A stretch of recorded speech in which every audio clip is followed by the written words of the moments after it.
What is going on, YouTube world? He's Steve. I'm Dave. Wow, you got it right this time. Well, I think last time it was late in the broadcast where it was a struggle. That when that fourth hour creeps upon us, I'm not going through the motions, but it's the gas tank is hitting E, and it's hitting E quickly. No, I get it. Instant Revolution podcast. I think we're in volume or episode 19. Yep. So, sponsored by. I'm hoping to tap into the Rockies. Yep. Make sure those mountains are blue. Then you know it's cold. Ready for consumption. They are. How's it going, guys? Thanks for hanging out with us as always. Always appreciate the company. Of course, I can't type tonight, as you can very well tell. Never ready for Christmas. Yeah. Ay. What a day. I freaking can't believe freaking 3 days. 3 days. I know. I'm glad I got called a Grinch, I think, yesterday at work, and then today. But I don't like, as I've mentioned in our podcast and previously in many videos, I don't like people. Now, does that mean everyone? No. It means a lot of traits that people will display at this time and any other point of the year. So I get tired quickly of just stupidity, and working in retail in a grocery store in a pandemic, there is a fucking boatload of stupid people that need to capsize and never show up again. Tell me how you really feel, Dave. I think that was just a level down. Are you trying to be PG? Yes, very much so. Okay. And that's okay. I mean, as the show progresses, I mean, typically it starts getting into, rated R, NC-17, especially when we start talking about chicken sandwiches and everything else. So, I mean... And then sometimes right at the end of the broadcast, it gets XXX when people's nipples are so, yeah. That had me dying laughing, too. And I will have to say, how do I word this? So we ended the podcast last week, and for whatever reason, the four of us stayed on for another 15 minutes. None of us left. We all just sat there, finished up the conversations, and I was like, did we plan this, or was this, mental telepathy or something? Because all four of us stayed on and for 10 or 15 minutes, and then we said our goodnights and everything else. It was it almost seemed like we planned this, but no, we didn't. But last week was fun for sure. Yeah, like Carlos has said on his podcast too, when the participation comes in from everyone, it helps. Again, it helps keep, I'm sure, the viewers' interest. It helps keep us trucking along on subjects, or if we're starting to fade on something, it's like, bam, somebody brings something up and we can get rocking and rolling on that. But yeah, I like the ones where more people join.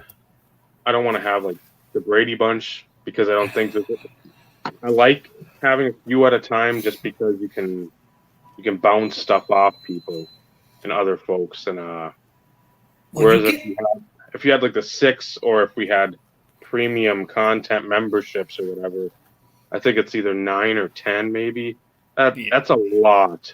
That's a lot to try to harness and have everyone extrapolate their feelings and thoughts. So, well, and in trying to ensure nobody talks over each other, and you never know what the internet connection is going to be like in their area.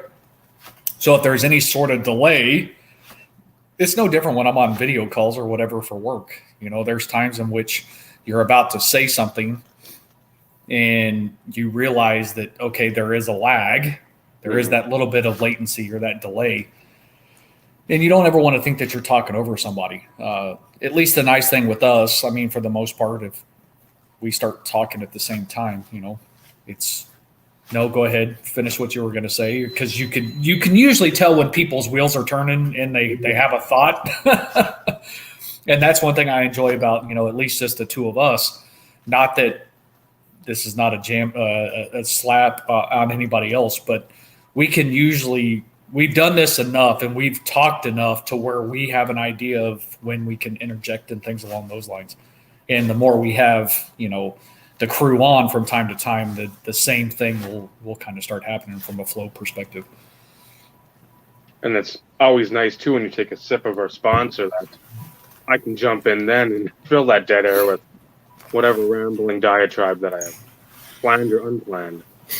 Well, that's another reason why it's always nice to have something. And usually you have the co-sponsor, typically whatever it is, you don't ever show it off, but there's always some co-sponsors, whether it be of liquid form or solid form, depending on what mood you're in for that evening. I tried these, and it's just a mozzarella and spicy salami. It's nothing gory, but it's a nice little treat. So I've got a few of those friends. I've got the crack Christmas pretzels. My mom makes, again, I'm sure everybody knows somebody that makes some of that stuff. Oh, yeah. So I've got the Kool-Aid, I've got whatever's left of dinner. I make sure to have a bevy of treats around because, about 2 hours in, you start to get hungry. That stomach starts to grumble. At least mine does because I'm fat and I love food. So, you've been talking forever. Gummy bears? Paul's asking, do you have any gummy bears? Oh, now he's going to go on a mission. I don't think so, because I think I finished them off last week or 2 weeks ago. I've got these as well that are... I can't do that. And that's why it's still pretty much a... full bag. I can hammer out like a handful at a time, and that's good for like a week or two. I think I'm allergic to chocolate I don't want to go in for like allergy tests, but I think I'll start coughing and like hacking shit right away because I'm like, But peanut butter cups, which I wasn't even going to bother mailing your shit because I'm like, it's going to take till February to get there at this point. So I'm like, I'll do it after the holidays, and maybe by then it'll scoot through a little quicker because there's stuff it's just domestic shipping or whatever priority ship. It's taking 3.5, 4 weeks. Well, from state to state. Interesting story. So, Vinny was tracking his package, of course, and so was I. And there was something else that my wife had bought for my stepson for Christmas that I want to say shipped like 2 days prior to when Vinny shipped his stuff.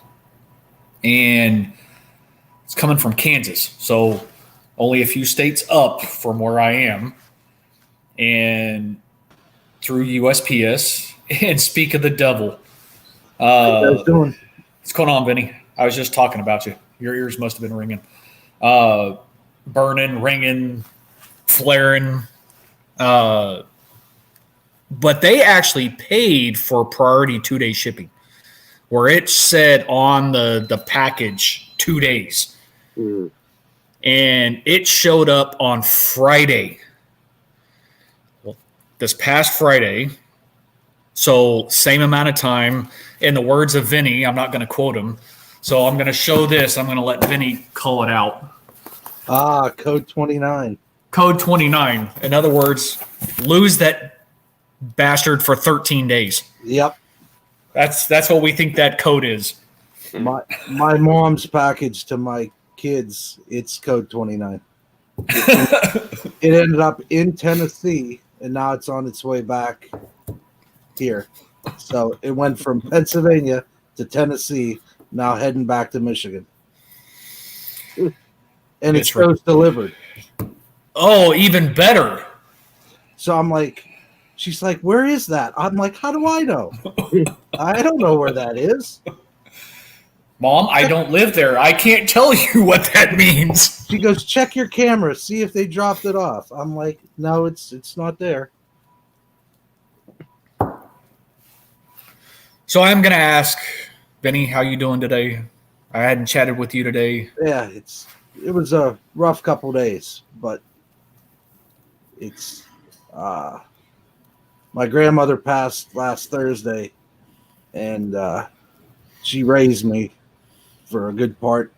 My dad's house was right across the street from hers, so they sent me over there when I was really young, and I kept an eye on my grandma and my grandpa till I left for college. And then when I graduated, she had a stroke, and I came home, took care of her until I moved to Michigan.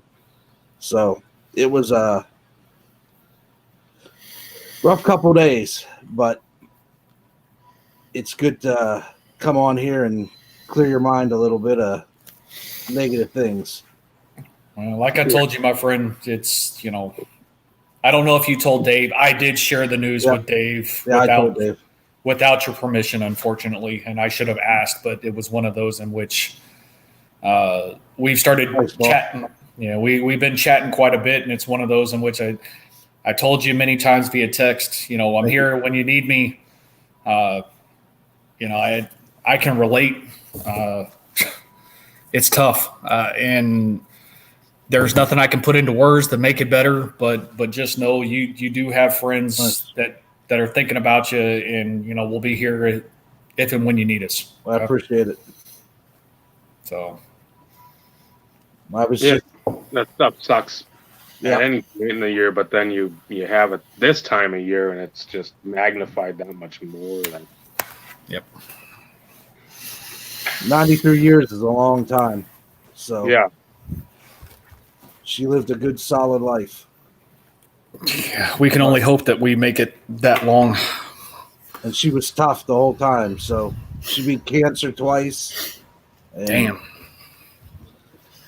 She, tough old bird, as we used to call her, the tough old bird. Yeah. Just know we feel for you. Thank you. And on I don't want to take away from the situation, but in light of things, it's one of those in which I do try and turn a negative into a positive. I hate to use that term in a situation like this because it's a part of life, but at the same time, to be honest with you, Vinny, I didn't expect you to actually be on the show this week. I'm glad you are, because as you know, you're always welcome, and it's always a pleasure having you here. It was probably no go till Sunday night, and then I kind of sat there in my office down here, and I started sorting cards, and I kind of lost it for a while, and didn't post anything. Kind of just was to myself. Then I found my old red binder from when I was a kid, and I opened it to that first page, and I remember sitting there at her table with my grandpap, sitting there drinking coffee and putting that set together for that 25th anniversary. And that, I'm like, you know what? Of all things to make you feel better, but I think it links to the people, not the cards. Mm-hmm. It's, and like everybody said, 2020, it's been kind of crap, but the good stuff is what you got to focus on, and you go from there. And I actually think it's kind of healing. I sat down here and like cleaning and trying to keep busy and not think about it. And just telling my kids was probably the hardest thing. Mm-hmm. But yeah, my wife and I have had to do that a little too frequent in the last 5 years. It was my grandfather first, then my mother-in-law, and then of course my mother last year in September. So it's one of those in which you have to find ways to keep the memory. You still have to grieve, you still have to heal, and it takes time. And there's days in which I'll be looking through some of my cards, and those memories will pop back in my mind from my grandmother, and it makes it tough. Yeah. But at the same time, I still have the memories, and it's when you try and find the positive in any situation. There's no more hurt, there's no more pain. They're in a better place, and that's some sort of solace and some sort of peace to a certain degree to help you kind of cope with the situation. It never goes away. I mean, my grandmother has been gone for over 10 years now, and it's still tough. It's still tough, especially this time of year, because this was her favorite time of year. Yeah. Christmas was, she was all about Christmas. Same here. And it has a different feeling these days. And now, of course, since my mom is gone, and my mother-in-law, we lost her 2 years ago. It takes on a different meaning. And I know it's supposed to be a positive, giving and all that. It's still tough, man. It's still tough. Well, my grandfather's been gone for 20 years, and there's not a day that goes by that I don't think about it.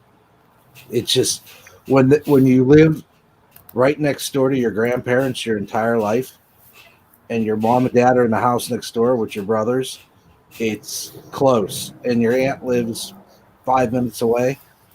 We were always together, always. Yep.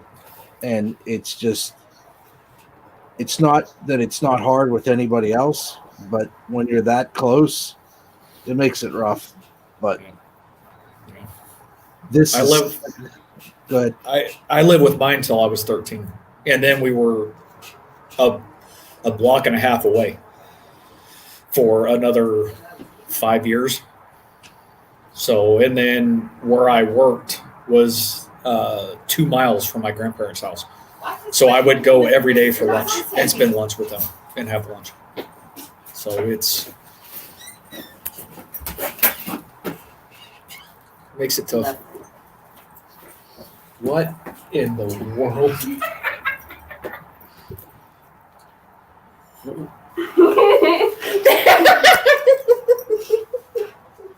They made COVID masks. It's made out of mask in it. It's monster cans. It's made out of monster cans. Get back. Oh. My kiddo went and spent the day with a friend. So this has been like the first interaction outside of school, really. So they went to Denton Square, which is the next major city, or the closest major city to us. And they do a lot of Christmas stuff down there, and it's old downtown Denton. So that one was gone pretty much all day, and that's what I see as they're walking up the walkway. Could be worse. That is an accurate statement. I think it will. Sure, we'll go with that. So I do have to ask, Vinny, is Cecilia going to be near for this, or are you going to let her watch this later? Probably watch it later. If not, if the wife's upstairs with her, she was going to bed when I went down. So okay, she had a long day. Gotcha. So in celebration for Vinny being here, USPS for the loss. We were hoping to be able to do this 2 weeks ago. Dave got his in a matter of days. Code 29 through USPS pretty much says lose it for 13 days. Mine showed up last Thursday, and Dave and I had talked about it, and we wanted to make sure that we actually did this live on camera because to show the appreciation to Vinny and Cecilia, or I should say, as Vinny calls her, CC, or on the package, V and C. So we're going to open these live on camera. And Vinny keeps looking at something. Is she there? Yeah. So I'm not going to show the address, but both of us have priority mailboxes. Dave has held his for a long time. Me, not so much, but it's been sitting here on my table, staring at me since Thursday, and it's been very hard not to open. What? And she's had like 2 or 3 Okay. before that. Not in one day. That'd kill us, but we both had 2 today. I was fine. Hi, Cecilia. So What? I said, hi, Cecilia. He said hi. I had to put my ear next to his headphones so I can hear him. Well, both the times I had it was Hi. Get ready to go to bed and try to catch my elf. Okay. Oh, gonna try and catch the elf on the shelf. Moving. Okay. Like catch him on video, not like touch him. Okay. Then go ahead and go then. I think it's like Go catch him. Already did it, didn't What is work. that? I gotta go grab a knife. It's definitely. So I used the flashlight to shine it on him so he could see his face like It's not 9 o'clock. but because in the monsters, You can hear everything you're saying. Okay, good. I just have to Stick around. Just stand right there. I'm gonna stay. I'll stay right here. Now I get to stay there. Those are the 2 Shut up, Dave. I had. It's So is yours open yet? Can you see me right No. now? They can hear you. No, I said can you see me? A little bit. Okay, good. You can see me. Yeah. Like on the screen, you This knife sucks. you see like on our This is what they see. oh, here we go. Because I see two screens, and then I see one with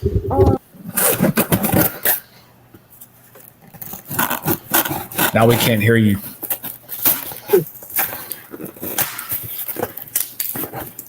Jeez Louise. I know. I see bubbles open and just like. Oh, and it's bubble wrapped anyways. Holy crap. Jeez.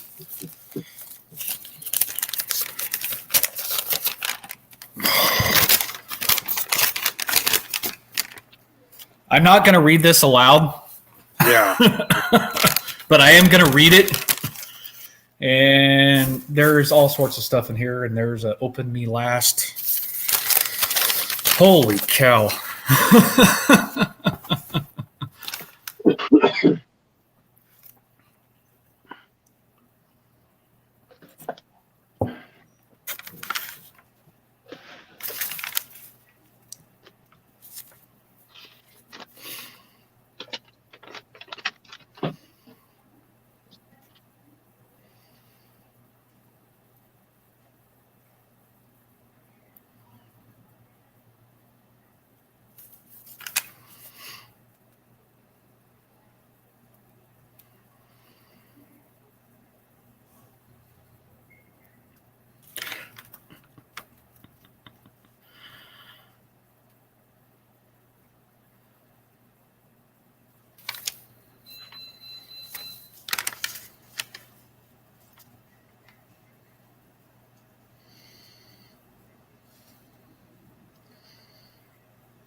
With the commoner version.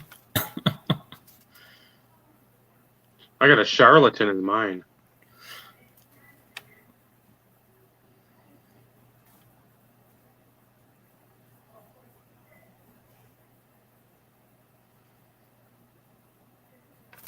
Appreciate it, Vinny. Anytime, man. Dave's obviously still reading. I'm slow at reading. Do I need to go? Should I go get another Case. while you're still reading? If you want. All right, I'll be right back.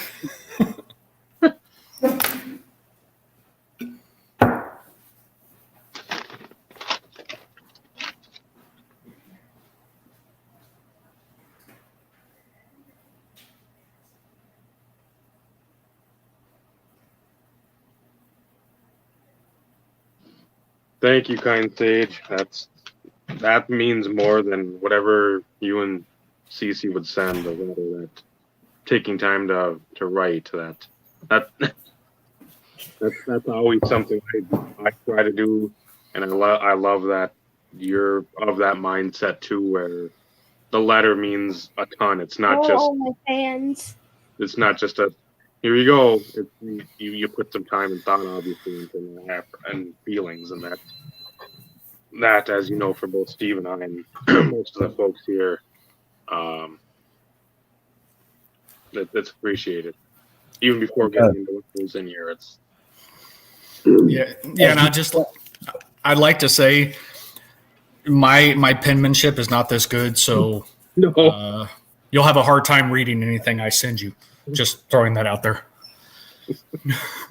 I try my best. Sister All right, Olive Dave. 3 would be happy with me. I guess we just dig in. Holy crap, Vinny! How much stuff is in here, man? This is like all the way to the bottom. Yeah, it's stuff and things. I stuff different things. So I do have an open me last, so I'll save that one. Do you have an open me last, Dave? Oh, yours even has an extra note. Yeah, because there's a story to that one. Is that the one that you told me about, though, Vinny? Yeah, that's the one. I told you I knew something. He tried, but he screwed up. Oh, that's awesome. Where'd you go? Oh, wow. My kid disappeared. Wow. This is definitely one I do not have. Check that patch out. Wow. I figured you wouldn't have anything past No. 2010, 2015, somewhere in there. Numbered 45 of 50. That is a nice patch, man. So obviously you went shopping too in the process. Damn you, Vinny. I don't even know where to go.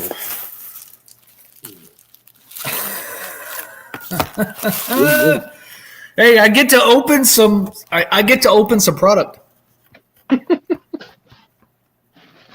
I'll have to sit here. I'll make a deal with you too, Vinny. If I can convince my kiddo to sit down, we will open this together, and I'll get it on video. That'd be cool. No promises, but I will try. Man, there is so much stuff in here.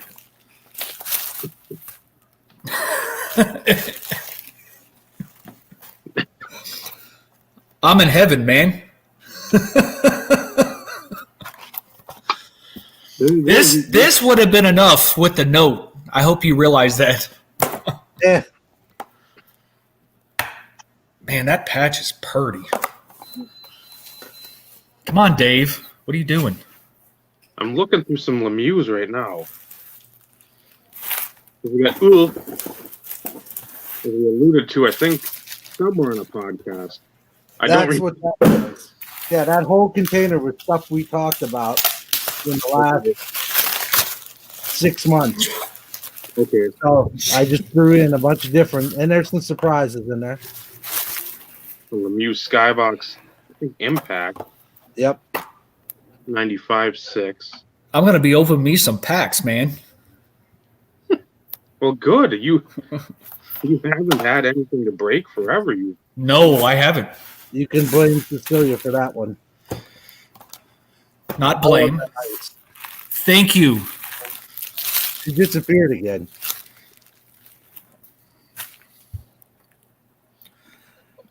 I have a feeling there's going to be some Ed Belfours in here. Actually, I don't think so. Are you lying to me, Vinny? The next card, I think I saw a familiar. That's a nice looking card. Ziggy.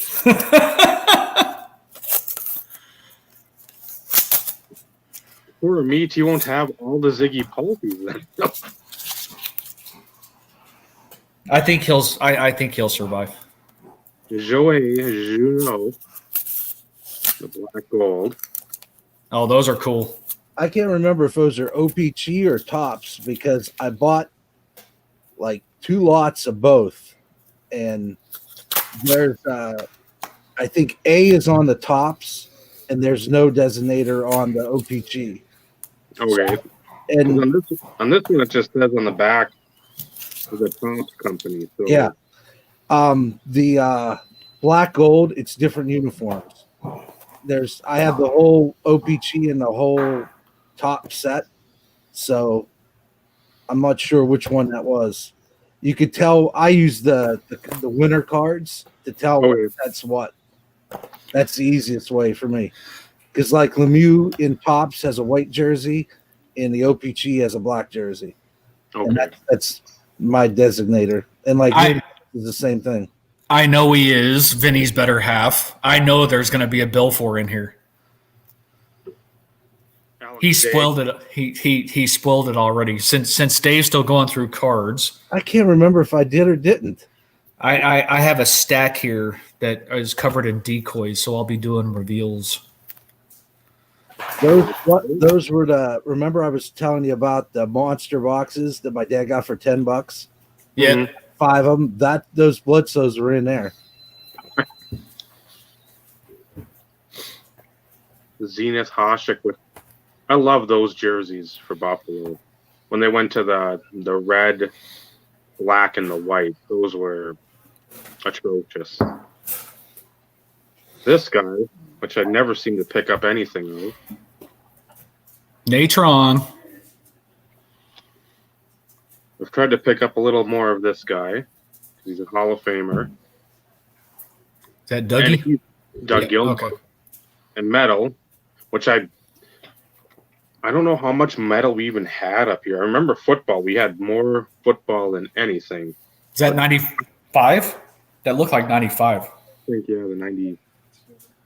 Yeah, 95, 96.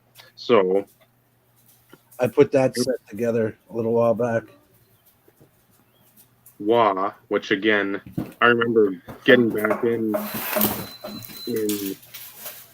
February, going harder in March, and bidding on the artist proof, or having Michael bid on it. And I'm like, oh, 45, that's got to be a decent bid. $99. I'm like, oh, okay. Well, we learned something today. Forsberg. Hello, Pikachu. You have a Pikachu on your head, Vinny. A Christmas one at that. So your better half is wanting us to ask you about metal. We'll wait until later. Merry Christmas, everybody. She's fine, Vinny. She's fine. Let her enjoy herself. A Wah. Oh, that's a cool looking card though. Got the ice being flung in his face. That's cool. The Nordique, which I love those jerseys too. Nishan. Top. Trying to get out of the Michigan, the Tshamba Biaka Batukas. Tim Biakabaduka. I had him, I think, 1 year in fantasy, and that was it. He pretty much was out of the league by 2000. I remember playing the old college football on Sega Genesis, and my friend John used to always be Michigan, and he would always say Tim Biaka Batuka, and he would just run it up the gut and destroy whoever he was playing. This one, I've never seen this. Some hockey's hip. Skybox. I can't remember if that's Impact or Yeah, it says Impact. there's Yeah. 2 years of Impact, I think. I went for a Velvet cookies last night. Galactic Matter. Go away. Nothing. Go. Those are the 3 of Six. Which is Oh, I just got a box of that I found. There you go. Go. I think Go. those are the first ones. Go. Bro. Go. That's a print of He's gonna pop his butt right there. Raw. Oh, maybe $3-4. Oh, that's cool. Uh-oh. Steve, Sorry, I'm engrossed in what Dave is doing right now. I still haven't even looked at these yet. They're still right here, covered up.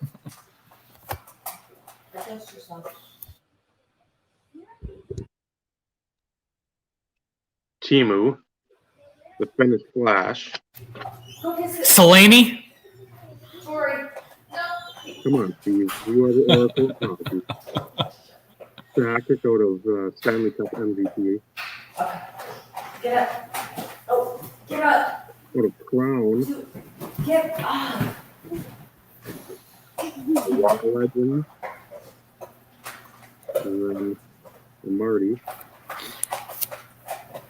Filling in some of the base and gaps. Yeah. Well, I've never had one of these in hand, and I've wanted to because they look cool. They feel cool. Yeah, I finally got to the bottom of that one. I snuck that one in there. A nice ingrained where it's got the wood finish. Yeah, that's really cool. A More Marty. metal. Sakic. Upper Deck MVP insert. Is that holofoil kind of on the left side, or is that like hologram? Like, It's just a silver. okay. And I think this was like their what was the one in football that had the silver on top and then had the gold? It's the same. One for pack or one for every pack. The gold was like one a box, and there was like 40, 30 of them.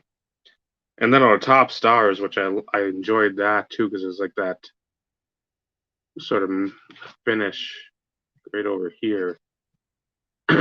Forsberg, Sakic. Yeah, that's top stars. The only year they did it for hockey. Yeah, I put that set together. What, 3 or 4 months ago? And that it reminds me now of the holiday edition out of baseball where it sort of has the sparkle on there and whatnot.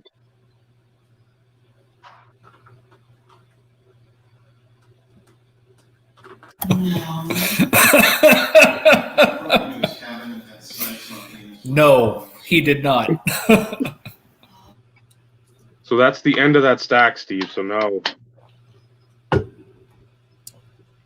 That was a jewel case I just threw in there. The bad thing, Steve, is I know you don't like hockey, and I'm a hockey collector. So football, it's not my primary thing. It came from you. Look at this. We got hockey.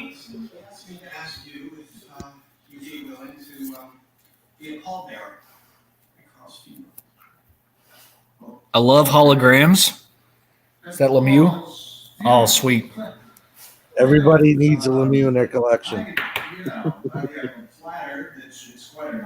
And we'll see. I love holograms.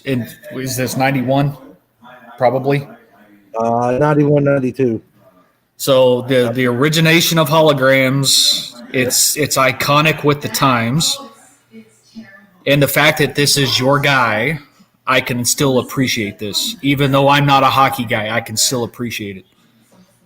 And like I told you, it came from you and Cecilia. So hockey or not is irrelevant. But I knew you were going to do it anyways.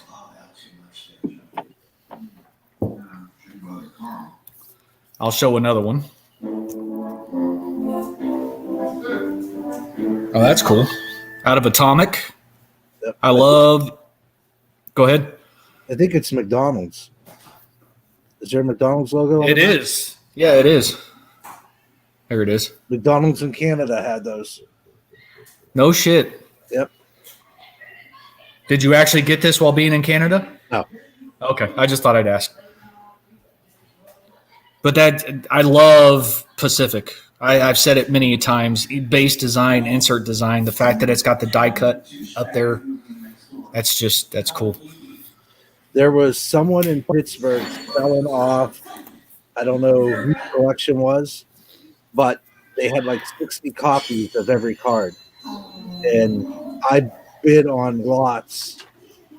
On a Sunday, there was 58 lots of cards of different Wow. cards for him, and I won a majority and like nothing over like $3 or $4, which was fantastic. All right, Dave. Now, I've got a few stacks in front of me. Did you just do the quote too? There's a couple stacks. So I'm going to go with the bigger. Hey, Bob. How are you holding up? Oh, no. Not bad. No inserts, but I thought you wouldn't mind searching. Death is just life, except you're not here. And this is 91 score. That's okay, because at Which least will you're do- somewhere. You know? That's freaking awesome. There. And one's That is freaking awesome. Oh, for you. I had to move the cards briefly and have to let my dog out real quick. now, do I open them or do I leave it sealed No, you open them. for those investors? So one day, instead of buying it for $5, you can sell it for $6. Okay, maybe more than that. But Those you are get- up to like $15 a box, $20 a box. It's insanity. I've watched those mature. Anytime. anything to keep you on us on our goods.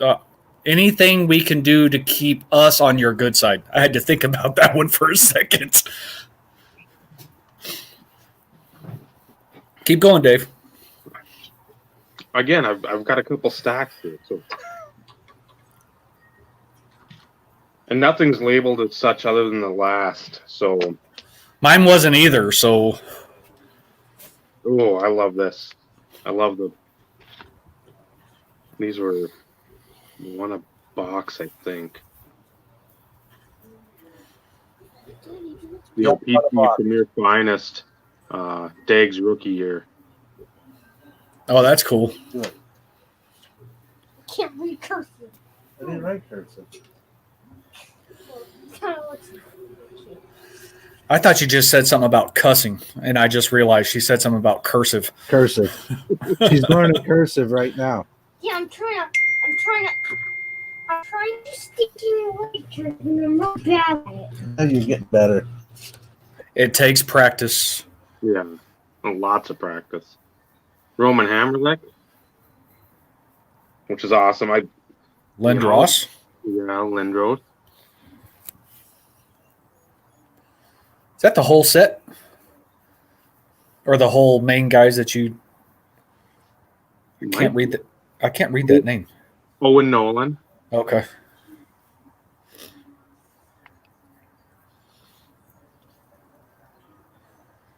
Looks Sundin. Again, I keep forgetting he was with Quebec before the Maple Leafs. Is that Matt's Sundin? Yes, Okay. Mikey Mo. Carlos and you may know this guy. May. Possibly. Turgeon. Pierre Turgeon. That's got to be the whole freaking. Was it an actual insert set or was it a Yeah. parallel set? Yeah. So it's got to be the whole set then. That's the first year of Finest, 93, 94. I've opened several boxes, as you can tell. Joe Murphy. The old Blackhawks. I was going to say, if that's not the whole set, then you have something to work towards. It's all there, I think. Meat, I would be proud of this one too. Another Wendell Clark. It's an E. Got to have Lamux. Yeah, he's got to be in there. I'll show the back too. That Be like that. I write an E funny. Okay, Daddy, thank you. another picture again. Everybody do know what we're talking about. But I like that word. At least on his. The home and away. Oh, that's cool.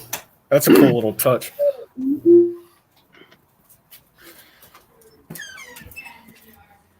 Joey Newendike. Again, that Buffalo jersey. I love those. I don't remember him as a Sabre. He was in Dallas with you for a while. Yeah, he was here when we won the Cup. I was gonna say, I thought so. Oh, Rob Ramage. There's an interesting selection of people there. Yeah. You don't see too many Rob Ramage inserts. Never see any Rob Ramage. Which is cool, though. That's the thing. And then on the back. Oh, Ice Kings. So Dave showed he had the Solani Ice Kings. So, it's the back. It's like the old Stadium Club. It's got that's from the debut. That's the old Vancouver jersey. Like from it says his debut 10/11/79. No, that's a Colorado Rockies. I bet. That's what I was going to say. With the old Colorado with that C on his shoulder.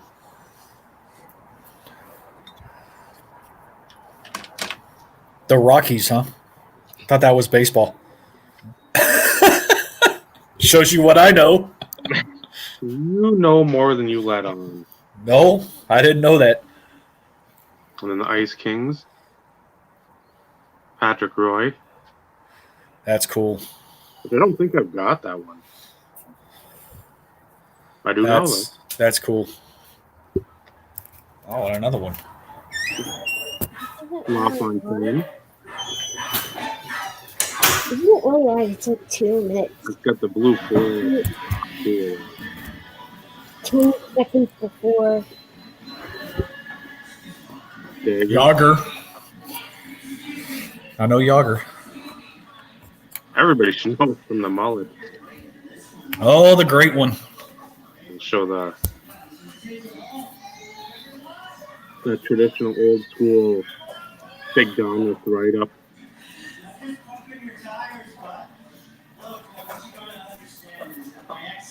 SP. One of my all-time favorite sets ever. SP Authentic. Of any sport. The card designs are pretty. Chelios. Ah, The cat. Potvin. I know that one. OPC Premier, right? Yep. Yep, second year of it. Wow. Another Lemieux. The fact that this is his guy. Yeah.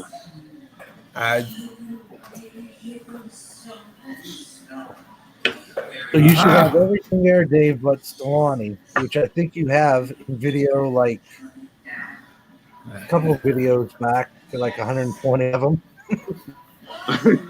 Noah Fant. Yeah, I think I've got that somewhere because I put right now, and I need to get more, but I've got most of the stuff I got earlier in the year, hockey-wise, in a 3-row. But again, I've outgrown that by leaps and bounds. Did y'all pull this, Vinny? If it's football, we pulled it. Most of all the stuff you're getting is pack full. Even better. Des Bryant, Demarius Thomas. I opened a lot of 93, 94 genres, if you haven't noticed. I figured you liked that one there, Dave. I love that set in particular, the design, and it's sad that it's not as Oh, that's cool. looked at in the same regard as the 95, 96, where it's the die cut type. This kind, I love this. I think one of the first ones I bought was a Mike Richter, for like $5, and I thought, oh, I got a great deal, and like, oh, they're only quote unquote books at like $4 or whatever it was, but like still, I remember these were $1 a box. That's pretty cool. Peyton Manning's top targets. That's pretty cool. I was reading the back while I was sitting here. 5 players caught at least 300 career passes from Manning, with Thomas numbering among that group at 358 of his 402 receptions from 2012 to 2015. Wow. Oh. Hide your ears, Cecilia, who I used to call Eric Pecker, because that's what his autograph looked like. She disappeared again.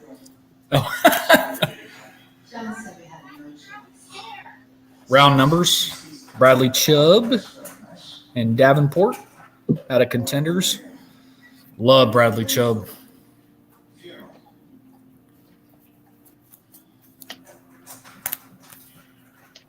Oh, that's freaking cool.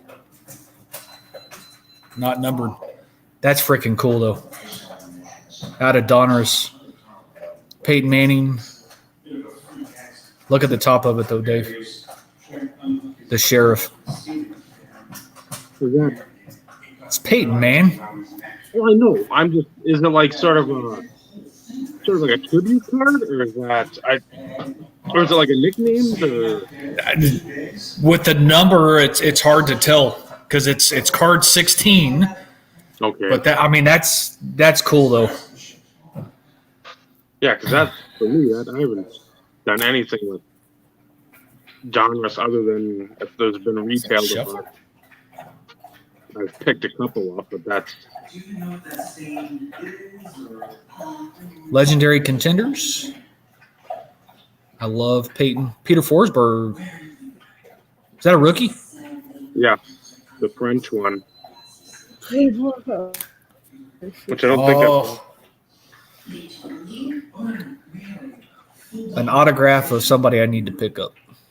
Philip Lindsay. That kid's a beast. Another Lindsay. Oh, that's cool. Elite Series. Iconic name. That's a cool freaking card. That's that would be awesome. That's freaking cool. I love how they look. Got a Forsberg, and then on the other side, Nate McKinnon. That's from the Coast to Coast set from Canada. Okay. I have that whole insert set. That one was tough. I think I almost pulled every one from a pack. Okay.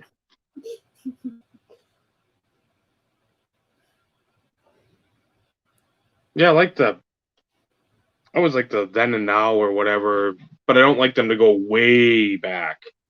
I mean, if you had like a 3-tiered card or like something like that, sure, but I like to have one where remember the guy playing, and then the current star of today. The Bowman.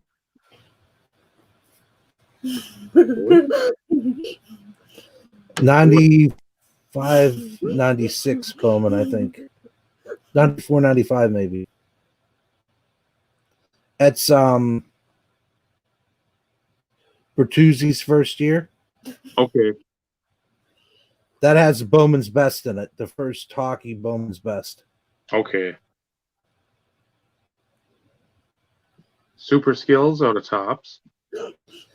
That is obscure right there. When I first saw those boxes, I actually went to Steel City, the actual retail store in Pittsburgh, and saw that box for the first time and picked up a couple. And I was very confused how it worked, but the packs actually told what you were getting inside.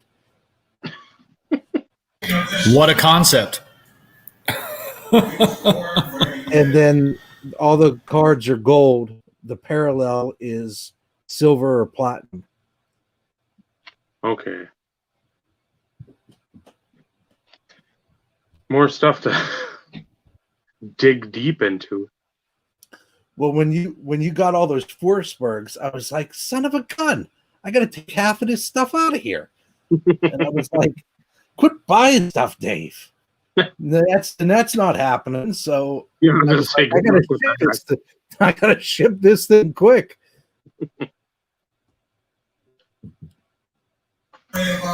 You have to figure out his pattern, though, Vinny. That's the issue.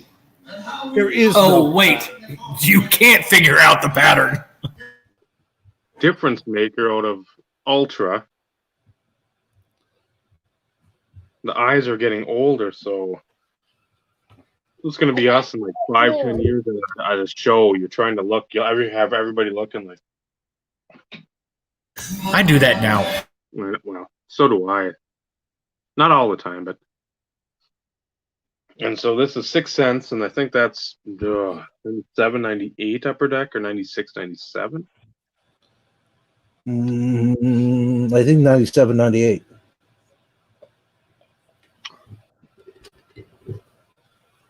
Never mind. 2000. So either Wow. 99, 2000, or 2000. Completely wrong. In the game, which of course they're not known for their inserts, but it's a nice looking inserts too.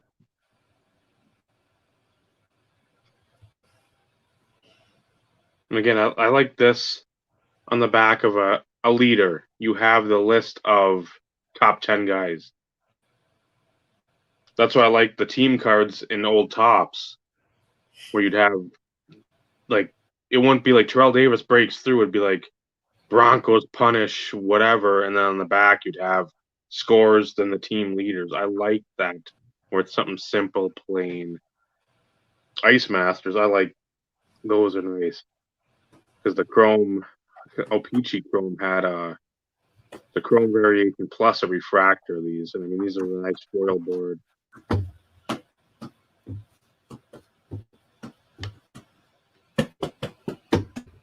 Vanguard. Yep. Open some of that. I got that at Steel City. So we'll pick up with the sort of holographic around the edge of the rainbow. Yeah, it's a nice design. That's other top stars. Progression. See, well, you got Lemieux, the best player, and Forsberg, and the guy I used to collect way back when, Patrick Stefan, who amounted to a hill of beans, basically. But he was the first pick for Atlanta, I think, after moving from Winnipeg. Or no, they started up and then they moved to Winnipeg. That Phoenix, Winnipeg, Atlanta, it's just a convoluted mess. No, it does, because I still have a substantial collection of all his stuff. Remember, Carlos, I don't get rid of anything. Everything sits. Everything festers. So the Stefan collection, I don't know where it's at. Alexander Daig, I've got like a 3-row box of him. Stefan, I probably have a 3-row, but probably 2.5 are filled. So I don't know. I try to collect those guys, but at the same time, unless something pops that's really an eye catcher. I've got to keep some players dead and buried. I can't pick everyone up. Yeah, he botched that. If you've never seen that, that was one of the worst hockey plays of all time. He had an empty net situation. It got away from him. They came back. It was a odd man rush, and they scored. The opposing team scored with like milliseconds left. I don't know if I think it was to tie the game. So it's like, good job. Oh, 95-96 Stadium Club. Again, like sort of the mirror foil board there. There's the Bowman's Best. The insert, I think, out of Stadium Club. Either Stadium Club or that O-Pee-Chee Finest. Select, certified. I love that card design with the silhouette, the gold silhouette around them. Football had some player in there too that was cool. Yep.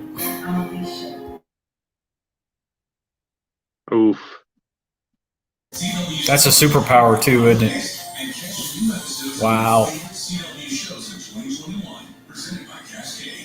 Those are, again, it's going to be said about 40 times by the both of us, Vinny, but way too much.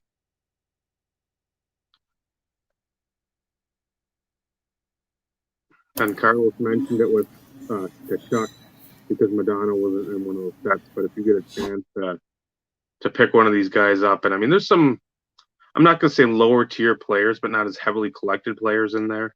Even some like the ice carving set, and I can't even think. I know the goalie set. If you can pick them up on the cheap just to get them in hand to look at them, I'd highly advise that. Because I mean, they are gorgeous. And then even buy like the base copy to do a side by side. Yeah, that's pretty. Then seems to be fabric on this one. Out of Quest for the Cup. I think it's Quest for the Cup. Good job, Perfect. My God. 03 Quest for the Cup, so probably 03-04, I'd imagine. And I think that certified was that select was a promo card. I got a pack. Oh yeah. I grabbed and I was like, well, these are cool. Sample. Yeah. And they were the dealer sample packs. And they're all the same. Yeah, well, I showed Steve right before we went on a couple samples too that I didn't even know existed prior to me seeing them on there. Again, this is far, far too much. I'm down to my open me last, so it's all you, Dave. Keep going. I could be opening packs, but I'm gonna save these.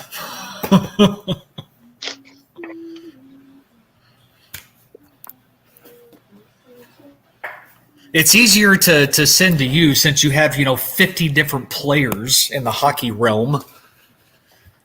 I just got to open more football.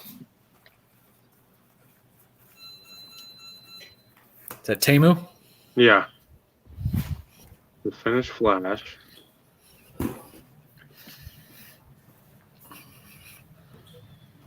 Naslund.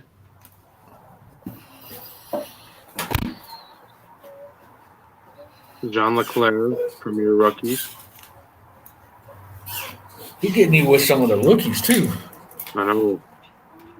Doug Wade.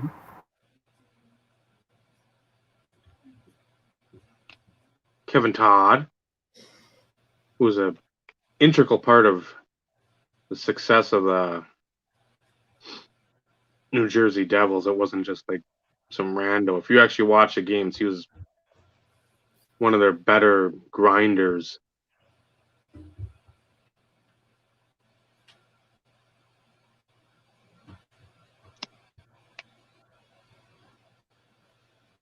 Konstantinov.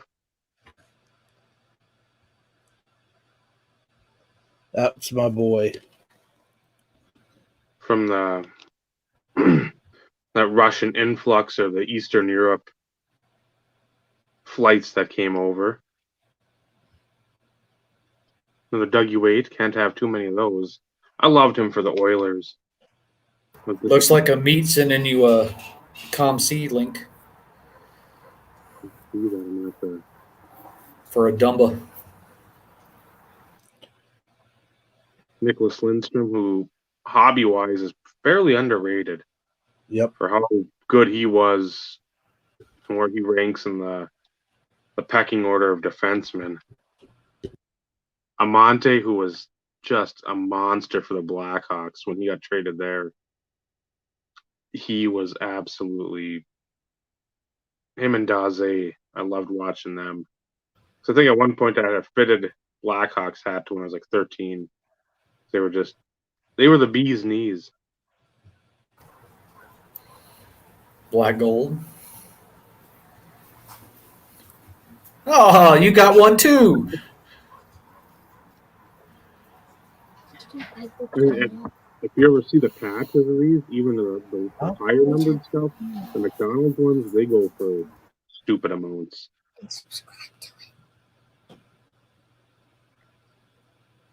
92, 93 upper deck. I remember these.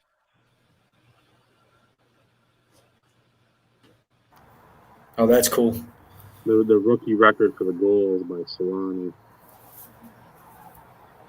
That's a cool card design with the hologram. I love those. Upper deck did that's so right, like in this type of vein. Solani, the SP Authentic with I think it's a Diamond? No. The hollow effect, sort of like the hollow view.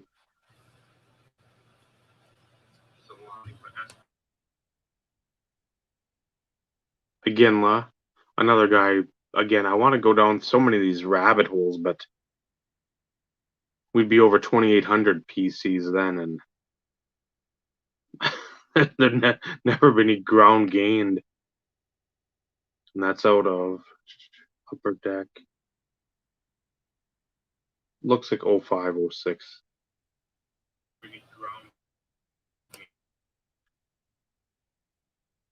The Ole? No, that's Jim Carrey. Jim Carrey. Not the actor. No. And that's another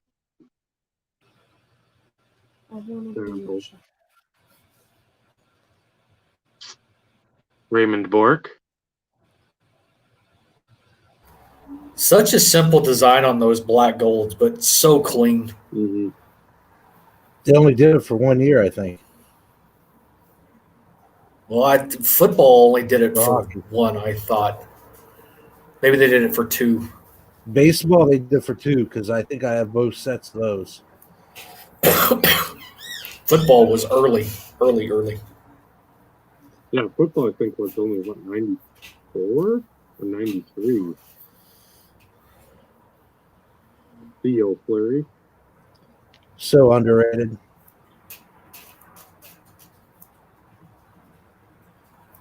Sundin. Looks like another set that you got there. Oates, Adam Oates. If you don't remember him in Boston, you'll probably remember him from Washington. He was there for quite a while. Dan Foose. Another name that's been brought up a time or two. The Golden Brett, who went to college at University of Minnesota Duluth. Mm-hmm. Won the cup for the Stars. Uh-huh. Paul Correa, cha-cha-cha. Is that our top salary?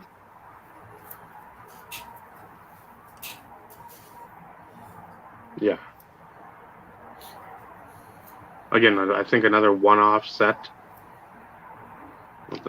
Was that die cut? No. Oh, okay, no, it was the silver. It was the glare from the. Never mind. Sorry. Not yet, Amit. Well, we're getting there. Hour and 10 minutes of meat. Gabrick, which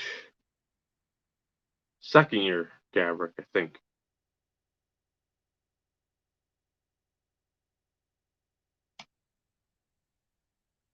Another one of those back-to-backers with Marcel Dion. And then Anze Kopitar.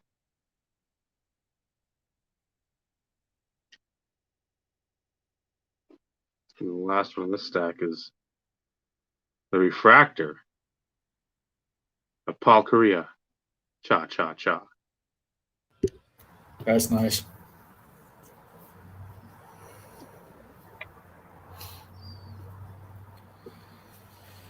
All right, Dave, come on.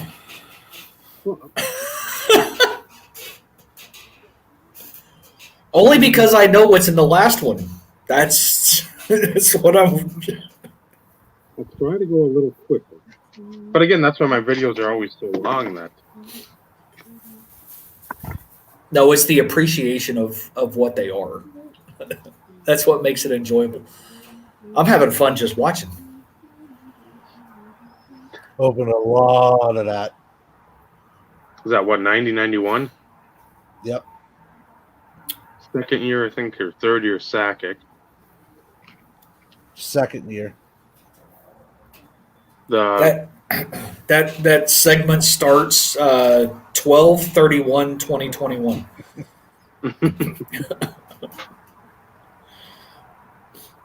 the extreme core out of Stadium Club. More black gold. Oh. This is already UD Vintage. 1,000 games. I don't know if this is an insert or awesome achievements. Got to be. Yep.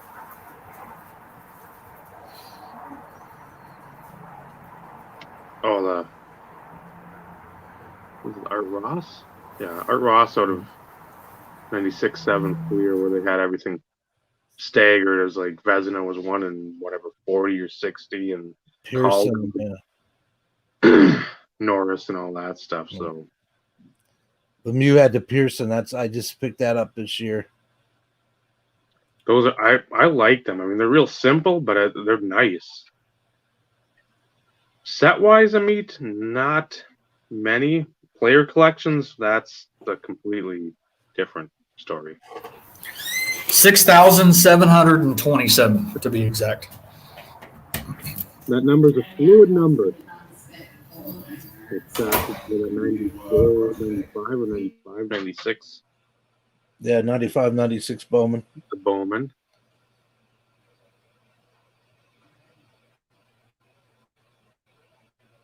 SPA.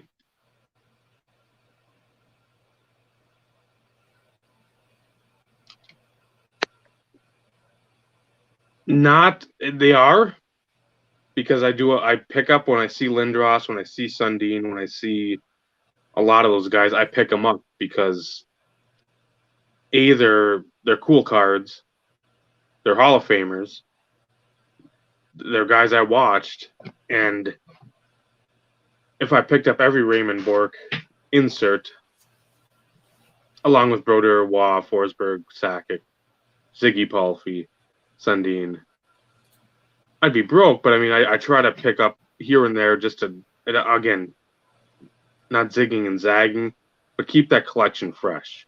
I mean, that way you pick up that guy, it's like, oh, it's cool. Maybe I'll go on a little run with him. Like I did Brett Favre a few months ago. I had a couple weeks where I picked up some nice Favre stuff. And again, I collected him huge back in the 90s before they went to the Super Bowl. So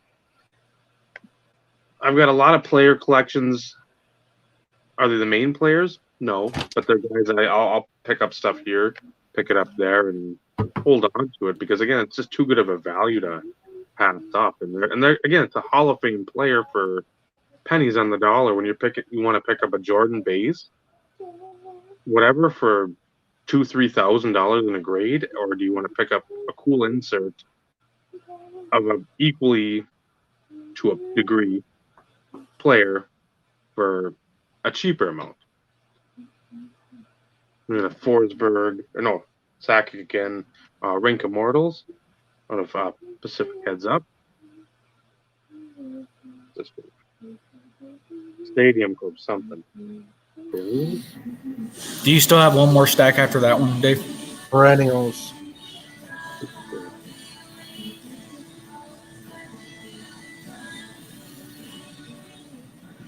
All right, I am going to open a box. I'm going to leave it up to the group, though. This is shifting to overtime out of UD MVP. Which one? 2019, 2020 Prestige, or 2020 Score? Because I'm leaving the other one, the first one that I opened. I'm going to open it with the kiddo. And I've thought of that too. But at the same time, and again,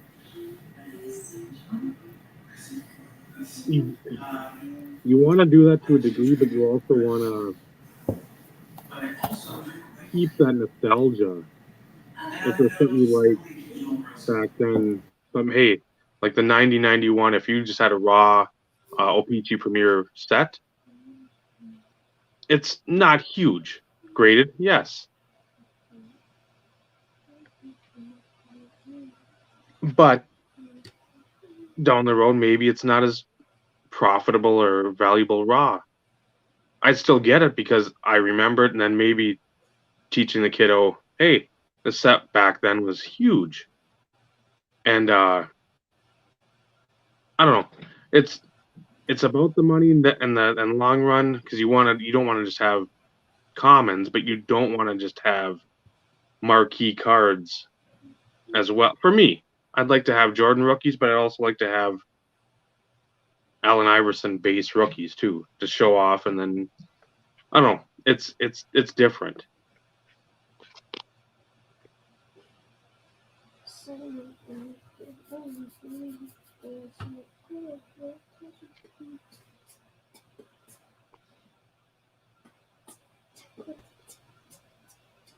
Oh, Carlos. Yo. What's going on? Just showing off some cards. I know, I noticed. I like the view of watching the show, but it's been a really long week, and I think I just finished the live stream from Sunday like 10, 20 minutes ago. So so I was like, I'll stick around for a little while, but then if not, I'll go take a nap and then I'll watch it on replay. It's a beehive. Maybe. I was gonna say all that hockey, and it's like, Jesus, man, at least let me have a little fun with making a couple of comments on a couple. So only 2 people voted. So we're going with the 2019.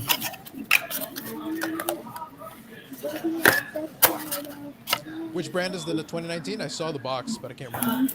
Prestige. Oh, that's good. I like Prestige. That's a fun brand. So do I.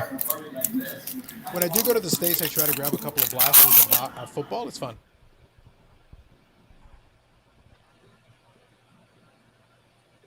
Heavy metal. I was kind of joking about it, but I actually think Dave could drag out opening this box through to episode 20. I actually think he could pull it off. I think he could make it.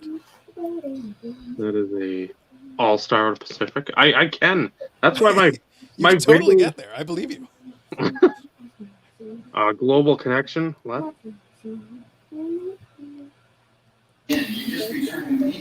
Rising Stars, Leighton Vander Esch. Not a bad rookie either. That's a good one, Bosa. Nick Bosa. I think Vinny has a sweater, Amit, and I have a hoodie, but color-wise, it's similar. It's not a bad way to start.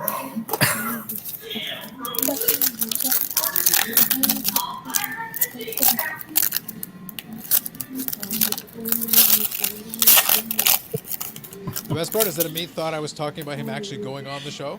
I was just sending a message to Dave, and I was like, no, Amit's in the chat. I go, he's good to go. Oh, did I get a hit? Ah, I got a hit. Okay. What'd you get? Oh, Carry On Johnson. Yep. Okay. Not horrible. No, you can do worse. Not one of the worst kids in the draft. You know, I'm no This ha- Steve in the hockey realm, but I've seen the odd football card in my day. Oh, I just realized this is the actual extra points variation Okay. because I also got There's a this regular one. version? Yep. Oh, okay. Yeah, without the shine. Yep. Nice. And then my rookie is Hunter Renfro.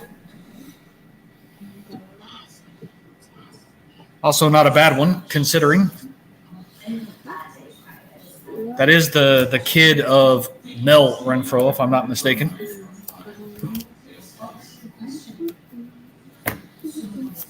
I'm just hoping my phone takes a charge, dude. This is getting over that. Do you have it plugged in when He's you do opening your this? Or what? packs. Yeah. Steve is And opening your packs. usually it up charges or whatever. It Yeah. charges up. Yeah, you've done very long streams, Dave. Usually you're okay. Hello. PC. Drew I Lock. can't hear you. What? He collects the Broncos. PC. I can't. Rookie card. Can I? What you got to can do you at some give the point, Dave, headphones though, is so there's a that setting. so I can You hear. basically go mute if somebody else talks, and at some point you have to turn I it off. can't. It's always been a thing, but I think you can turn it off. It's in the settings somewhere.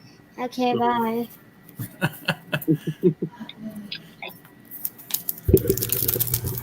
Keep going, Dave. Okay, now I can hear you. So, Jared, No, Elker. What? Have it on loud. It's not even now. milestone of the 400 wins.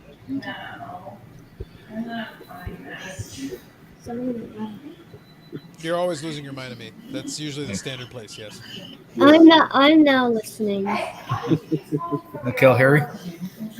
When in doubt, Henry. just assume you're losing your mind. Especially if you're tuning in here. Oh, yeah. You watched we watched a full one of your episodes, by the way. Like one of the longer ones that was close to 5 hours. And then I told him, it's like, you did watch it sped up, right? You didn't actually sit for 5 collective hours watching.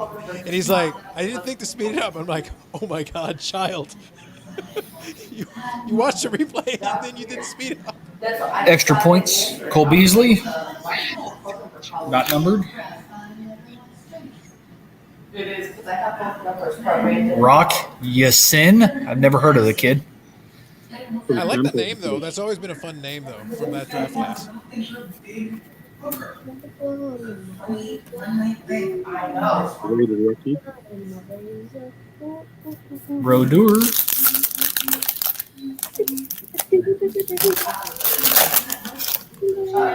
By the way, Vinny, double bonus for doing the painter's tape on literally every single topic. I applaud your commitment. That's commitment. That's a 9-year-old helps. Like that's legit commitment. Right? That was labor. Banner season. Cam Newton. 2 digits. Yeah. Soon to be a 10-year-old, 2 digits. Yep. Jonathan Abram. I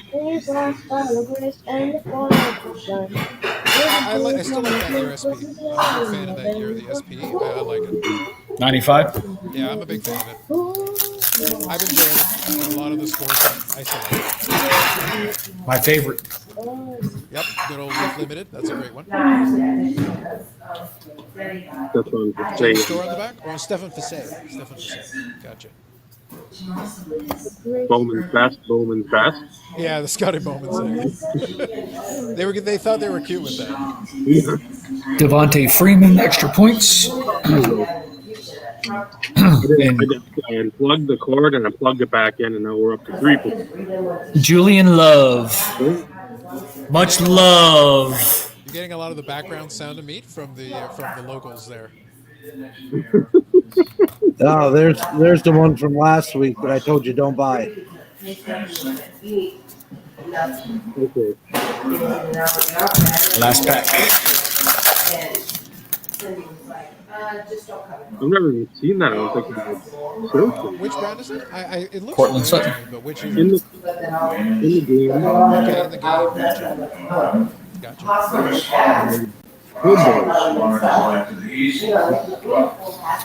How's that for a name? Jace Sternberger. Yes, I remember Jay Sternberg. That's right. And then Devontae Adams. Yep. Not a bad blaster at all. PC, got a Bosa, got a jersey. As my kid goes, rookie, rookie, rookie, face, face, rookie. Rookie, base card, base card, rookie, base, and rookie. Autograph. Oh, 8889. Oh, Peachy, nice. Oh, so we talked. So Oh, the is that reprint, the reprint one? Oh, okay. Yeah, it's 2001.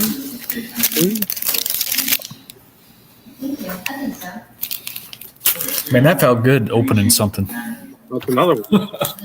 I figured you'd be feeling good after ripping some whack. Heck yeah. You know what's funny, Steve? I did the last video I actually did on my channel was like the retrospective thing, looking back, and I pulled clips from like my video from back in February, where I talked about Baseball Collector, and in that video I was opening a blaster, and it made me laugh, going like, oh, because I call it the longest blaster opening ever, as I was talking about Baseball Collector while opening like one pack at a time slowly, and then I was thinking back like, oh yeah, I opened blasters back then. I was literally doing it as part of the video. I mean, I got to open a couple packs earlier this year, but to actually sit here and open multiple packs, Yes, that was freaking fun. I was like, how quaint, packs. I remember those. Yeah, what are those? Yeah. Well, the thing is, though, to be fair, and I said this to somebody that was complaining about the whole retail thing. I went in from like Grizzly Sports Cards out there. I bought a couple of boxes like 98.99 MVP, and I was like, guys, the thing is, if you don't need this year's product, you can open some stuff if you like to. It's your choice. You want this year's product, that's your problem. That's fine. But if you go back years, you can go open some stuff that you used to open years ago and have some fun with it. Absolutely. There's nothing wrong with it. It's okay. And it was $25 a box. I was like, come on, I'll do it. No problem. I like that stuff. 89.90? Yeah. Oh, that's a reprint as well? Is that Did they do archives? Did they do with the reprints? Got it. They did Lemieux and they did Waugh. Okay. That was similar to what they did with Mantle and then Mays and Hank Aaron, and thing with Tops and stuff like that. Yeah. Did they do an archives for hockey? Yep. There was an archives, yeah. But what I was thinking about was like, I don't know if you remember, Steve, 96. that I wasn't going to have it off, and I was like, oh, where they reprinted all we the got a whole cards, problem the here. sets. Oh, And then really? They started making that an annual thing for a couple of years, where they would do different legends. Roberto Clemente got one, Hank Aaron So got you one, not Willie taking Mays any got time one, at Christmas? and they would just do all their Tops cards, and they would insert it inside a flagship. It was fun. Gotcha. You get some reprints. You could get chrome ones, and you could get chrome refractors, which is kind of cool.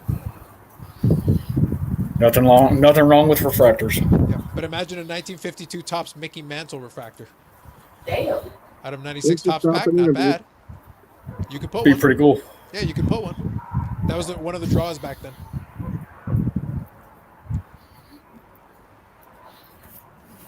Take it easy, Amit.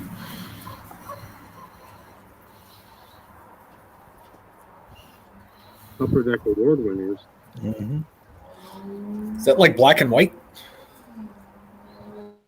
It's got to be dramatic, Yeah. man. Come on.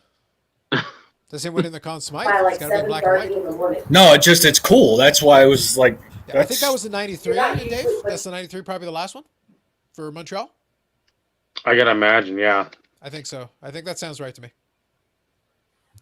because I've never seen this one either. I I'm gonna have to leave, right? put that on the back. It's in color. It's a cool So card. I like that. Yeah. I like that. It's good Just when they a little- it's good when they actually take the time to think the design through. Well, Just yeah. take a little. You can do a lot with a simple card if you actually take the time to think the design through a little bit. But, And It's not a again, crime. okay. when it's an award winner, show them if it's possible they're Yeah. getting the award. And then on the back, don't have the same picture sized up or down. Have something from the year. Yeah. It's not hard. I mean, Well, well, if you listen to Carvin, it actually is hard. Sometimes they argue with you. I'm cold. Wow. It's even with modern technology, they'll argue with you. They're like, "Well, it costs us more money to do that." It's like, guys, it's just do it. Yeah, Just do it. you're gonna make your money. Don't worry Yeah. about I'm gonna, it. Oh, I love that set. I'm gonna Oh. go. Yep. You guys are really lucky to have my father as friends. That we are. We're all so lucky. Very true. Well, but HR keeps approving all these suits FMLA. More black gold. Well, yeah. And one in the back. Again, you won't be able to see, but it's right here. One has the Topps company, and the other one has the Topps company printed in the USA. So that's your differentiating factor on those. They got way too cute with that. I was like, guys, just make it clear what it is. Yeah. There was a stretch there where it's like, guys, it's too.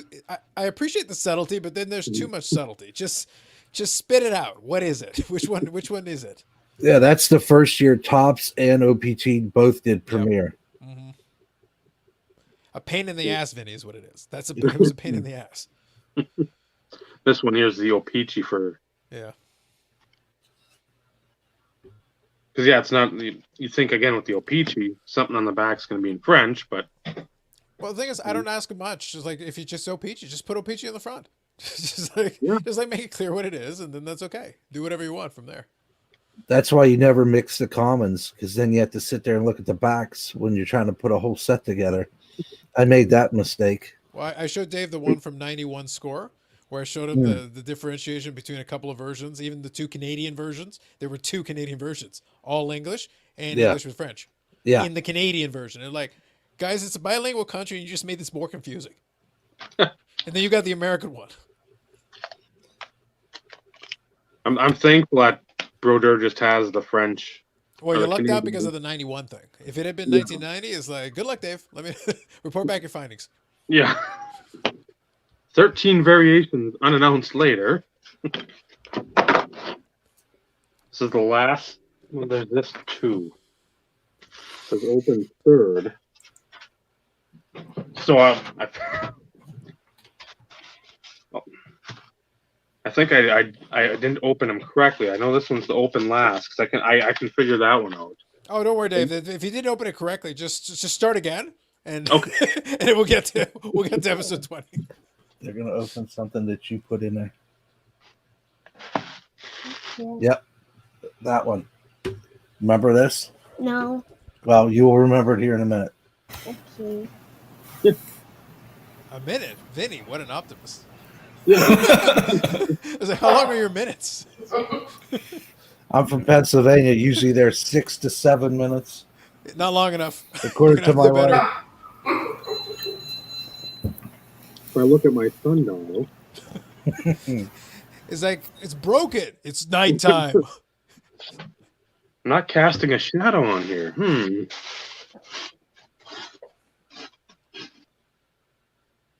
Cease.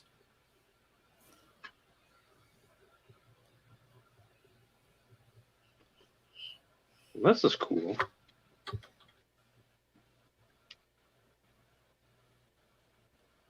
Yeah, Vinny jersey. Oh, that's cool. Yeah. Cease pulled that out of Heads Up. Okay. Yes. Yeah, that's right. Grab that box. I think she's the only soup on that one that was Notre Dame that won any of that. That's cool. That's freaking cool. Cool AF. Wow, he's hip with the kids now. Well, because the kiddo is present, Vinny. We're trying to keep it PG. I'm just impressed Dave knew the AF. Like, good job, Dave. Come on. Dave, I think of you as like the epitome of cool oftentimes. I've said that all the time. Yeah, I'm sure. The look on my face betrays exactly what I'm thinking. Yeah. So in other words, that should be one of those moments. Yeah. I could, but the like I ran out of energy after the 47-hour live stream on Sunday. Like this is all I got, guys. I'm doing the best I can. I'm trying. Yeah, I like that. That'll be something I hope to get the actual one to fit me.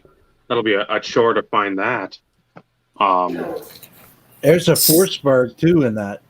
Okay. It's Fleury, Belfort, Bertuzzi, Brodeur, Eisenman, Forsberg, Thornton, Kovalchuk, and Marion Gabrick. That was still early 2000s, right?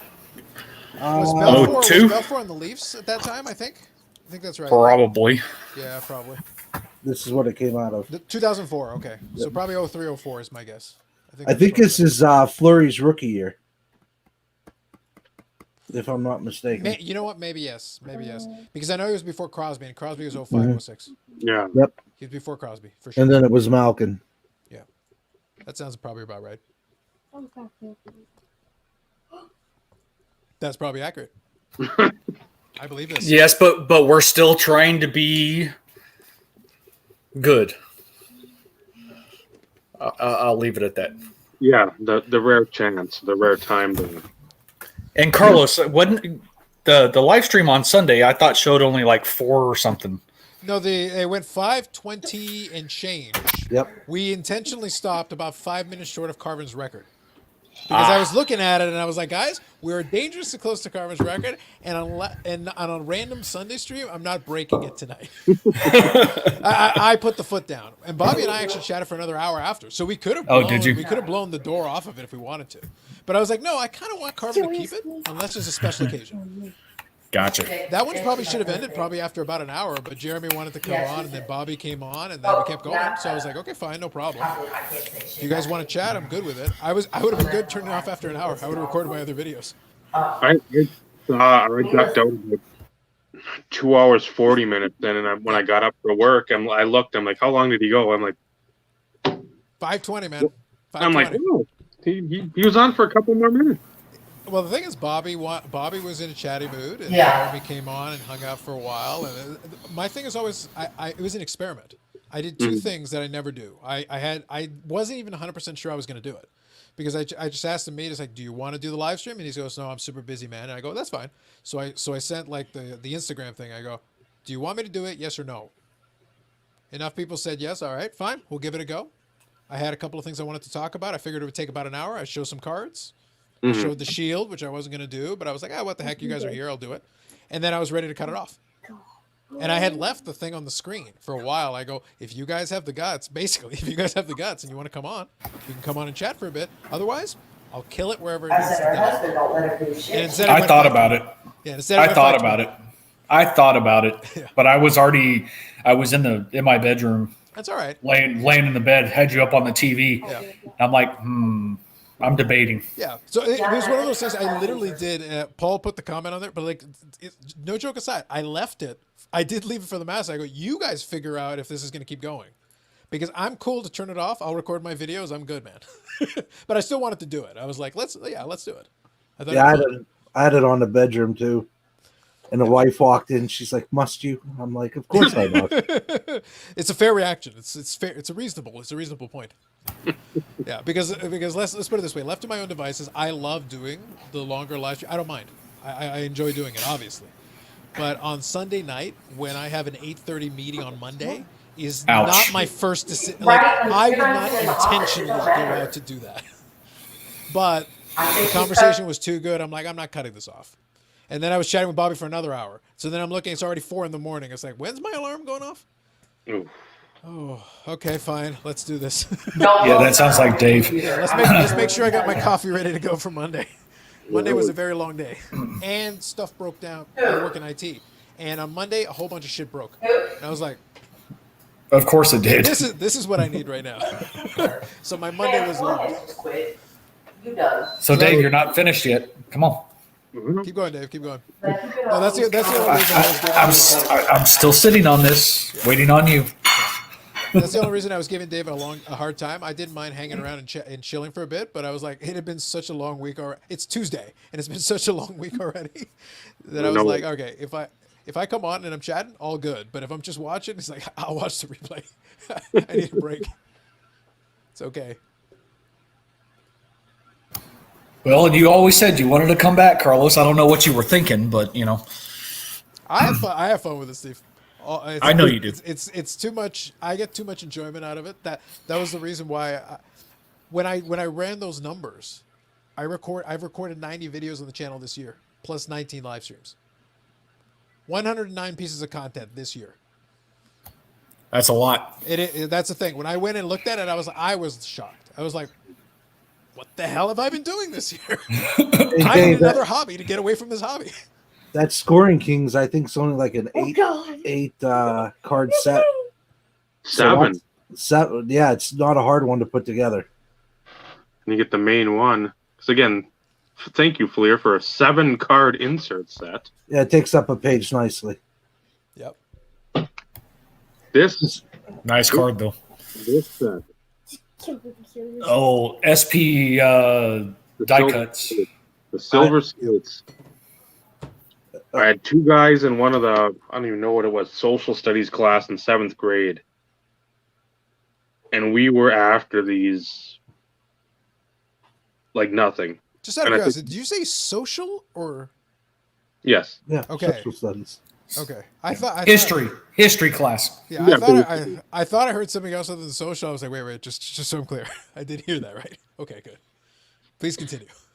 And the one guy went on to play goalie for UMD, the Minnesota Duluth, and he wasn't very good, but I could say that, hey, I would have, if we were a state in Superior, I would have graduated with him. But yeah, we do our work, and then we'd have our little box of cards and just rummage through them, and those were the days. There's another. Who's this? Yashin? Dag. I have the whole set. Yeah, there's 2 silver sets and a gold set, and I think I have the gold set still in the bag because it came in a cello type deal when you sent in a redemption, and I haven't broken it open yet. Keep it sealed. Keep it sealed. Beezer. They only did the Gretzky one has the gold version, but the Lemieux doesn't. It's interesting. Yeah, football had this. Yeah, football did the same set, but I can't remember what they called it. Same card design, same black background, same everything. Those were the All Pro. Were they? See, and that's what I thought they were called too. But then I started thinking of '95, and those were the All Pros. But I thought they were called something different in the earlier year. But you may be right, Dave. The 90s. I think the 93s were. Again, if for an insert-based centric podcast, our old minds are starting to melt out our ears like Bill Cosby's warm jello in his prison cell. I was waiting to see how long. I was waiting to see how far that analogy would go. It's like, where are you going with this? Nowhere good. I figured that. It was the All Pro. Was 93. This the silver skates year? 93, 94?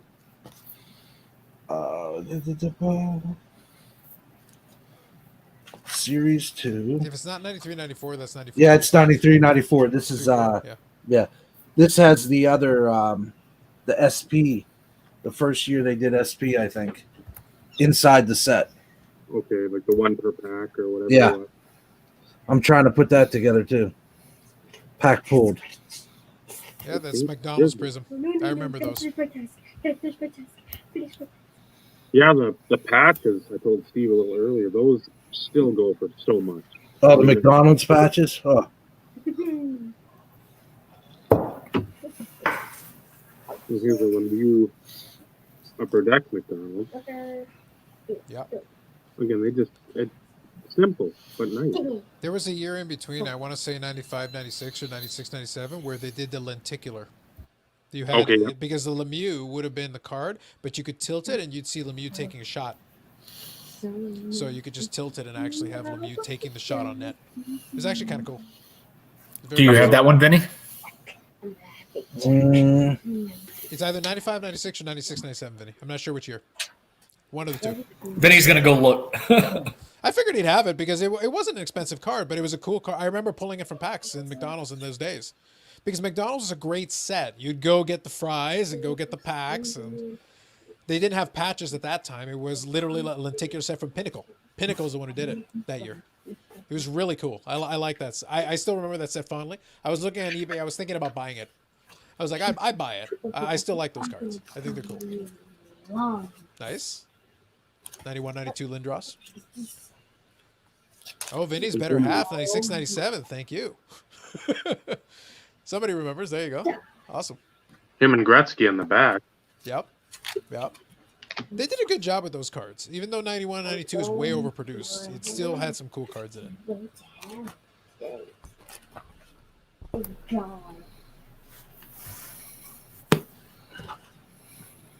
So that was one of the years. So it was the year after that one.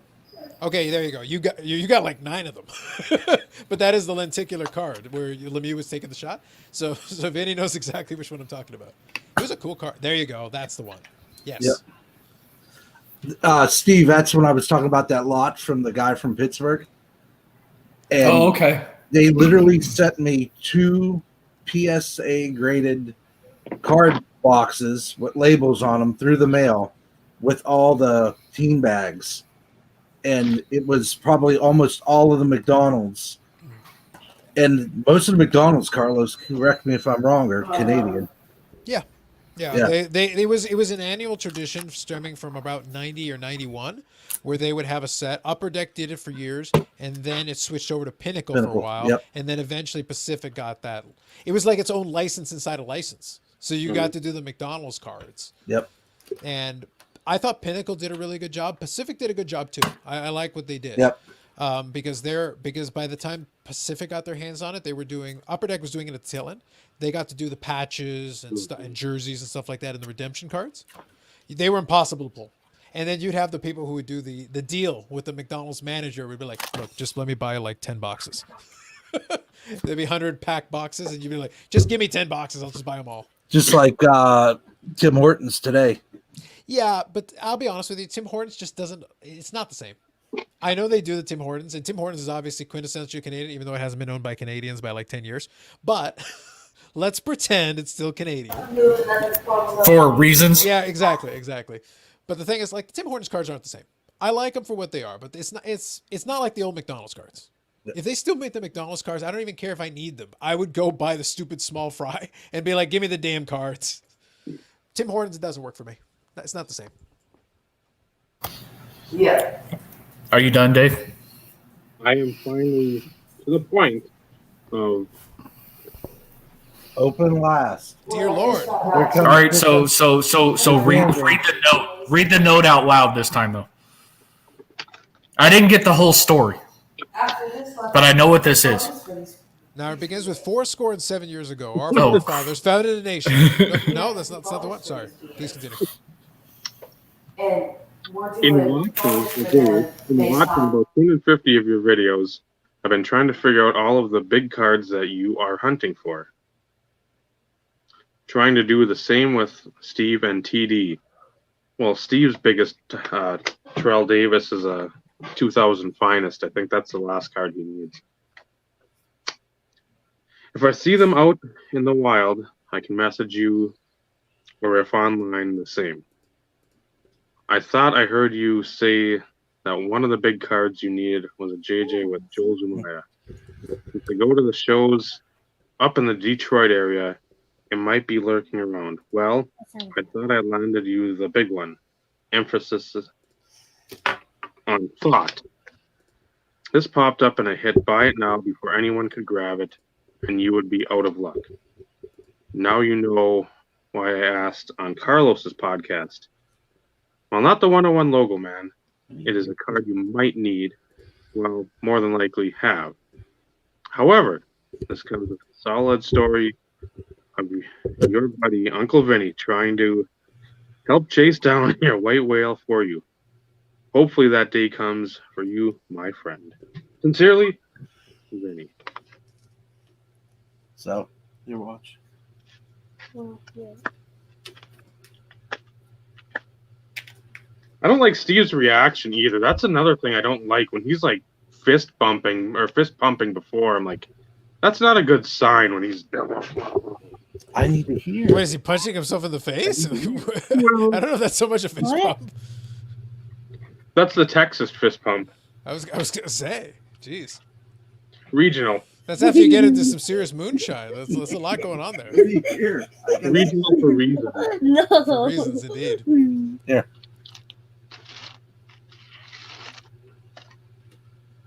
Oof. Close. Don't know if I've got it. No, not Debbie. It's a good one. 06 Ultimate Tandem. Put it against your Ooh, ear they do a lotto. so you can hear. Okay, I think 15. I don't know if I've got it. Well, check the other 14 you have, and then you'll be know for sure. That's the best way to confirm, you know? So thank you, Vinny. Absolutely. And Cece, this is insane. Absolutely insane. I know.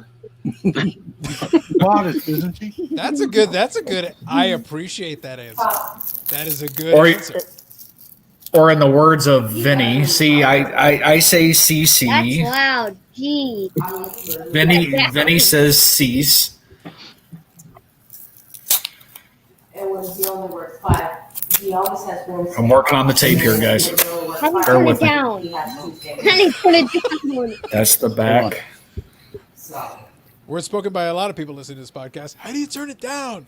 because he has a couple of his friends that go out here. So he'll come by when he comes There you to go. his friends. That's loud. So and Vinny's right. No. The fact of wanting and missing out on a Mahomes rookie.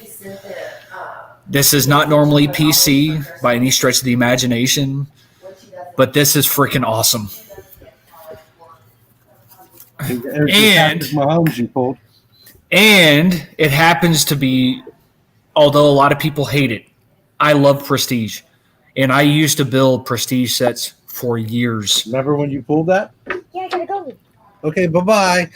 So this now makes me want to find a way to put this set together. It's going to cost me. But this right here, this gives me motivation Hi, to put baby. that set together. Was were some of the other rookies and things short printed, Steve, in that year? I never did the short prints. I did the short prints 1 year. Yeah, And that but was I'm just wondering because obviously with Mahomes out of the way, who are the other draws in that set? 2017. so Jackson, Yeah. No, Deshaun? Jackson's 18. Watson. Oh, Watson. Yeah, Thank you. Yeah, Deshaun Watson, I thought was the other one. Yeah, Mitchell Trubisky will cost you a couple of million. Doubtful. That's freaking awesome. Well, the way Cecilia- he's playing, Listen, he shouldn't keep playing. And the fact that this kid's a Texas boy. Yep, That's the other thing. very true. And I have a lot of relatives that went to Tech. So Tech has a special place in my heart. Josh Allen is 2018, Paul. I remember I opened. I am, like I said, I'm nowhere near Steve's, sting in hockey. But in 2018, I was opening football boxes on the channel, and I opened a lot of 2018 product. I even opened a box of 2018 Prism on the channel, which I should have kept closed because it was worth way more closed than I pulled. I did pull a Josh Allen rookie out of it, which is worth more now, obviously. But That kid's good, man. he's good. I like him, and I think I want him to do well. But if I had kept that 2018 Prism box closed, it's worth a heck of a Yeah. lot more. I paid like $160 Canadian for it. I think it was at $1,700 US not that long ago, and I was like, that box is worth way more closed. My Just wife open. used to collect cards. Yeah. So I'm looking at the chat. I'm like, I forgot about that. No, she filled us in on the McDonald's card. She hit Oh, the yeah. 96, 97 McDonald's as well. She I was has a going from box memory, but she somewhere. hit it right there, and it was perfect. But Steve, wa- we probably bought. She doesn't like to buy hockey boxes. She just lets me pick those out. She likes football and basketball and baseball. So she probably grabbed. She's like, "Here, buy these." I'm like, "Okay." We pulled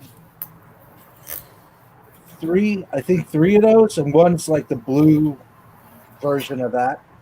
The extra points. Yeah, and I told her, I said, well, Steve's looking one. She goes, we have three. Send him one. Yeah. I'm like, Yeah. okay, you're the boss, kid. No, that for whatever reason, I've said this before. I go on hiatuses from time to time, and usually that's when it bites me in the butt. And I was always a box guy. I loved busting wax, and I missed out on being able to pick up certain things during certain time spans, 2017, 2018 being those time frames in which I didn't buy anything. The few things that I did pick up were all Terrell Davis. They were all short printed stuff, which I'm not complaining by any stretch of the imagination. I stopped doing wax to focus on the player collection because, we all love busting wax. I mean, if you've ever busted it, you always enjoy it. It's a thing. It's something that you enjoy doing in the hobby. And I missed out. 2017, 2018, I have no sets from any of those years. The last sets that I really have stopped at 2015. Anything after that, I have nothing. And the fact that you remember me mentioning that in past episodes and you sending me that between you and Cecilia, that warms my heart, and that really gives me some motivation to find a way to start picking away and try and put that set together. It's going to take a lot, and I'm not going to be able to do it pack pulled. I may be able to buy a few packs here and there for ridiculous money on eBay. I'm not going to be able to get blasters or anything along those lines because the prices are going to be through the roof. But that gives me some motivation. It's going to take me some time. It may take me 4 or 5 years to put it together. But that's the big one. The big one's out of the way. So from the bottom of my heart, Vinny, I appreciate it very much. Just remember one thing: payback's a bitch. Mm-mm. Oh yeah. What I almost did was put the return address, Dave's on yours, and yours on Dave's. I was gonna be that way, but then I said, "Well, you just call Matt, and Matt will give you my address." So. Yeah. Now I have it. And yes, that's the reason why I ask questions. I've already got a small stack of shacks put aside. So for anybody who's wanting to know, I know what other players Vinny goes after outside of hockey. So just saying. I have that information. See, if I had known Vinny, I would have reached out to you and I said, let's send him some 2018. I got lots of Josh Rosens. You can have as many as you want. Almost as good. Almost. All pack pulled. Feel free. Enjoy. Take them all. No, take them all. The problem that I had with 2018 is that I liked Unparalleled a little bit too much. It really wasn't the right set for that year. But I liked it. I thought the set was pretty cards. Pretty cards. They are. But if I had done a little less Unparalleled, a little bit more Prism, it probably would have worked out better for me. So what comes in April? Hold on, because my wife's horrible at present giving. I'm trying to find it here. I guess you're looking on your phone.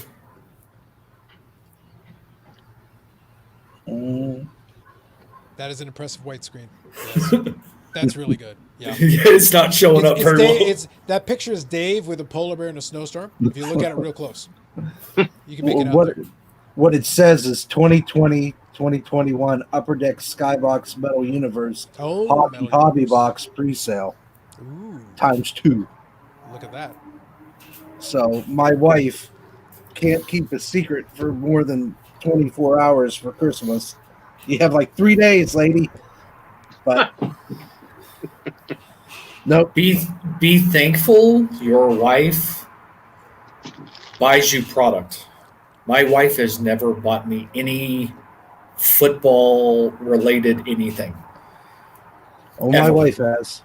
There's a Ever. autographed Lemieux jersey sitting over here. I have to still hang it up. And she got me that 2 or 3 Christmases ago. But payback is also good for her. So 3 days, wife, and you're gonna be you'll be getting yours. And no, he's not spoiling it either, so don't ask. I'm gonna enjoy the crap. Oh, you got a big screw you, Vinny. I am gonna enjoy. I am gonna enjoy open the other 2 boxes, and then if I can, I talk to the kiddo. We'll see. We'll see. That 18 is just a hanger, so it's only one giant pack.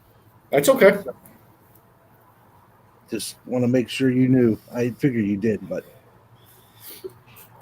I don't know much configuration from the retail perspective because I was always a hobby guy. But with the way that the hobby is, I can't afford retail these days. Well, I always saved the hobby for hockey, and then retail is what I grabbed everything else in, because I'm a casual collector of baseball, football, and basketball. And I got you.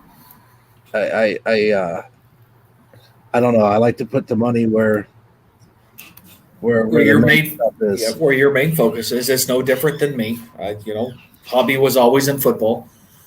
Unless you go, well, actually, you go years back in the early '90s. Really, there was no differentiation between retail and hobby. Really, you could get the same products in both places. Because I did 91, 92, 93, 94. I did a lot of basketball in those days, but you could pick most of that product up anywhere. Yeah. Like this retail, this is retail. So the retail has the Gretzky, the hobby has the Lemieux. So you have to start paying attention to that kind of stuff when you're going through all that. But it's almost the same exact thing, other than the silver skates. That was your differential. I think there might be more, but I know that was the main one. Yeah, your guess is as good as mine on that one. Don't lie, Steve. Yeah. You can keep calling it all you want. Me neither, but I have dogs. Eventually, everybody's going to catch on that everybody's full of crap. Those are lies. I just can't believe he used Vinny for that entire elaborate thing just to show off that many hockey cards. He just went in the closet. Like, he had to tape them up, box them up, and Vinny has to stand there and just keep a straight face. It was great. Nope. I do have a 5,000 count box with some hockey stuff in it. I'm not going to lie. There you go. Which poses the question, Carlos. Go on. I know you did a fairly. It's not a bad thing. I know you did a fairly large, substantial ComC order. Yep. For Madonna. Was that a lot of the low hanging fruit inserts and some of the base that you had just neglected? All over the place. There's some good stuff. The shame about the way ComC is right now is that there are some cards that I would happily have purchased on eBay normally that are really good cards that are like out of 5, out of 9, out of 10, like some rarities and some good stuff. But I got a great price on it, but it's going to take me a while to get it. Gotcha. Like, I get whatever I try to look for, especially if I see a good deal. I have no hesitation. I'm like, I'll buy it because at least eventually I'll get it. Well, the reason why I was asking is because, being in Texas, some of the hockey stuff that I have is Dallas Star focused because of the shop. So it was one of those in which as I go through those and I find Madonnas, I want to make sure I send you pictures. And if you need them, I want to make sure that I can get them to you is what I'm going after. Yeah, no worries. It's one of those things where there was a long time where where I started out when I was a young collector. I would collect whatever was out there, whatever was in the store. Now, mostly it was cheap stuff because I couldn't afford much. Didn't have a lot of money, so I did what I could. That was the first several years of collecting. And then it reached a certain point around university, I'd slow down a little, but I'd still buy a card here or there. And then at a certain point, I got bored of trying to do card count. So I said, all right, let me try to focus on a couple of nicer pieces. Let me focus on the autographs for a while. I kind of like the autographs, so that's what I would buy for a while. So I increased the quality. But what that means is now I'm sitting here like at just about 1,700 unique cards, which is good for Medano's checklist. But it also means like sometimes I'll look through and it's like, actually, I'm missing base cards. I'm missing a bunch of seemingly common stuff. COMC is great for that. But then sometimes COMC will show me something like, that's an autograph patch. I'll take that. Yeah, and that's the same thing with me. I mean, there's a lot of low-hanging fruit out there for me, yeah, especially for a lot of the newer sets. Yes. I mean, I'm sitting on right now, and this is still pending the shipment from Germany. Yep. I'm sitting at 2,074. Yeah. So it's, and I've, good night. What's the full checklist? What's the full Terrell Davis checklist? What's the big number? I don't have, do I have? I think I actually do. Yeah. Now, I haven't checked what anything new from 2020 in a while. Yeah. But the total right now is sitting at 5317 by my count. The reason I asked is because I figured that the way Terrell Davis's career went, now it was a shorter career, but the way that football does its product, I actually figured you wouldn't be that far off. Medano has about 5,700. So you got 2,000 out of about 5,300. I have 1,700 plus legitimately 140 to 150 sitting in COMC that are new that I haven't added. So I probably say like 1840, 1850, but I don't count it until it's in my possession. I'm not counting it. No, and it's not real. And that's the same thing with me. I mean, of the cards that are coming from Germany, I know for a fact 57 are needs, but I haven't bothered to put them in the checklist yet because I don't have them in my possession. So therefore, they don't count. Until it's there, it's not real. Because otherwise, I could have claimed 1,700. And this funny thing is, at the beginning of the year, and I'll do the video for goals and stuff, my goal was to get to 1,400 this year. Wow. I'm at 1,700 and change. I started the year at about 1,100. I've added 600 that I legitimately count. Wow. To that checklist. And I already had a decent collection to begin with. I had been working on it for years. And I had good stuff already in it. But I've added patches out of 5, cup patches, the shield card that is not officially in my possession, but I bought it. All this. So the back end of the year, the top cards of pickups of the year are like going to be backloaded to the last 2.5 months. Yeah. And I'm not counting the shield card because it's not in my possession. That's a 2021 card. Right. And that was one of the grails that I was going after forever that I got outbid at almost $1,000 on. But you bought for less than half in the end. So things happen for a reason. Yeah. But that's but indicative of the way this hobby year has been. Because I had a bunch of different collections that I was going to work on. But I had to kind of shift everything to buying. The reason the Medanos was so heavy, because it was like, I'm going on eBay and all the time I'm saying like, I haven't seen that card in 5 years. I haven't seen that card in 10 years. I know that's a rare card. I better grab it now because I haven't seen it in forever. Right. Well, and for those who haven't checked Instagram, and I'm disappointed that Dave and Vinny hadn't bothered to see my first Instagram post. It was a legendary post, guys. You gotta frame and immortalize it. That was the first post. 2,000 essential credentials. And that was one of the Germany cards, right? Yes. Yeah, I thought so. Sounds numbered to 50. And I was actually going to do this one for the second. That's a nice card. I like that. Yeah. Gold refractor. Do you like keeping the coating on them? Oh, yeah. I'm a coating guy. Okay. I don't mind it, but it's one of those things where sometimes they did such a poor job applying it, where it started to bubble a little bit, and I'm like, but I just like the shine with the coating off. But to the level of derangement, I'm sitting there going like, I guess for some of these I could probably buy a second. But for some of the ones that are like out of 30 or out of 69, I'm like, okay, that's stupid. That's moronic. No, you don't need one with the peel on and one with the peel off. But I'm like, Well, and then you actually have like 98 finest, for instance. I mean, you had the the parallels, no protector. the no protectors. Yeah, but the back is shiny, so it's different. It is. I do appreciate they at least made a distinction though. If they just left it, it was like, you guys are idiots. At least do something different. Okay, you made the back a little shiny. Okay, fine, great, I get it. Yeah, I actually stumbled across an Elway Okay, in my collection, already in my possession, that I didn't know I had. that's Go figure. It's all good. But that's been the enjoyment of sorting through some of this, and although actually I think my wife's outside, I'll walk into the bedroom real quick.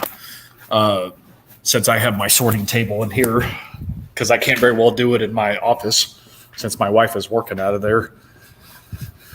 But since I started sorting through stuff, and by the way, that's the hockey box. One of the hockey boxes. Did you see how like light was shining off of it, Dave? It was that real brief like move. You saw that? But this is, I mean, you're not going to be able to see any of the writing or whatever. Yeah. But this is all the various sets that I started like notating all the gaps and stuff in all the sets. Because when I was busting products for as long as what I was doing there for a while, I kept a lot of the base stuff because nobody wanted it. Yep. So why not put together base sets and say all is good? But just to give you an idea, Vinny, now this isn't all Vinny's stuff, but this is a combination of Dave and Vinny and Bob Lewis, all just sitting here. Just saying. Oh, and Ed. There's stuff in here that's also for Ed. It's nothing major. There's a few inserts, but most of it's base stuff from doubles and sets and stuff. But where is... There was a card I was going to show. Where's it at? Because I'm pretty sure... Where the hell is it? Because I didn't realize, Dave, that you were a potential Doug Waite guy. Where'd Dave go? Lost Dave. Yep. He was so excited about the potential of Doug Waite. I'm wondering if his phone died. That's possible. He was saying that it was starting to drain. The host vanished. Yeah.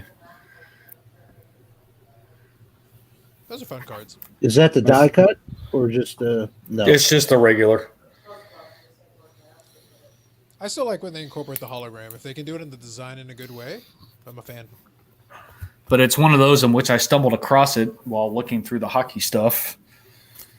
And I'm like, that's the first person that came to mind. Of course, since he doesn't watch the replay, I can sneak that into his care package and he won't know. So I guess I'm hosting the rest of this evening. It's all you, Steve. You're the best. So thank you to our guests, Vinny and Carlos. And the only problem is if anybody else decides to show up, I can't let them in. Sorry, Bob Lewis. We tried.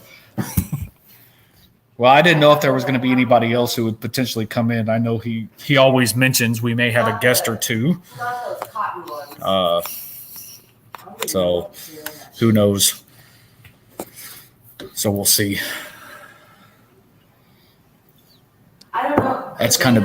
That's the only problem. I appreciate Dave hosting it from his phone, but it always seemed like a dangerous move. It's like Dave is going to come when this is going to happen.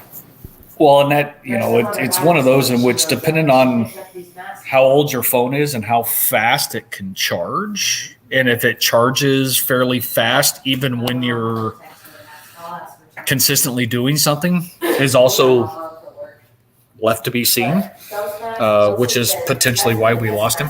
So how fast do you think the charging is on a hamster wheel in an Amish commune? Not very fast. So maybe he'll be back by episode 20. Let's hope so.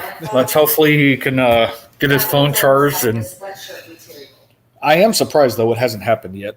Yeah, he's done some really long live streams. Even when he came on mine to visit, we were like 3 hours and change. Yeah, Yep. it sticks to your face.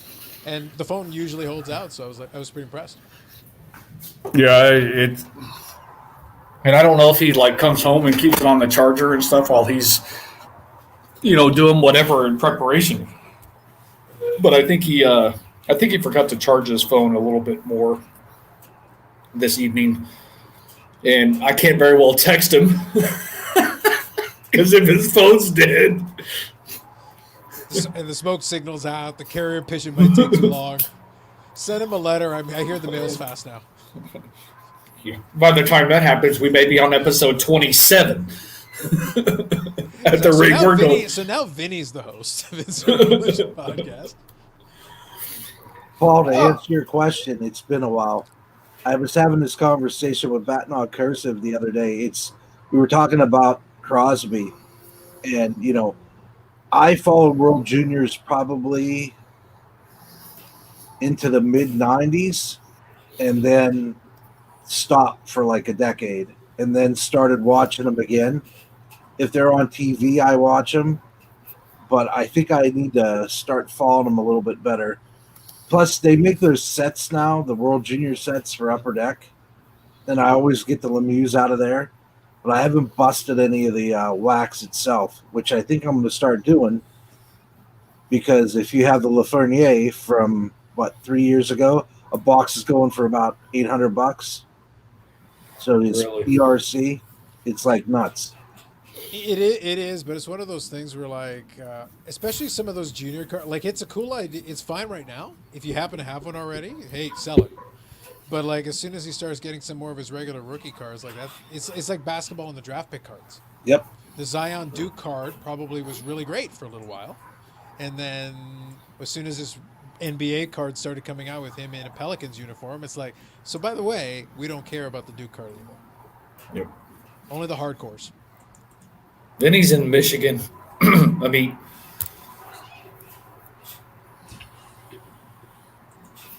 he's in Michigan. And if you can, and if you can tell, we've lost our host. We think his phone died, but I can't very well confirm or deny that because his phone's dead. At least that's the assumption we all have. Yeah, the Lafreniere is the PRCs on ComC are up there. Well, in fairness, though, ComC is a fun thing because there's really no downside for you to like put a really high price just to see like if you can get somebody or even somebody to make an offer. You could get somebody potentially to make an offer and maybe see something you like and you go for it. Wow, there are already young guns on there. I did no not doubt. expect to see that. Yeah, this quickly. They're really expensive. They're going for a lot right now. You would rush that. You would be like, get that in the database. Yeah, but on the flip side, though, they can't ship anything out, but they're processing stuff in faster than they are shipping. Yep. Mm-hmm. Yep. There's a problem with that. Yes. Holy, they had the redemption on here already. The MVP redemption. How did someone get an MVP redemption in a matter of 3 months? That's insane. So you're saying we need to ask ComC Barry? That's a good Barry, question. what did you do? Did you walk it in the door? Don't lie to me. Blue script, Alex Lafreniere, number 25. And here's green script. Amit, you're like 25% owner of ComC. Can you confirm or deny if Barry personally walked that one in? Could you let us know? Amit's a big power seller on ComC. That's why I have a little fun with it. But because he has tens of thousands of cards on the platform, so he does a lot of business through it. So that's why it's like, you own like 25%. You probably got to sit at the table. Could you just let us know? What are the processing times looking like right now? So the same guy you had on Sunday. Yes, What's that? Barry. No. Barry's No. never been on my show. He's been on Jeremy's show. Oh, okay. But he did an episode not long ago, and it was one of those things where I listen. Right now, with a lot of Jeremy's show, what I do lately is the chat gets kind of delayed because they'll usually talk for a while and then eventually go in. And I'm kind of like Bob Lewis. I have my little fun comments, but it's like if there's a time delay, it loses the impact when it was from a comment 25 minutes ago. It doesn't work the same way. But I also, when it comes to a lot of business interviews, I want to listen more than I want to comment because I don't really have a question. And really, this is something I've always thought was interesting, is that maybe the problem is that I'm at the stage of my collecting where, like, look, if I really have a question, I'm just going to ask you myself. Right. Honestly, I'd rather just bring you on my own show and ask you my questions myself rather than do it through a chat. Makes sense. Yeah. So it's like I respect though that he does do it. Barry's a good guy from everything I've heard about him. But it's one of those things. ComC is in this weird position. I don't envy them. But when they go and do their thing and they talk about, well, COVID and all that, it's like, well, yeah, man, but I work at a retailer. And you know what happened when COVID happened? They had to close all the stores. And you know what they did? All the executives got in a room on a conference call for days and made plans. And they said, we got to do something. We can't sit here and wait. We know this is a problem. What can we do? It took them a couple of weeks. They moved the website and the infrastructure ahead 10 years. They doubled the capacity. They doubled it again. They doubled it again. He's That's all they back. had to do. Hey, Dave. He's back. You found a charge? And it showed up earlier today, and I hate them because they're stupid. But like the system update on the phone. Oh. Before it's like, okay, the battery, you don't have enough battery, we can't do it. I'm like, whatever, close it. So then it's like, it's going to restart in 10 seconds. And I'm like, okay, usually you see a countdown with that. So I'm just, and then boom, it's gone. I'm like, huh, oh, okay. So. Well, we kept it going without you. However did you do that? It was tough, man. It was tough times. Vinny took over. And he took over as host, and we rolled. Yep, it's better than it ever has been. Great. Feedback was off the charts. Yep. Viewership, Patreon, everything. You've been getting, I don't know if you pay attention, you've been getting donations. Like Amit has donated like $37,000 to the podcast already. He says $40K in there, so you might lose some on taxes. Are you going to share that, Dave? Huh? Are you going to share that, Dave? No. Well, what the hell am I still doing here? You'll see when episode 20 and he's on a throne. Yeah. I'm on a yacht. Yeah. No, the key, Dave, would be that you would have the throne, but literally be in the same room. Yeah, the one in the green. You spent all the money on the throne. That's all you spend it on. I am going to go ahead and say Yes, it did. that there is something in the works that me and Vinny have been talking quite a bit about. Just throwing that out there. Monthly Patreon, #invest. No. That was the other idea, Vinny? That was the cutting room floor one? No, that's not what we're going at. Right. But I like it. I like it a lot. It's fun. It's fun. Dave, going back to that Zamaya card, do you have that one? I don't know. I'll have to check.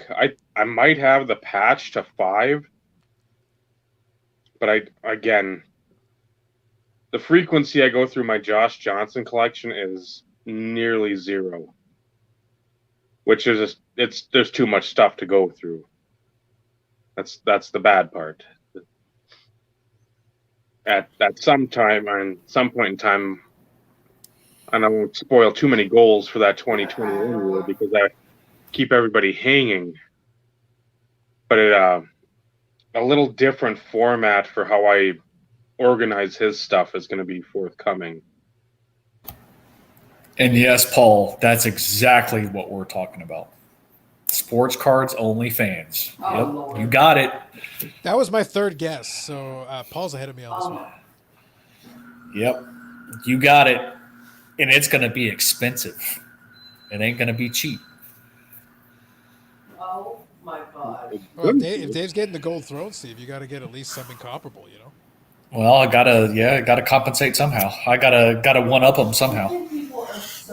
If he's taking 40K, we gotta, Vinny. We need to change our monetary donation value. In fairness, YouTube gets about a 30% cut, I think, of those. So you got to take a little off that. So what are we thinking? 150K to join? Is that what we're thinking? Yeah, that's about right. You say so. Vinny, we got to work with this rolling with the gang thing.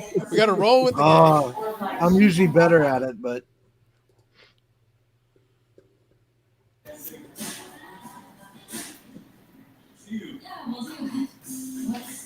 Nah, we don't need to be careful with Carlos. Carlos has been here before. Carlos is fun. Carlos is fun for reasons. I actually gotta ask a question. I am positive I said it, but I feel like it was in some video, and then I saw Bob reference it. I'm like, okay, which specific video did I say 4 reasons specifically? I'm sure I said it. I just don't know where it was. She asked me. You're asking the wrong person. I edit the videos, and I'm like, I haven't heard it. Well, I was like, what? So I was like, I'm sure I did. She ended up calling me on my Positive. cell phone. I don't know when. It's always in live streams, though. That's possible. That's She possible. asked me the question That again. probably makes more sense. Are you smoking right Yeah, now? that's where I've noticed it most, Carlos. Now, granted, I haven't gone back and watched historical videos quite yet. I'm trying to stay current, and I seem to fail miserably at that, for that matter. But and the ones that I have been watching as of late, I'm usually like a week behind. I've never heard it, but live streams, it's usually there. Yeah, that probably makes sense. In the course of a lengthy conversation, 5, 6, 14 hours, I'm sure it can be. I'm sure. Well, it's no different. Yeah. You've never heard me sit there and with my tagline in any of my videos, at least I don't think, just saying, only comes up in the podcast. Now, Dave, on the other hand, his and again, that's usually in some of his videos. Dave, it would be kind of a fun video for year end, like a 2020 goals video. You label it 2020 goals, and it's just a super cut of you just saying, and then again. Literally that's all it is. Just a loop for 25 minutes, and then again. Nothing else. You may have to double that time frame. Yeah. Make it hours, whatever you want to do. Because it happens frequently in the podcast. Well, if you really want to go next level, Dave, you do the supercut, and then you do a live where you play the supercut and then walk away.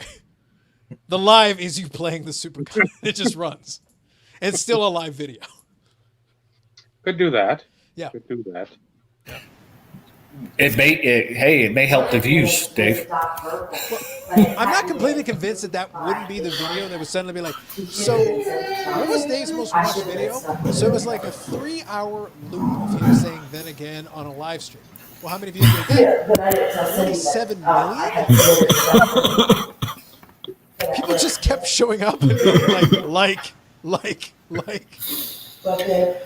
Now's the time that you would need to monetize. It's like, what happened? 47 million views and it wasn't monetized. I thought that was automatic written. Damn it. I could somehow, shape, form, or fashion, though, I could see that happen. Well, that was the joke when my channel's been around not as long as yours, but my original channel started a long time ago. 5 or 6 years ago, I did some live streams with many ninjas, my older brother, and some of those eventually got viral accidentally, and 2 of those videos are over 1 million views. But when that happened, most of those views were not monetized. So I said, "There's I got 2 million views in 2 videos, and not really? Come on, you're killing me." It happens, unfortunately. Yeah, But then I would again, have taken those couple extra bucks. It would have been all right. I would have taken it. I'm not here to make millions. Last night, Sunday during Carlos's stream when he had Joe on. Yep.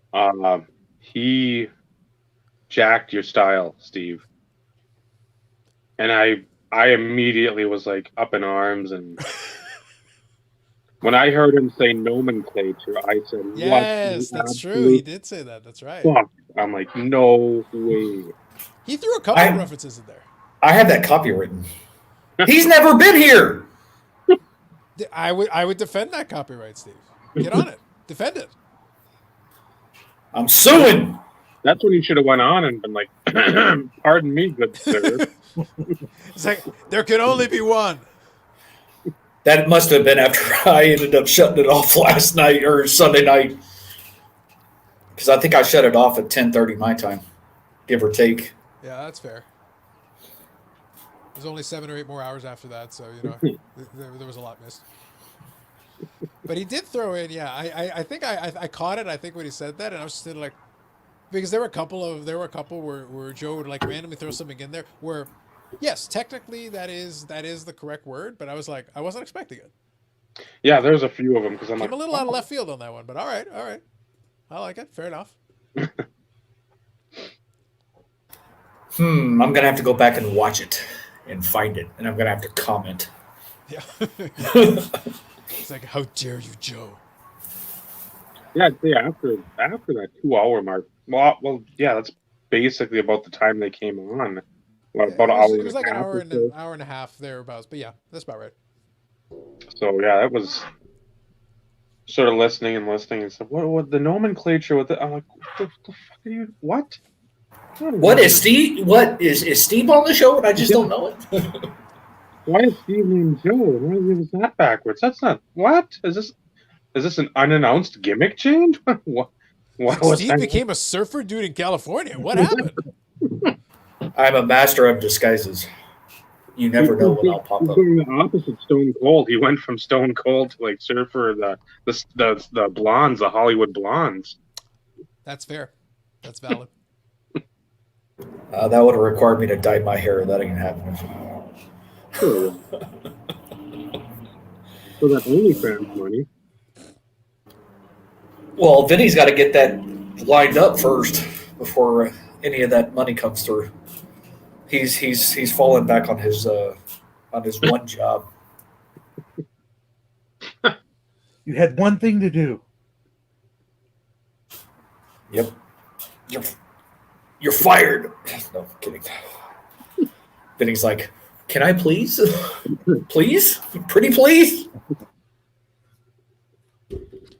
This is Damn where it. the joke keeps developing. You go like, wait, I changed my mind. You're hired. Really? And now you're fired. I just realized I had to hire you first. Now it's taken care of. Well, that's what happened with Matt and his new channel. I told him, it's like, well, Matt, you have to make the channel for Steve to subscribe and then unsubscribe to it. I did that. As you should. But I bet like, you jerk. And then I subscribed again because, I do want to support him. There you go. But I felt like at the bare minimum, he should give you the ability to subscribe and unsubscribe. It's the right thing to do. Which I did. Yes, exactly. I am a man of my word. He probably saw the notifications. You have a new subscriber, and then all of a sudden, here comes the repeat of you have a new subscriber, and it's the same name. Second notification, psych. But yeah, no, when he said he had that channel, then, well, have you made it yet? No. That was like my exact question to him. It was like you're trying to hype up the channel you haven't made. You have to at least make the channel. You don't have to put the video on, but at least make the channel. There's a starting point. Yeah, who knows who's like came across the stream and they're like, oh, I like that, and then it's a good idea. Then he goes to make the channel. This name already exists. Yeah, exactly. Yeah, I could have been that guy. I could have gone and stolen it. It's like, welcome to Poke Checking Cards. I'm Bronco Steve. This is my collection this is my channel about my Terrell Davis collection. Joke's on all of you. All those other videos of Terrell Davis you haven't seen yet because he hasn't recorded them. They're on Poke Checking Cards. So you gotta find them. It's an Easter egg. You gotta go look on that channel to find the rest of them. Yep. We won't be talking all in 4K. That's weird. He's in a studio? What? There will be no conversations about hockey on this channel. Now we all just need to convince Vinny to start making videos. It's going to happen. It'll happen. It's going to happen. Exactly, Paul. Exactly.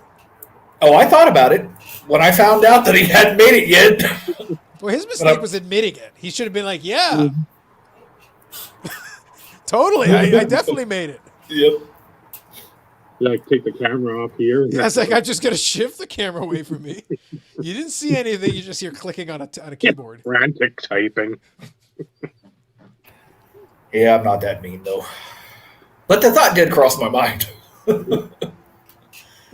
I would have given it back for a small fee. I was going to say, you got to have something to start off the OnlyFans, the empire. Yep. Got to have something to start. Yeah, a little seed money, Works out. Yep. Works out. I like it. Got to get devious every once in a while, right? It's no different than that kidney money, right? Well, allegedly, Steve. Allegedly. Oh, that's right. I forgot. This is critically important. As you're not lawyer, I'm just saying you want to be clear on the alleged. In this case, the supercut of allegedly is extremely important. Allegedly, for legal reasons, in theory, hypothetically, and for more reasons. For many reasons, a multitude of reasons. Here, Dave, a cornucopia of reasons. There you go. Just for you, Dave. Just for you. Just as long as we're using the right nomenclature. Correct. Yes, sir. Yes, sir. Just saying. We're out of catchphrases, then you need one. Dave, you missed out on the opportunity. And again, it's already passed, Dave. I know. I was waiting for you to say that and stop, and then I said, and again, I'm late to the party. Yeah. It's fair.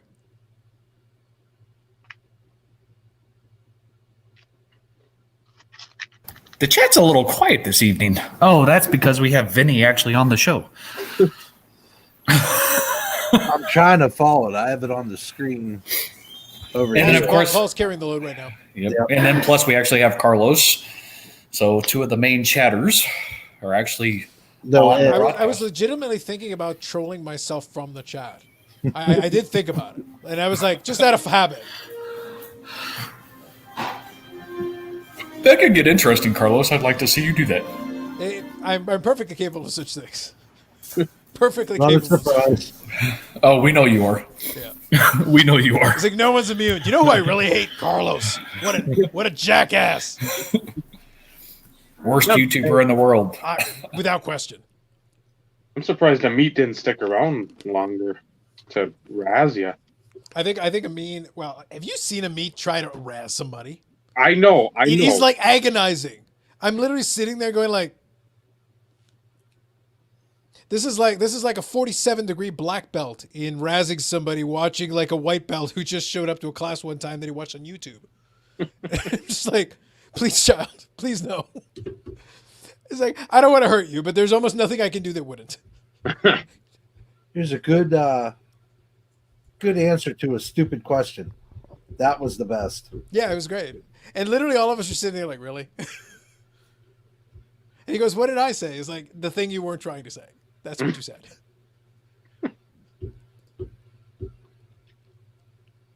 Yeah. Amit's a good guy, but he'll try sometimes. Sometimes he'll try. My favorite, though, is when he tries to derail the conversation after it already ended. Like, I'll be like, I literally moved on already. You can't derail the conversation that already passed. Well, you can. It just doesn't really have any merit or any weight. Yeah, but that's what'll happen. And then he'll just stare at me like, and he's like, let's move on. Like, I just wanted to stare at you awkwardly until you accepted it. So, Carlos, I do have to ask the question. Uh-huh.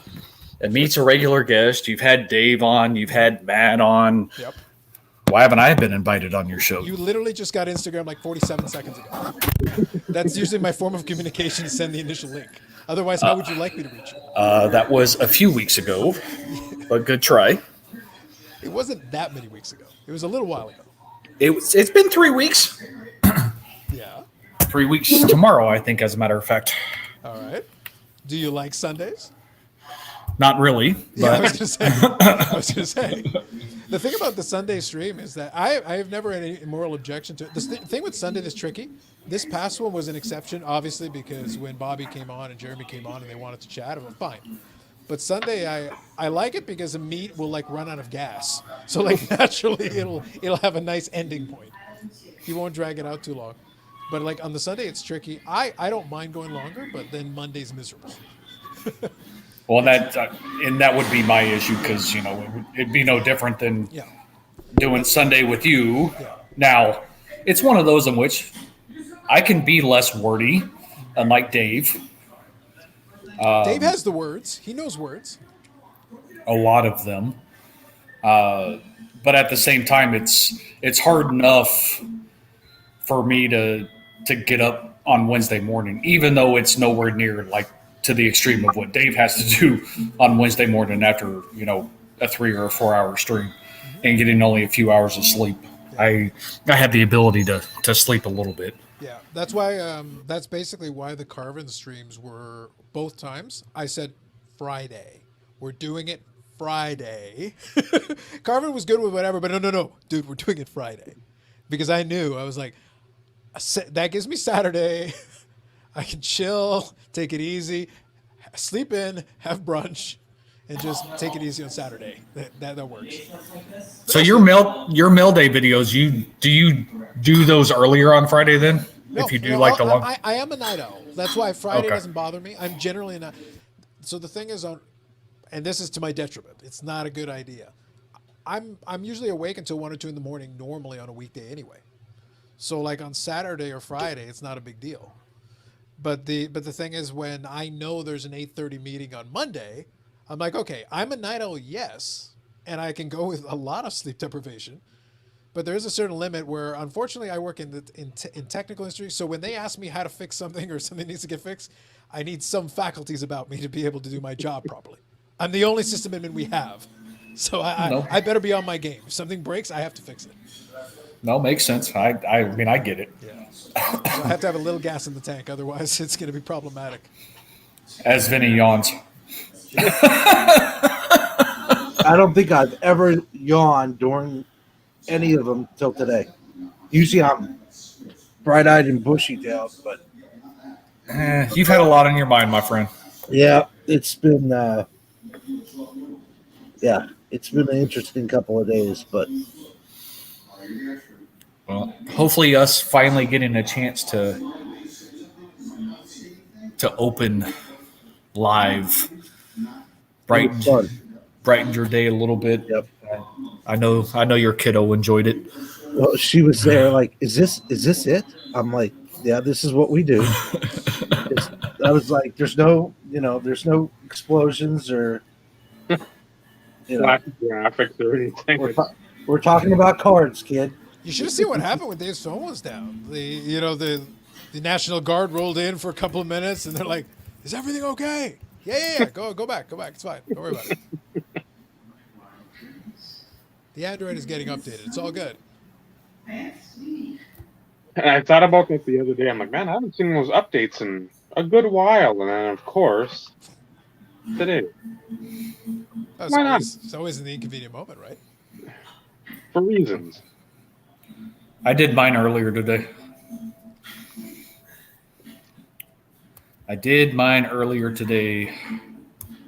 I was actually in the middle of watching YouTube videos and it came on. And I'm like, I guess I better do that now. Not that it really matters because I use my laptop when we do the stream. So That's fair. Yeah, that's what Dave needs to invest in, so we can do some share screen stuff. Yeah, I know. Dave, get a Chromebook. It doesn't even have to be like a full-fledged laptop. It literally just needs the browser. I would wager like a Chromebook would probably work. Is that like a Tops product? Yeah. Yeah. If you open enough Chromebooks, I think you can get an Acuna. It's probably cheaper than Top Chrome. Yes, actually, yes. The Chromebook would be cheaper than opening Topps Chrome. At this rate, Especially Topps Chrome like Black or whatever that one's called. Yes. sorry, I'm perusing eBay 2017 Prestige. I've literally been scanning eBay the whole time we've been Yeah. talking. That the benefits of a second screen. It's very helpful. Yeah, well, I don't have to see you guys on the screen here in order to peruse eBay. Nice. What? No, Outrageous. I know it's crazy to think. Oh. But yeah, so kind of alluding to what you said though, Steve. It's like, yeah, no, I'd reach out, but it would probably be like a Friday or a Saturday, be something like that. I'll ping you, and then we can work something out. Just a matter of timing, because it's really just a scheduling thing. The Sunday just kind of settled in because it worked. It was the end of the week, and that was usually a day that worked for a meet when he decides to pop on. I like having one day that is sort of like almost scheduled. It's kind of nice. But other than that, I've been open. I think I've had a live stream almost every day of the week. Other than like Tuesday. Literally all the other ones. Yeah, it's one of those in which, I'd like to go on and be able to support you. Not that that's what I'd be there to do, but, that's kind of what you do. It's all about supporting each other and, helping each other out. Yeah. Nope. I'm always open to having folks on. It's interesting to me. That's why I asked Matt to come on. Jeremy came on because he wanted to come on. I was like, great. And Bobby came out of the blue, so I was like, oh, that's cool. And he came with his chipmunk original. That was fun. I like that Dave nailed the reference perfectly. I was like, yes. But at first I was like, because the way the stream was going, it was like really dead in the sound. Usually I can hear myself a little bit, and it was kind of deadened. That's why I was like, is it my audio, or does Bobby sound like a chipmunk? I was like, no, okay, it's not me. Great. Yeah, it was quite interesting to say the least. At least early on. I will say doing the monologue does feel kind of weird because there's a time delay when the chat kicks in. So I had to put the regular chat in another window because I'm like, okay, is the chat actually working? Because there's a bit of a time delay, and I'm like, okay, no, there were some people there. Got it. Okay. Cool. Yeah, I was going to say you had and that was weird. And we've experienced it a couple times where the chat is like super, super delayed. Because there was a few times in which when I would even type in something and you were, I don't want to say a lull in the stream or whatever, but it was one of those in which typically you try and pull up the chat or everything else, and there's nothing there to pull. I'm like, man, I sent that like a minute ago. What the hell? Not only was there nothing to pull, I had the stream open on the other side with the video paused, but the chat still goes with the live chat. I wasn't seeing it there either. So that's why I was like, heck. It was like, even on this side I'm not seeing it, and I'm not seeing it over here. I was like, okay. Yeah, that's weird. Yeah. It was I was almost wondering, like, is it working? Because it feels like it is. It looks like it is. Then I turn on the video, I was like, well, I can hear myself. It seems like it's sort of working. Yeah. Go ahead, Vinny. So, Paul, you're going to go for that red rainbow from Allure? The whole 100 cards?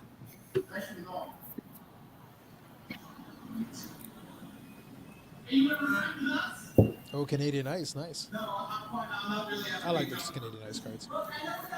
Yeah, Paul posted that he got like a dozen of the red Allure from last year. I think that's right, yeah. I just picked up a box. Of Allure? It's the first time I bought hobby for anything new for a while. I kind of went, I took a Meat's advice. I got some synergy, even though it's like the evil junk that everybody calls it. But I said, I'll take a shot at it, see what's in there. What was it? It was 1819 and 1718 for $40 a box, which is kind of low. That tells you how popular it was. Yeah. I'll take it. Yeah.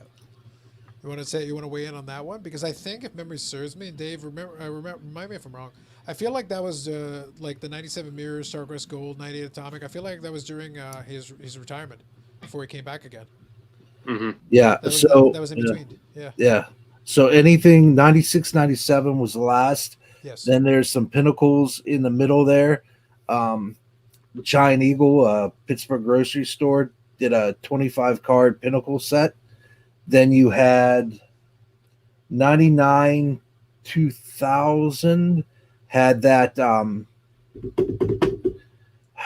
it's the hero,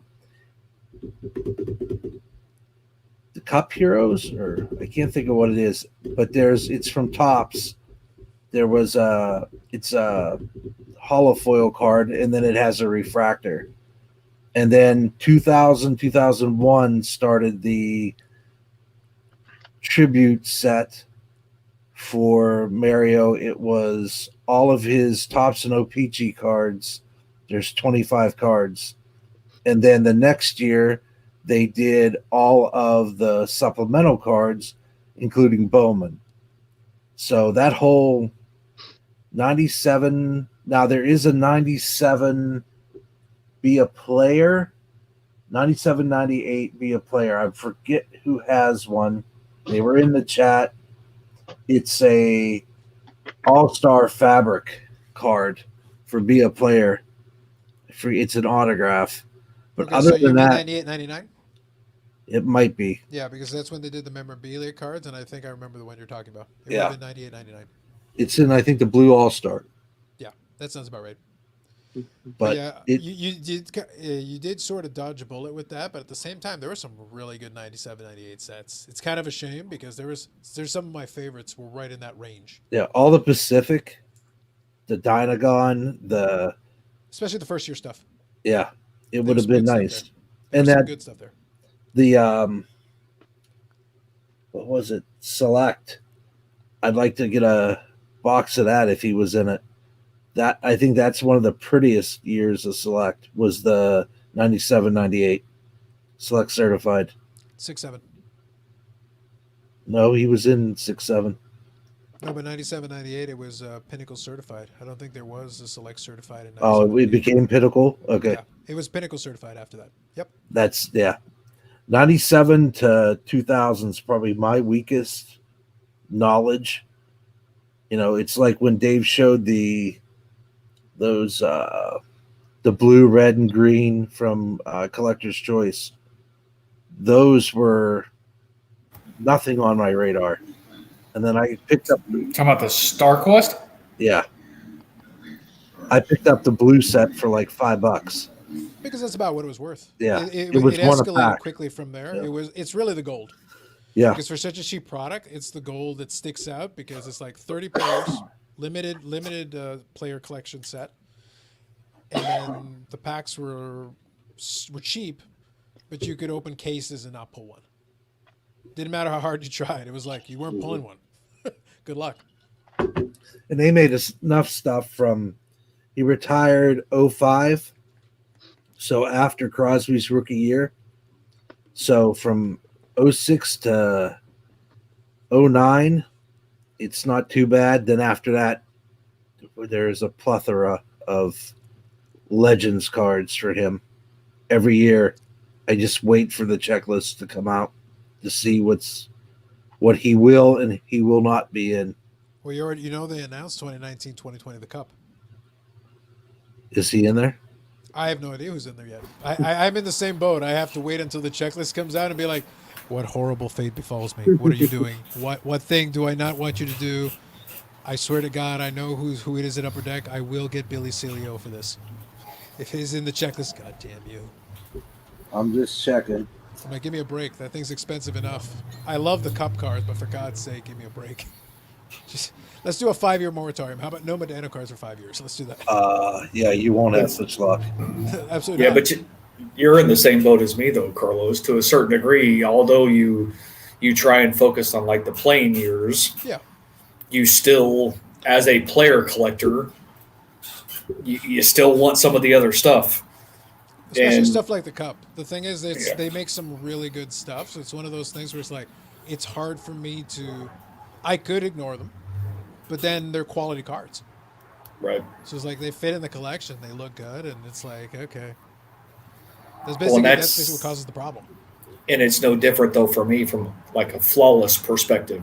The only issue is I have a hard time spending a couple $100, $200-$300 on something that's player worn in a $1,500 a pack product. Yep. So I'm looking on Cardboard Connection right now, Take and a look. I don't think they've released a checklist yet. I'd be They- surprised if they did. they have it, but as I scroll down, enshrinement duos, and this is my personal favorite thing to see: Wayne Gretzky, Mario Course. Lemieux. They got the picture? Yeah, So then Ouch. you know. And you get Gretzky in the bargain. Very nice. You get the Gretzky Ouch. collectors. yeah. It's near impossible when you have to go against Gretzky collectors when Lemieux and him are on the same thing. It's a bloodbath every time. Yeah. Well, there's a card I've had on eBay on my watch list for a while. I'm not going to play for it because right now it's more expensive than the one of one I bought and a couple of the one of ones I bought. But they did like an octograph, and there's like a Gretzky, Lemieux, Gordie Howe, Mike Bossy, and it's 8 players. And then Modano's on the back, and I'm like, you guys are killing me. Like how many like big name Hall of Famers you throwing on there, and then Modano as well. It's like, couldn't you let him off that one? You sure we can't put Dumba on that or something? Like just throw him in there. He's like on that level. Put him there. Make him Dave's problem. Not mine. 01 rookie reprint refractor. But Dave was trying to avoid like some of the modern cards for good reason. But one of the ones we were looking at that has a lot of like good legend players, Steve, is like the stature that Upper Deck did. So they do the stature. So they've got, that's the regular version. Green version. Numbered to 149. Red version, 75. Blue version, 35. Black out of 15. Then the alternate. You got to have one of those. Red alternate out of 20. One of one, purple. It's like, only because it came out, when it came out, I went after them right away. And then the purple, somebody tipped me off. Matt actually tipped me off on somebody and got them in touch with me. And I had to negotiate it. But under normal circumstances, if I could avoid the newer stuff, I wouldn't have even bothered. But I have the rainbow, so. And he just so conveniently has it right there I have a next whole to box. him. I have a whole box of some of the newer stuff sitting here with the cup stuff as well. Do you? Yep. Yeah, I have a couple boxes sitting next to me at the kitchen table only because I'm still trying to find the time. Okay, maybe not find the time. Take advantage of the time to continue working on the PC showcase stuff. But like I said, the house has to be empty. I can't do it when other people I are have here. You have that? Go ahead, Vinny. So I have the regular set, which is 2001, and then I'm working on the regular Topps Chrome version, and then the refractors. I don't know if they're in this. So this is the year that the reprints are in for Lemieux. Okay. So this is a 2000-2001. Now I'm thinking it might be in Chrome that has the refractor. I'm thinking it is. So yeah, because those are just the regular base. There is a Topps. Yeah, Topps Chrome should have the refractor. I know what he's talking about. I'll just bring it up on my checklist. To your point, Steve, though, usually what happens is when I'm off the clock at work, the work desk here becomes the card sorting desk. But I'm horrifically lazy when it comes to the player collect. I'm meticulous about keeping the checklist in line, but then I sit there like, okay, do I want to sort this? No. I know I have it. I marked it off the checklist. It's going in the box. I know where it is, but I'm like, okay, so ask me about those ones. That's a rainbow. That's one thing. But it's like, all right, ask me about a specific card from like 2005. And I'm like, it's somewhere. I know it's in one of those boxes. I have it for sure. Good luck asking me where it is. So you're struggling with integrating. Once the cards come in, like I added 600 cards this year. So some of it I was able to sort effectively, but some of it I was like, can I hire an intern? It's like your job is just to sort this. I don't want to do it. Well, I spent damn near a week integrating, like sorting and getting all my stuff in order. Yeah. And that's because over the years, I mean, I want to say I bought 3 or 4 like mini collections over the years. So sorting through, checking the checklist, pulling out stuff that I had dupes of and everything else. I think I probably still have 1,200, 1,300 dupes between base and inserts, maybe more. Yep. Still. Anybody want to collect Terrell Davis? I could probably get you off to a really good start. These are just the lots that I bought this year of Lemieux that I haven't processed yet. So these are mostly base, but you know, that's my big thing. I have to go through and see what's missing in the binders that are in front of me. And because I sort of do, like you saw, Carlos, the 9 cards per page. Yep.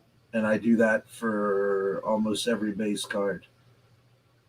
And that's how I've built my binders up. And Mine's an all penny sleeves and top loaders. I wanted some way that I could go through them and see the majority of anything that was under probably $20. Right. Now everything else are in these boxes here. So, and then I have 2 boxes that are just pack pulled. Yeah. So I keep them separate. I don't know why. It's sort of like when Elite Co 3 does his Cardboard Futures sticker. I just like to keep them separate. I don't know why, but it's always been like that for me. Collecting So- usually comes with some kind of neurosis. There's always a quirk of some kind. There's something in Yeah. every collector where they'll be like, you do this one peculiar thing, whatever it is. So this little on the edge, I just mark it with a Sharpie if I purchased it as a single. If I pack pulled it, then there's nothing on there. It's just my craziness. That's a system. No, easily identifiable though. Yeah. I did get a Nothing little wrong with better in the for the first decade of the Medano cards. I did get a little better because when I was doing the one stream with Dave for the '90s stuff, I was able to find that. I can find because those ones in those Z folios, that's convenient. Those ones I've actually got in order, which is great when you're flipping through it. You can see all the different rainbows and stuff. But anything after 2000, nebulous somewhere in the space realm. I just, Go ahead, Vinny. the Z folios, I just don't like them because you can't see the back.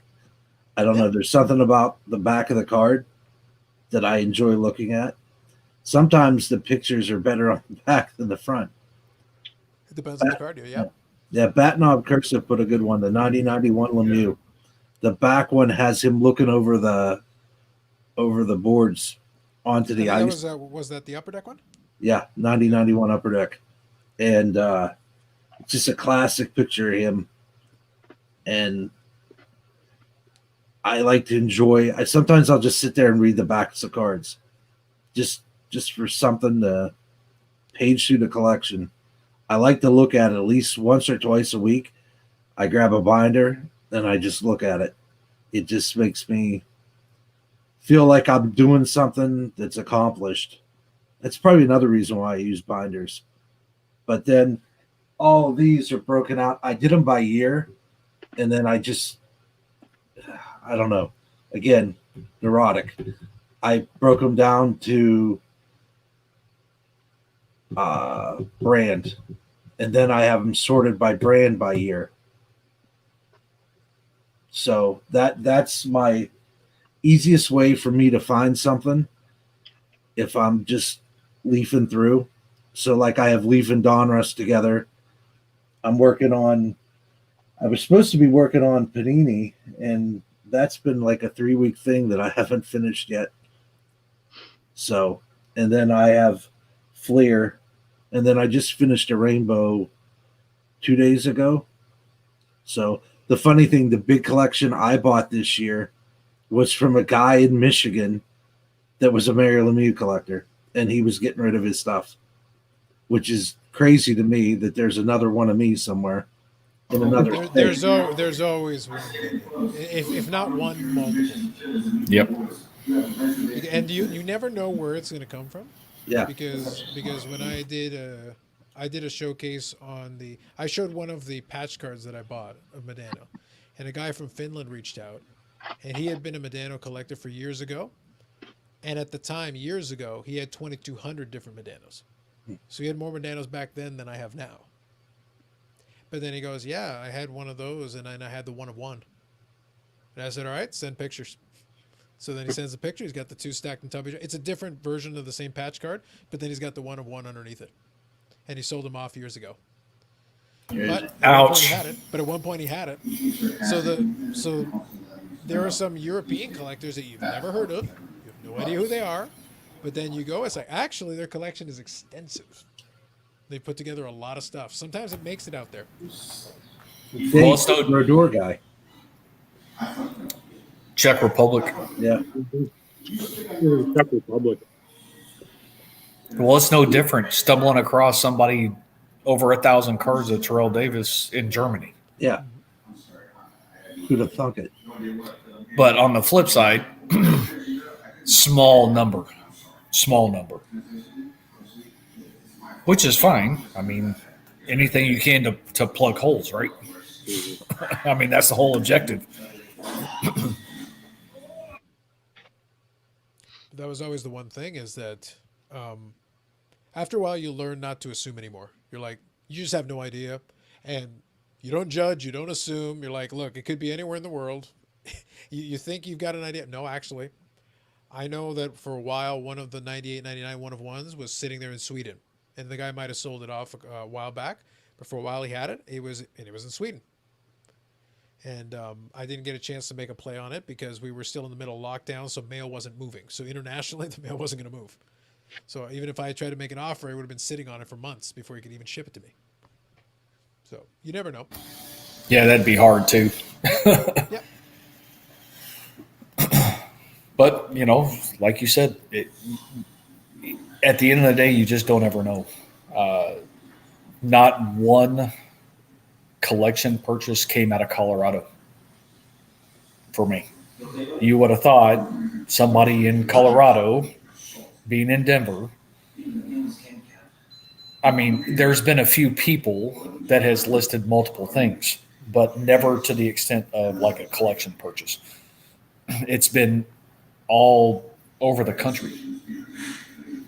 There's a rare instance that I get mail from Pennsylvania for Lemieux, which boggles my mind. But when I go there, you go into the shops and I just look at them, like I was saying 2 weeks ago, just ridiculous prices of stuff that you can get. I'll pull up my phone right now and I'll get it for a quarter of the price.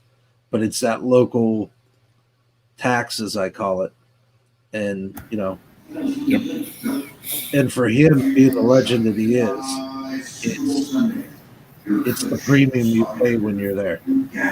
So That does sometimes be a lockdown sometimes, because if you get the local premium and it's like a legitimately rare card that you can't just go find another one on eBay or somewhere, then sometimes you run into that lockdown. It's almost like a hostage situation. It's like, look, you want to get like 5 times more than it's worth, but it's like an out of 5 or an out of 3, and it's like, it's not like I can go run down the street and get another one. Yeah, that's when I'll pay up. But I've never seen anything in the 3 shops that I go to when I visit my folks. There's nothing there that I've ever seen that I'm like handing him cash for. There's nothing there that I don't already have that would Yeah, just nothing that I would probably pay twice to three times the going rate. But if it was there, I would put the cash up for it. I'd pay the tax. Yeah, I just put it in the comments. One of my one-on-ones from Goodwin Champions came from Taiwan. The open boxes all over the world. You just never know. Sometimes stuff ends up there and somebody pulls it and they stick it on eBay or whatever. Yep. I had concerns that I was ever going to get that card. I mean, it wasn't like super substantial from a price perspective, but still. I had concerns your box was never going to get to Texas. We were beginning to wonder.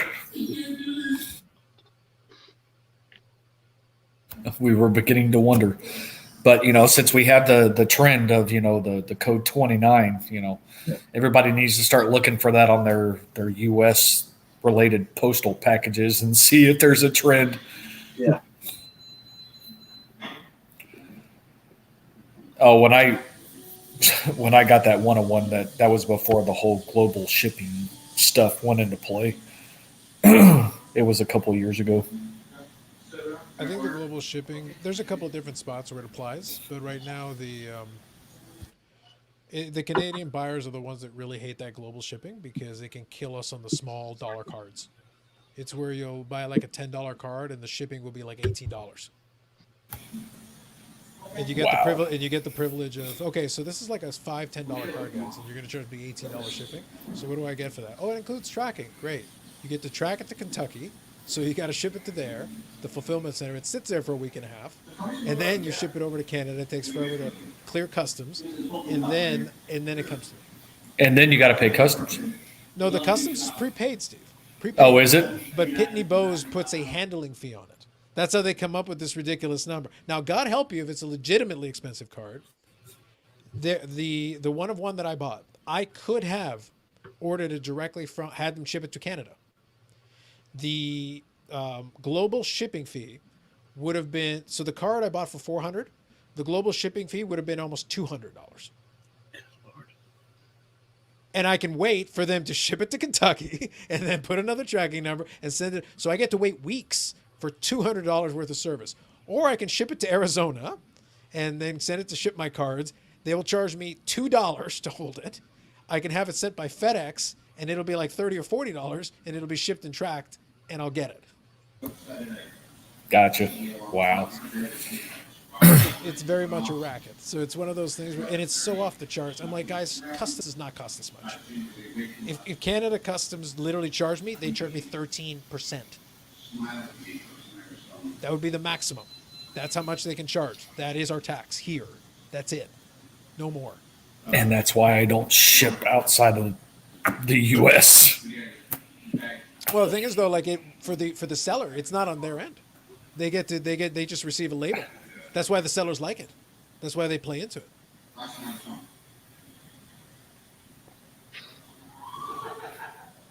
No shit, Paul. And now Ed finally comes to the party. Yeah. There was one. Ed's here. Yeah. I'll tell you guys a story. There was one global shipping one that was my favorite. There was one. Because they ship the card. And what happens is sometimes they'll use these third-party couriers to do the final delivery. So they came up with this random third-party courier that I'd never heard of. It had this tracking thing that I'd never seen on this website that looked completely fake. I went and looked at it, and it said that they delivered it. I go to my mailbox, nothing. There's no handling, but it said they delivered it.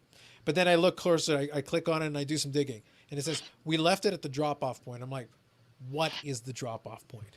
I go searching around. I finally figure out what the drop-off point is. The drop-off point is a convenience store 3 blocks away. Oh shit! And I walked over, I walked over to the convenience store. I walked in with the number because they don't give you a slip. I had the number, and I go, "Did a package get delivered here?" And he goes, "Yeah, we get packages here." And it's just sitting on a shelf. There's a rack. There's a stuff. The guy literally just drops it off and just puts it on a shelf. Lovely. And the guy goes, "Yeah." The guy just drops the stuff off. He doesn't say anything. He doesn't say hello, anything. Just leaves the stuff on the shelf, and then that's it. Even the convenience store guy thought it was stupid. And he's the drop-off point.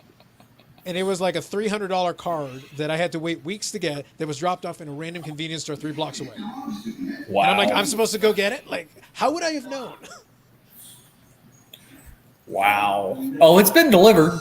Somewhere. No, it hasn't. Delivered in my mind is in my mailbox. That is my favorite one of all time. My dad just shook his head for like 5 minutes. He just couldn't believe. He goes, "A convenience store?" I go, "Yes." And I knew the convenience store because it was on my way to school when I was a kid because I've lived in this neighborhood for a lifetime. But I was sitting there like, "You dropped it at the convenience store? Really?" Well, then again, so, and this goes way back. It's not the same thing, but the first telecommunications company I worked for, Greyhound Bus Lines was one of our customers. And we'd ship out replacement phones and everything else. We always ship things with call tags. So all they had to do was package the defective one back in the same box and put the new label on it and ship it back, right? Oh, hell no. They used all sorts of different courier services, and they would throw them on the freaking bus, and it would be dropped off in old downtown Carrollton at the Busy Bee is what the place was called. Nowhere near like a bus station or anything else along those lines. It would be dropped off at this little convenience store. And every week we'd get a phone call from this sweet old lady. "We got packages." "Okay, we'll be down there to get them." But yet we sent them with call tags, FedEx call tags, to put it on the outside of the box, prepaid, to ship it back to our place of business. Oh, hell no. They put them on random buses and used random. So I guess I get it, but that makes no sense to me whatsoever. Yeah. At all. It's just a combination of laziness and a lot of these, like, they don't want to even bother. And the thing is, at the end of the day, I do get it. But at the same time, I'm like, you're charging me for this service. And it's inferior service to begin with. And it's expensive. So if you're going to make it expensive and you're going to make it inferior, could you at least get it to somebody who can get it to my door? Right. I don't feel that's unreasonable. I feel like I'm already overpaying. Could you, at the bare minimum, get it to my door so I don't have to randomly find a convenience store? Right. I don't feel that's unfair. No, I'm right there with you. So I don't know if anybody else read this comment from Ed. Was this on the interview with Beckett? I don't think so. No. Or I'm not sure. Did I miss something? Where did maybe the best question, Ed, is where did he say it? Because I haven't heard of it. I know Vegas Dave, but he says a lot of stuff. But yeah, we're collectors. I haven't heard anything specifically. It doesn't matter. We're collectors, so it's irrelevant. I'm just throwing that out there. But the truth is, though, I've always laughed because I say it's like I would kind of enjoy that. So yeah, 86. Let's go. Let's have fun. I'd have some fun. Ed says he sent it to you, Dave. Mm-hmm. Didn't Gary V last week say he's doing his homework and prepping for how big it's going to explode? So we have dueling comments. I've never thought that would happen. It's crashing. It's great. It's crashing. It's great. Like you said, we're collectors. We are at an all-time high as it pertains to the hobby. We've all said that at some point this bubble will burst and there will be some sort of normalcy that comes from it, but that doesn't mean that it's done. People are still going to collect. End of conversation. You're just not going to see some of the stupid money that's transpiring these days. I think though, I remember having a conversation with somebody on one of the streams. I might have even been on Jeremy's, and I just said, "It's like, well, do you remember the early '90s?" He goes, "Yeah, I had a card shop." Great, then you already know. Remember when we had the overproduction boom and it crashed? He goes, "Yeah." Now, do you remember how they made a set the next year? and the year after that, Yep. and the year after that. Production was put down because they couldn't keep overproducing. But guess what? They produced another set. That's why I joke. I was collecting baseball at the time. Remember 91, 92 when it crashed? Yeah, they made a set in 93 and 94. Yep. And after And this crazy 95. strike, and they made a set in 95. It was streamlined because of the strike. And then they made another one in 96. That was the one where they had the Mickey Mantle cards. Then they made one in 97 and 98 and 99. And we're in 2020. They're still making them. Yep. It's nuts. Can you believe it? That was the last time the hobby crashed. And yes, it did for some. But then for other people, they went and bought the next set of tops. But on the flip side, like you said, it's the differentiation is the fact of being mass produced. Correct. The junk wax era.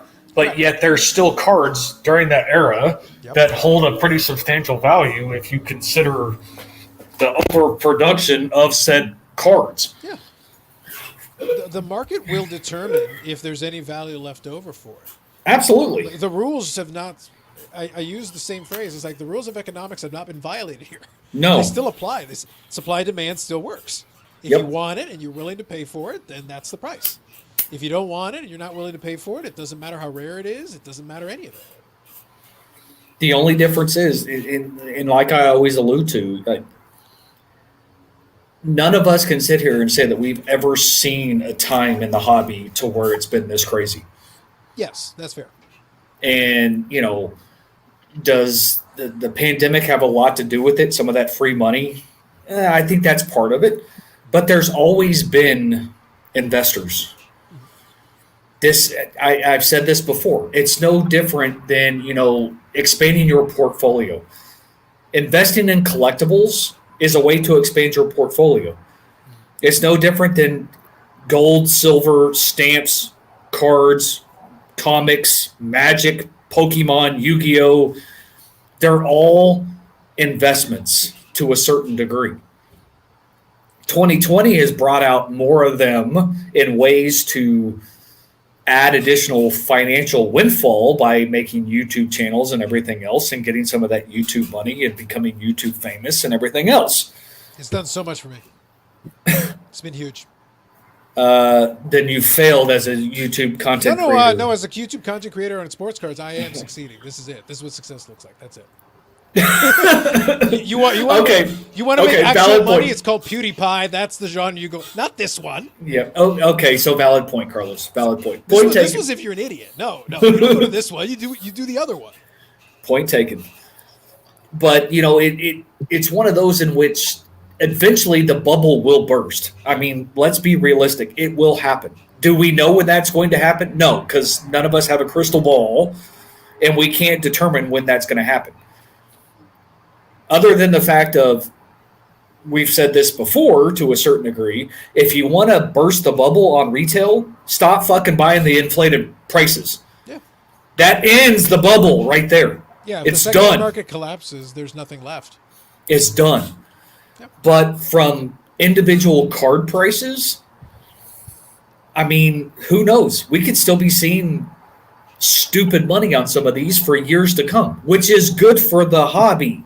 It's not a bad thing. There's not a negative impact to that, at least not when I think about it. I could be wrong. Can I pose something to you? So absolutely. In the vein of where you're going with it, and this is something I've repeated, but it's worth getting your guys' take on it as well. And this is something I was explaining to Jeremy the other day when we were talking on the Sunday thing. I said to him, because Jeremy really gets amped up. He gets excited.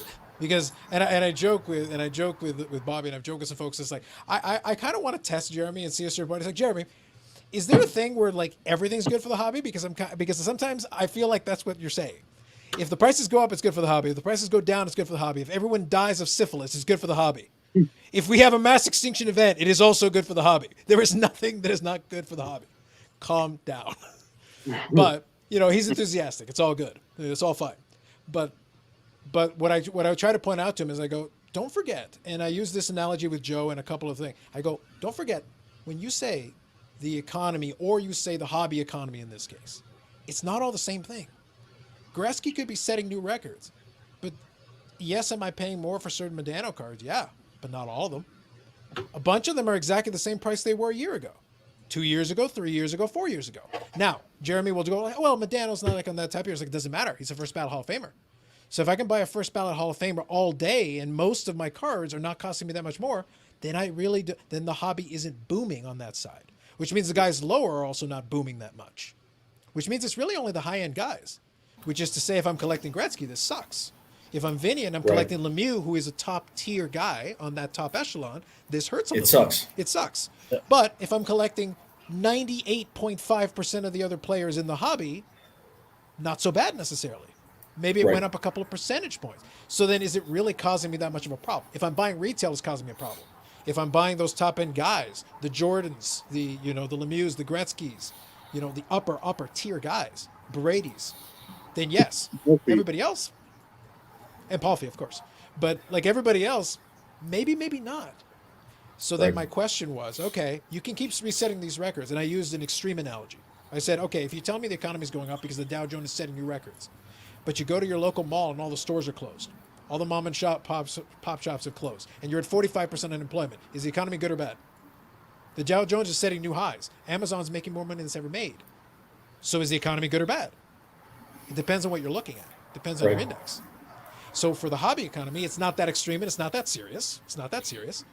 But if Gretzky's setting new records, but my regular cards of Hall of Fame players are not so bad, then is it really going up by that much? It sort of is. But then you also don't know who's buying. Demand is demand. Yeah. It doesn't matter who buys the Gretzky for $1 million. It can be a hedge fund. It can be a collector. It can be a bunch of hedge funds who then sell it to another hedge fund. The Gretzky could sell for $150 million, and it might not matter to the Matt Dumbos of the world or the Medanos of the world or everybody underneath. So then, do I care? It's a cool story, but who cares? No, and you brought that up on your stream though too, and that's the valid point. And I'm trying to make people understand. Like, you're looking at the headline, and it's true. I'm not denying it, but like, let's put it in perspective. Most of the hobby is actually not being impacted that strong, which means the connection isn't really as strong as people think. Correct. It's too. I don't want to say too player focused. It's too iconic card player focused, so to speak. Yeah. When you look at those huge sales and record numbers for things, you're talking about iconic cards of iconic players. The LeBron James, the Wayne Gretzky, the Honus Wagner, the Mike Trout. You're talking about a very small, minuscule percentage of a caliber of player that dictates the sale of those type of cards. And not even all of their cards. Correct. Because I could buy Gretzky cards for $5. I promise you I can find them. And it's Gretzky. Yep. I can find $5 Gretzkys. I can find $2 Gretzkys. Because, actually, there's plenty of those made. So, but how much was it last year? $2. How much is it today? $2. $2. It hasn't changed. What was it 3 years ago? $1. Yeah. So maybe it did go up a little bit, but you're talking. It's small potatoes. Even from $1 to $2, yes, that's a jump. That's double. Yep. But you're still talking minuscule in the scheme of things. You can still put together a fun collection of cards for absolutely. Like, and your bottom line hasn't been impacted that hard. If you're in the $1 million Gretzky category, basically if you're Dave, if you're in the $1 million Gretzky category, then this sucks. Yep. You could have gotten it for a couple of $100,000, and now Dave's like, fine, I'll go find some kidneys. Allegedly. Allegedly, yep. Yeah. And then like, I got to do what I got to do. Well, and on the flip side, though, this is just something that I've noticed myself, and maybe you have. I know Dave has started to see it a little bit more, and I know Vinny has experienced it just from the simple fact of, yes, but you're also talking about graded. So the key to that is graded. That's the difference. If you're talking raw cards, the uptick in prices are small percentage points. When you're talking graded, those percentage points have a tendency to increase. On the flip side, the biggest changes that I've noticed, at least as of late in the last couple of years, is the 90 inserts. And that's across all sports. Sure. You saw the boom in basketball.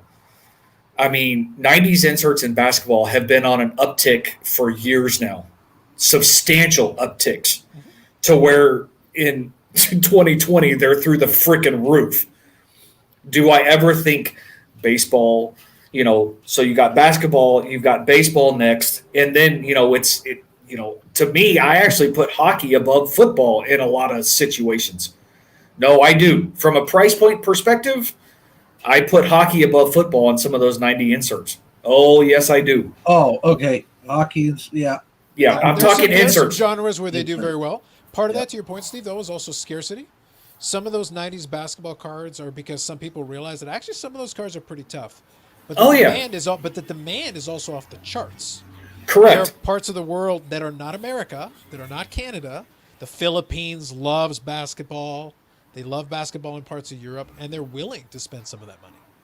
And that's it, and that's valid though too. And that's the thing. It boils down to, it goes back to basic economics, supply and demand. Scarcity dictates the market. Yes. And a lot of the Jordan stuff that you're seeing that's selling for, tens and hundreds of thousands of dollars, they were freaking extremely tough pulls. Yes. But even some of, your lower tiered, like for instance, Scoring Kings. I love that set. And I know, Dave, I know you have one. And it's one of those in which, in high grade, those things are still selling for what I would consider stupid money. Those were a 1 per box deal, if I'm not mistaken, back in the day. Now, it was a 10, 12, 13, 15 card set. I can't remember off the top of my head. But, from a basketball perspective, scarcity, yes, dictates the really stupid money, but at the same time, you have cards that are selling for thousands of dollars that you're like, who's this guy? We're not talking, Jordan. It could be anybody, but in that time frame, I mean, although most people think of Jordan, you still had Ewing, Bird, Magic.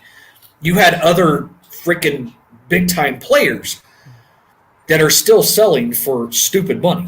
Yeah. But it's all about the grading market has dictated the ridiculousness of a lot of some of these prices though too. Yeah. It creates the report creates a secondary print run basically. Because when you say, okay, this card had 1,000 copies, but only 10 of them are PSA 10, you basically created an artificial 1 of 10. Because if you're in that market and that's what you want, and it needs to be the best of the best, it's down to 10. It's not 1,000 anymore. Correct. And that's a big deal. And for the people that are competitive, because some of these basketball collectors are competitive with each other. I want the best of the best, so I need to have the 10. So I will outbid you, and I will throw the Brinks truck at this thing because that's what it's got to be. Yep. And I got the money to do it. Yes. And that's how that works. And again, the laws of finance and the laws of economics have not been violated. This is how this works. It doesn't matter why. And that's kind of the point is like, I don't care why you're doing it. The fact you did it means it impacted the market. And if a bunch you get in a bidding war, it's going to jack the price up. That's just the way this works. Why you decide? Maybe it was ego. Maybe you just had to build the registry set. Maybe you just really hate the other guy, and I'm like, I'm going to make you pay a lot of money. The why actually doesn't matter. Yep. The result is still the same. Well, and on the flip side, on the live stream on Sunday, Jeremy having a few of those auctions up and watching them in the last seconds, there were situations, when I was an active seller and sitting there, I would watch some of my auctions in on purpose just to see, the action that some of those would get. And there were a lot of times in which I would have cards that would sell for 3 and 4 times historically what others had sold for whatever reason. It wasn't, and we're not talking like big name players here. I mean, I was trying to think 2008 Gridiron Gear. I bought a case from the shop. Gridiron Gear has always been one of my favorite products. The patches were always phenomenal. From the rookies to the vets to the retired, it didn't matter. The patches were phenomenal. And it was a Michael Bush for the Raiders. 3-color patch, sticker auto, rookie numbered to 50. Nice looking card. Nice looking card. Pretty good size patch window. Sold for $36. I went back and looked at past sold listings, and yeah, I actually remember that. I mean, that is like ingrained in my head. Others were selling for $3, $4, $5, $10, like clockwork. But for whatever reason, my specific listing went for $36. So it, like you said, it's one of those. It boils down to the why. It's the direction of the wind that day, the position of the moon compared relative to the sun in that direction. That's you don't know. And it wasn't because he had a freaking 150 yards rushing 2-touchdown game either. Which, from a football perspective, that usually dictates a lot of the fluctuations that you see in the card market. But it's not like he had a freaking hellacious game and everybody was running on Michael Bush. That wasn't the case. Yeah, you'll have those one-offs, and then that's your job. If you're looking at it going like that's an anomaly, ignore it, because then you'll look at the rest. But when you're looking at these markets right now, the reason why I hammered home that same point so many times was I was like, whenever people freak out about the prices, whenever they freak out about all the stuff that's going on with all that, I go, just remember, go check some of the other stuff. Don't just look at the top end stuff. If you're telling me that the $100 insert for like a good player or a great player who isn't in that top tier has not quadrupled in price, then we're talking. Then you're telling me something's then you're giving me real evidence. You telling me Gretzky or Jordan tripled? I don't care. Thanks, good to know. But so? And that's usually where we differ, because a lot of the attention gets focused in on that. It's like, well, guys, I pay attention to it because it is a story. It's relevant. It's a headline. I'll pay attention. But until you show me some of those ones underneath are moving like that, then you'll convince me. Until then, as hot as the hobby is, it's actually not that hot top to bottom, front to back overall. Certain areas are scorching hot. Other areas, you want retail box? Good luck to you. It's the certain subsections of the hobby, so to speak. That's right. And it's no different.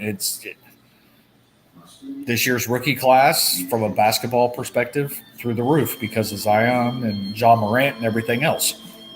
Okay, so here we come, 2020, 2021, basketball products come out.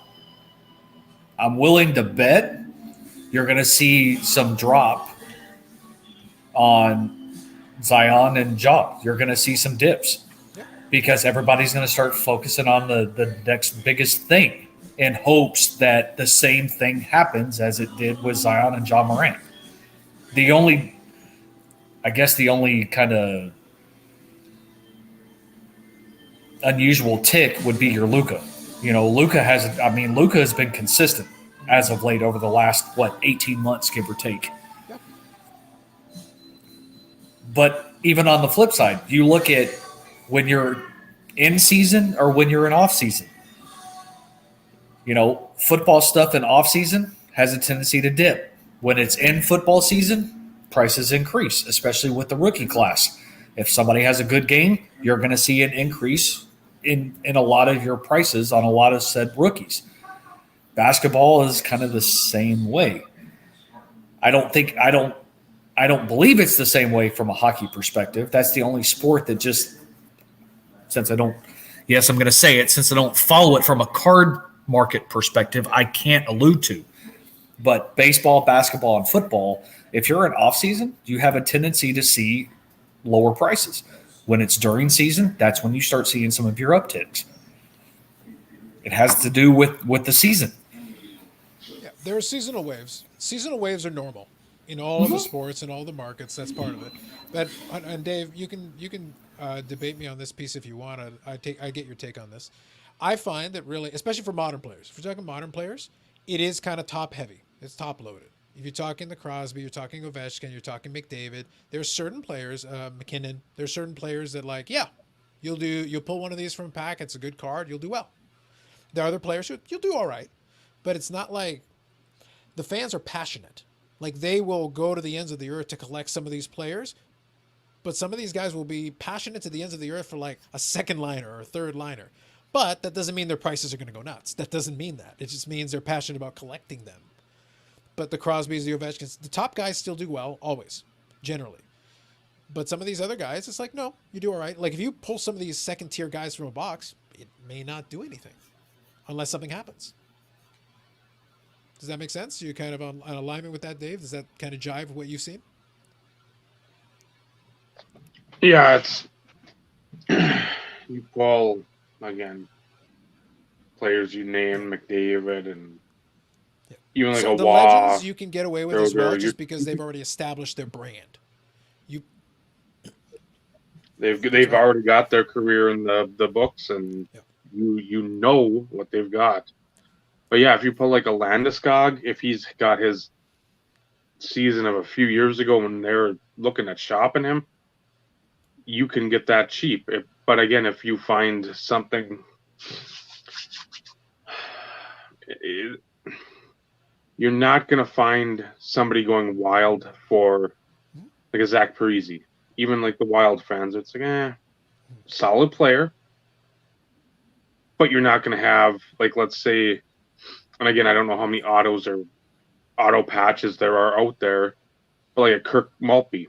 Like if you had some auto patch to 10, you'd be like, oh, God, a lot of those 90s Red Wings fans that still collect or still hold him in the highest regard, they'd be after that, even though you look at Kirk Maltby, who cares? Well, at the same time, you have to look at even if the body of work doesn't show Hall of Fame or Hall of very good, for the time he was good, a star player, he was a decent player, an above average player on a great team. So you have to sort of lump some of that stuff in too. But yeah, you're seeing sales of the big name guys instead of like the like that Jordan Bennington. He dropped after winning the cup. He dropped because he had a subpar year. That the Ghost for Philadelphia, his rookie year, that Shane got to be here. He did awesome. He came out of nowhere. Then now his stuff is tumbled because he's had a couple of real cold seasons or just not coming out of the gates as he did that rookie year. So, I mean, you see McKinnon, he had the dip too. Mm-hmm. I mean, there's the couple of years with him and Landeskog where they were, I don't know what's going on there. And then they've crept back up into like the elite, especially McKinnon. And he's, I don't know, top 4, 5 skater in the NHL right now. Yeah. So if you hit the big guys, and you want to move them, you're going to be able to. Yeah. Some of the smaller ones, it's going to just depend who's watching or who picks up on something at whatever time you list or you're pushing it. Yeah. I'm Because just again, looking at some of these players because when I look at the modern players, the ones you name make a lot of sense. But then when I also look at some of the legendary players, the Waz, the Bergers, the Gretzkys, the Lemieux, those guys always generally do well. But then, like I said, when I do the comparison, I don't just worry about those guys. I pay attention to them. They're part of it too. But then let's go a tier down. I look at a guy like a Joe Sakic, somebody like that, who was a great player, had a long career, Hall of Fame career, 600 goals, multiple cups, all of it. Well, I can tell you that in October, I'm just looking at some examples here. In October, signature patches the cup out of 35, signature patch auto, 140 US. That's not $5, but it's also not hundreds and hundreds of dollars. It's also not thousands of dollars. And Joe Sakic was a pretty good player in his day. That team was super popular when they were winning cups and doing well. They have a fan base. They have all this. $140 US. That's not that bad. That's not half bad. But that's another first ballot Hall of Famer. That was this year. So in theory, if the markets explode at this point, this should have been a $500 card, a $1,000 card. It doesn't happen. It's not true. The cup is the highest brand they got. It's the best product in the highest end product they've got in the calendar. One of the better cards of a great Hall of Fame player. Less than $200 Canadian. Yeah, and a lot of that I don't understand. Yeah, but I'm just saying, find an equivalent basketball player, an equivalent in the NBA spectrum to a guy like that. How much would it cost you? to get a signature game use patch from one of those guys. Like I'd consider him probably to be like a Karl Malone, somewhere in that. Sure. So you'd be looking at flawless Now then. imagine a Karl Malone flawless patch auto out of 35. Would that be $140 is my question. I don't think it would be. No, I'm doubtful. very, very doubtful. At least 141, maybe a little higher, you know? Well, That's if it's an auction service, you might have the auction buyer's fee or whatever it is. Of course. Yeah. But that's all I'm saying. It's just look at some of these. If you want to figure out where that market stands, don't just look at the top guys. Look at some of the guys in that second tier who are still legit players, who are legends in their own right, who did all the things, and then look at where they stand. Then you've indexed the sports. You kind of know how to measure them from each other. Like this guy. Yep, Thornton. And that's a great patch too. And a great card from the cup. It's got all the components you want. Mm-hmm. But yeah, I don't know. This was probably 5-6 years ago. I picked that up. It was under $30, I bet. Yeah, not shocked. And again, he's had a Hall of Fame type career, plenty of success. I don't know if he's won the cup. Maybe. No. So that you got that knock against him, but still, I mean, just a guy that's been around 23 years, 24. It's up there. Because he started his rookie card was 96, 97. So yeah, about 24 years, and again, you put up numbers, but you don't just put up numbers because you stick around that long. You put up decent numbers because you're good. Yeah. It's not like Jesse Orozco or Ruben Sierra who played. Not Sierra. Was it Sierra? Depends on what you're going for. You talking about Julio Franco? There we are. Julio Franco played for. I think Julio Franco's still playing right now. He's just there playing. If you go look, he's out there. Go to an empty baseball field and he's. Well, he took a break for a little bit. He was watching my 6-day live stream, and then after he was done with that, then he went to go to the field. That makes sense. It'll just get longer every time I mention it. It'll just keep getting longer. Since everybody talks about OPC Premier. Yep. Now, if I can actually pull out of, since I can't read, what year is that? 93, 94. Yes. Anybody worth a damn? I don't know many. In the base set, Darren I'm not McCarty, Kirk Maltby. sure. You're basically telling him no. No, but Just thought I'd ask. A fun set. I actually did like that set. I remember opening some packs of it, but yeah, I don't think that year happened to have any I don't think if any of the big rookies made it in that year. no. I don't recall. Not that Second, the big thing was that's the second year of Topps Gold for hockey. There's Black Gold, that was the only year for it. There's nothing of that in here. Yeah. I got a vending box, a Series 1, that had almost all the gold cards in it, which was pretty cool for $9. I just want to address Dave, Dr. Exclusive's comment there. The thing is, he's right. Like, he's making a valid point. But one point I would make is that for the PSA 10 rookies across the board, they've gone up like a lot. Like they were actually way low for a long time for a lot of those guys. So the appreciation does not shock me. But like I said, don't just look at one area. You're talking about his rookie card. Mm-hmm. I'm talking about one of his, one of his better cards from the last couple of years. That is still a great card that people would love to have. That's super rare, and that rookie, PSA 10 or not, is it worth 3 or 4 times as much? Maybe it is, but 89.90 O-Pee-Chee wasn't exactly short printed. Or sorry, 89.90 Tops would probably be his better one. And you're talking about his O-Pee-Chee, which was actually used to be booking for less. His Tops used to be the one that was booking for just a little more. Because that Topps PSA 10 is what, like under 26? Yeah, I'm not sure what the pop is, but I remember the pop is tough, and that helps too. Because if the pop's super low, then people are going to pay more for the PSA 10 if they want it. So all that plays into it, right? So I know it's his rookie and it's gone up a lot, but the pop on that is low. Yeah. Even still, it's low. For the Lemieux market, I've been tracking the rookie cards. It's done nothing to any other card but the rookies for the last 8 weeks. Yep.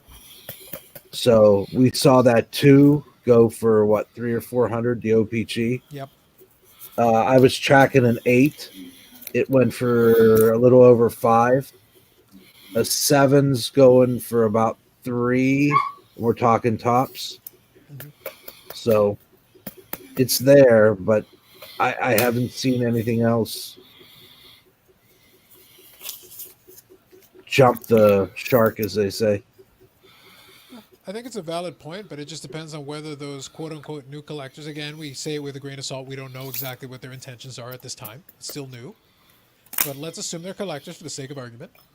It depends on whether they want to get into the secondary market or not. Like the rookies of Hall of Fame players are their own commodity class right now. People get into those, and if they want to quote unquote hashtag invest, if they want to do that, that's not a bad area. Like you at least know there's some value built in. A fourth year Joe Sakic might not do that much for you. An 8th year Joe Sakic might not do that much for you. Even the top guys might not do that much for you. Yzerman, great player. If you tell me it's a 10th year Yzerman, does it do a lot? Not necessarily. No. And again, Hall of Fame guy, multiple cups. He's got all the credentials you want. And he was super popular in Detroit, and like he's got all these things going for him, and yet not good enough. Well, and also he's going to go like crazy. Well, on the flip side of that, though, it also seems to be though that the focus is on the key rookie card. Correct. Whatever the market dictates as the key rookie card is where you're seeing the major influx in some of the card values, though, too, on some of that.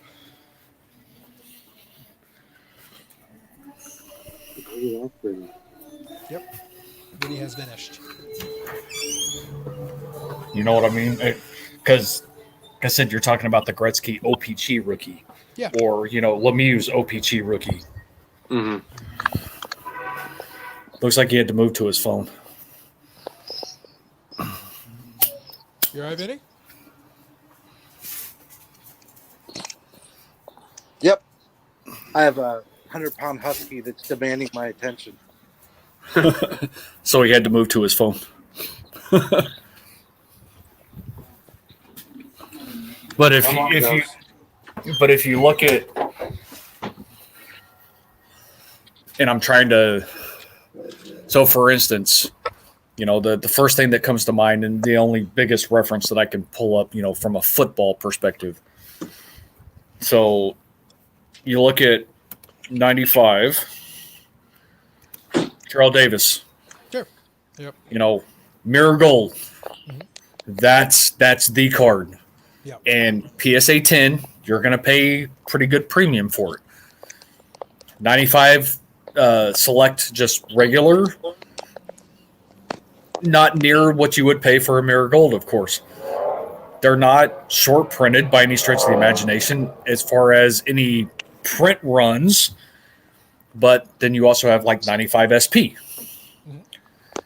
So when you look at all the big market movers, so to speak, all the focus has a tendency to be more on what I called earlier, like the key rookie cards and what the market dictates as the key rookie card. Yep.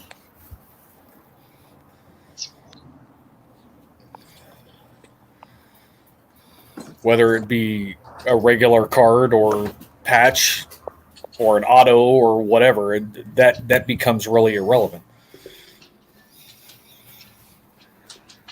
But what makes things more interesting these days, it seems, is there's more influential people dictating some of the moves on some of the cards, though, too.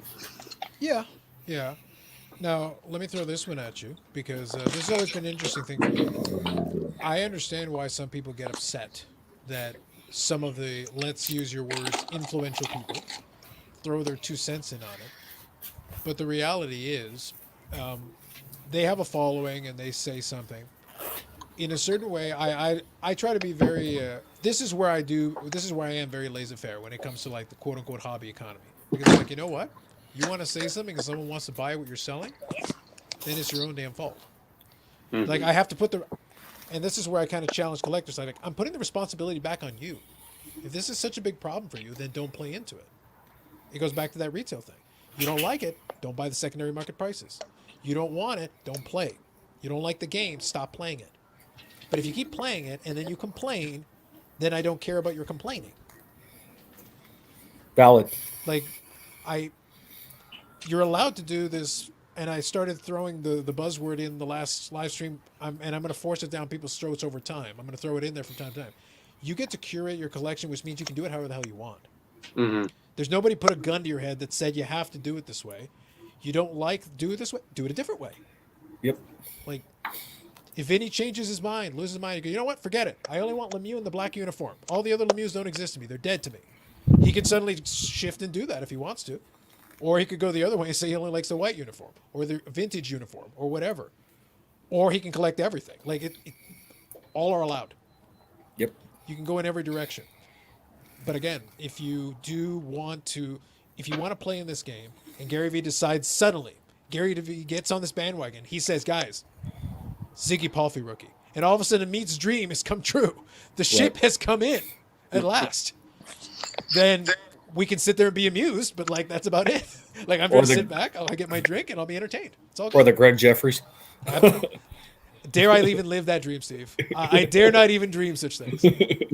And Matt, just to kind of elaborate kind of on what I was saying, to a certain degree, years ago, it was very, okay, I won't say it was very, but it was easy to somewhat figure out what a quote unquote key rookie would be. These days, the market dictates it all day long. And to be brutally honest, what I find interesting is 1 week it could be one thing, and the next week could be something completely different. But for whatever reason, the market really has more of a hold on what dictates what identifies as the key rookie. And this is my opinion by all stretch of the imagination. But when you go earlier years, 70s, 80s, 90s, and maybe into your 2000s, it was still a lot easier to kind of figure out what would be considered the key rookie. In certain instances, you may have two cards that are the key rookies. If you want to look at like Tom Brady, for instance, playoff contenders, SP Authentic. Mm-hmm. Those I would consider both his key rookies. And then you have the lower tiers because the key rookie is what commands the higher premium. Graded, ungraded, it doesn't matter. 98 contenders, SP Authentic, probably would be considered the key rookies. Me personally, I would also include Topps Chrome, but that's me.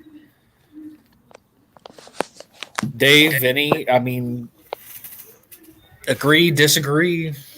Modern, it's for hockey. It's SPA Authentic, the Future Watch, and Young Guns. Now, if I was going old school, it's OPG over Topps. But anything in the middle, it's a crapshoot. Yeah. You know? And even today, you know, Young Guns are more plentiful than, say, you have Trilogy. You have your high end, the Cup. But, you know, I'll grab Braden Point. I'm a little high on him right now. So I've been grabbing numbered rookie cards of Braden Point. I'm not going for the Young Guns. I'm going for the numbered stuff. The parallels that are numbered from his rookie year. Just something different. Because just like the inserts of the 90s, just like baseball, you have a population of 3,000 Bo Bichette rookies in a 10, but you only have 120 of a pink refractor, what have you. So I like to go for things that are numbered. But I think for hockey, it's definitely those two. But anything between, I would say, 90 and 2005, it's a crapshoot for hockey. It really is. Because there's no, I mean, for Lindstrom, it's his young gun. Or is it his regular other base card in that set? I don't know. People probably would prefer the young gun as compared to the one in his World Juniors uniform. But I still think from 90 to 2005, there is no pure definition of a preferable rookie card for any hockey player. I mean, you have your black diamond, maybe, like with the, I think it's Marlowe and Thornton. I love Black everybody Diamond, else but I don't think Black Diamond ever really got that cachet. Those two cards specifically really got a lot of push, but outside of that, none of the other Black Diamond ones hold up to that degree. I don't know. For those 15 years, it's really, it's a crapshoot. Like, well, Fleury has his young gun, so that's 0405. So we might be able to drop that back. No. What year's Fleury's young gun? He's definitely before. He's definitely before Crosby, who's 0506. So he's at least 0405. Actually, I think was the lockout year. So you might have to go one more year back. 0304. I know I bought a box of it, and I know I pulled a Fleury. I'm thinking 0304 is. It has to be 0304 then. Yeah. So you're talking, we'll just say 90 to 2000 then, roughly. There was no young guns. So what would you call a guy's? Now for 90-91, it's his OPG Premier. Yeah, OPG Premier. Yep. Yeah, or 90-91. If they're not in there, then I'd go with the 90-91 Upper Deck French. Oh, come on, Vinny, the Pro Set. Somebody was selling a box of Pro Set at the last card show for $20. That's about $19 high. Yeah. I don't think even his Kindle is worth $20.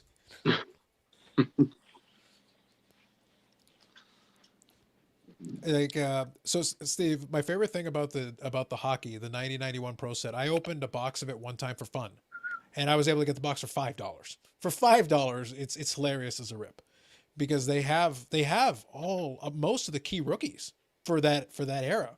Modano has a rookie in it. Yager has a rookie in it. Like, they've got players in that set. Yep.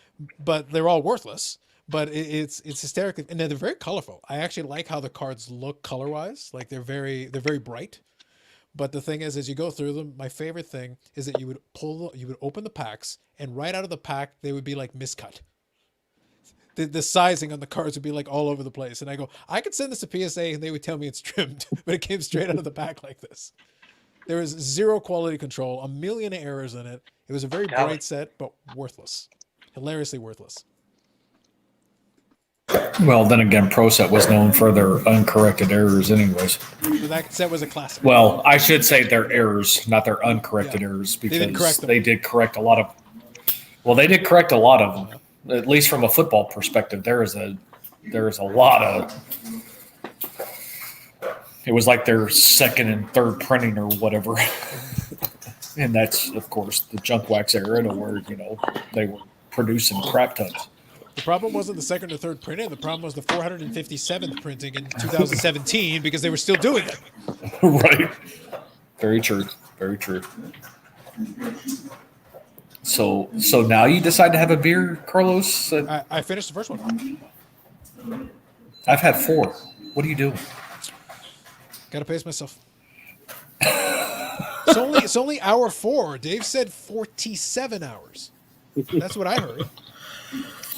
Well, and Dave also said not a marathon, and we're coming up on a marathon. I was going to say, when has that ever worked? I literally was on the verge of pressing the button to shut it down, and went 5 hours and 20 minutes. I was all set. I was good to go. I was like, I had done it. Nope. People said no. Since you went for a refill, Carlos, I guess I'll have beer number 5. Since there's no school, I do get to sleep in until 7:30 in the morning. There's your token dog, Ed. Sorry, Dave. Go with us. I know that probably agitates you, knowing that I can sleep in until 7:30. Yeah, there's Sunday's like the day that I can try to sleep in, but Monday, Wednesday, Friday, Saturday, I'm usually up between 3 and 3:45, and then Tuesday, Thursday, I'm usually up at like 5. Sounds like you need to change your hours. I'm done early. That's the nice part. I get done by 1. Yeah, but the issue is you don't go to bed. You don't go to sleep. That is correct. I actually had I don't know if Dave you've had this, but there's sometimes especially if you're a night owl or whatever, or if you're up way late past the point you thought you were going to be or that you wanted to be, if it comes dangerously close to the point that it's not so much sleep as much as a power nap, sometimes I make the decision, I go, there's no point. I actually would be more tired trying to sleep for an hour and a half and then getting up again to try to make a go of it than I would just to power through and keep going. I've thought of it. It's borderline. I get borderline sometimes. Like it's Monday morning. I was close enough that I was like, all right, I'll try. I'll go with 2 hours. Let's see if this works. Yeah, like usually after these screens, I don't go sleep right away. I wish I could, but usually I'm up for another 45 minutes, an hour, and then it's like 1 o'clock. So then I'm getting like 2.5 hours of sleep, and it's just oof. Especially on a freight day where I have, I think, usually about 2.5 pallets of stuff in the freezer to go through myself and break down and separate. It's a joyous time. Have you considered moving your live stream studio to the underground tunnel underneath the supermarket that you dig out? Just be like, all right, look, I'm cutting down on the travel time, nothing else. I'm already on the premises. I'll just get up and go upstairs. It'd be nice in a way, but then you start running out of food and you get hungry all the time. I'd be like the old, like whatever, the wolf and the pies on the windowsill, and it's wafting through the air, and it picked me up, and I'd just go floating towards whatever. I'm envisioning you doing kind of the Phantom of the Opera thing a couple of days a week. It's just like they hear like an organ playing in the background. It's like, where the hell is that coming from? What's going on? Over the PA system, suddenly the organ is playing. May as well have some fun with it. Why not? Well, you gotta have fun there. It's borderline mental asylum. That's sounds like retail. Oh, it's a special group. Heavy on the special. I wouldn't doubt it. Yeah. That was the only thing. I never liked retail. I did it for years, but it was one of those things where it's like, I'm going to do it. I'll do what I can do. I'm not going to let them make me crazy. I'm already a little screw loose anyway, but I won't let them make me more crazy. I'll find a way to get entertainment out of this. Somehow, come hell or high water, I will find a way to be entertained today. That's the key, to actually get through the day and not kill someone or strangle someone or. But if you were to theoretically, allegedly kill someone, they have 2 useful kidneys. In case you have a grail you need. I'm just saying. Just throwing it out there. Again, allegedly, hypothetically. Copyright infringement, Carlos. Indeed. Trademark infringement, I think is the one you're going for. Copyright, trademark. All of the above. Yeah. All of it. Dick move. I mean. Well, the dick move is my trademark. Well, that's true too. Touche. I was like, that right there, sir, is my move. For reasons, right? On brand, Steve. Hashtag on brand. I didn't want to come on the Insert Revolution podcast, the premier hobby podcast on a Tuesday, hosted by Steve and Dave with Stuff and Things. The only. I said premiere. It could be only. It could be both at the same time. I'm not excluding No. the possibility. No, it's the only. But then again, that's what makes it fun and enjoyable, and that's why Dave selected Tuesdays, because nobody else has a tendency to. It is Be true. on. The other days have started to get kind of clogged up with a lot of these hobby live streams. Definitely. That was actually the reason I kind of settled. If I'm going to do it semi-regularly, it's the Sunday felt kind of good for it, because it does feel like, all right, this is the chill stream. This is the end of the week, rolling into the Monday, and then we call it good. That's how. But like I said, I'm flexible to do other days, just because some people the schedule doesn't work. So sometimes you got to adjust a little bit. Well,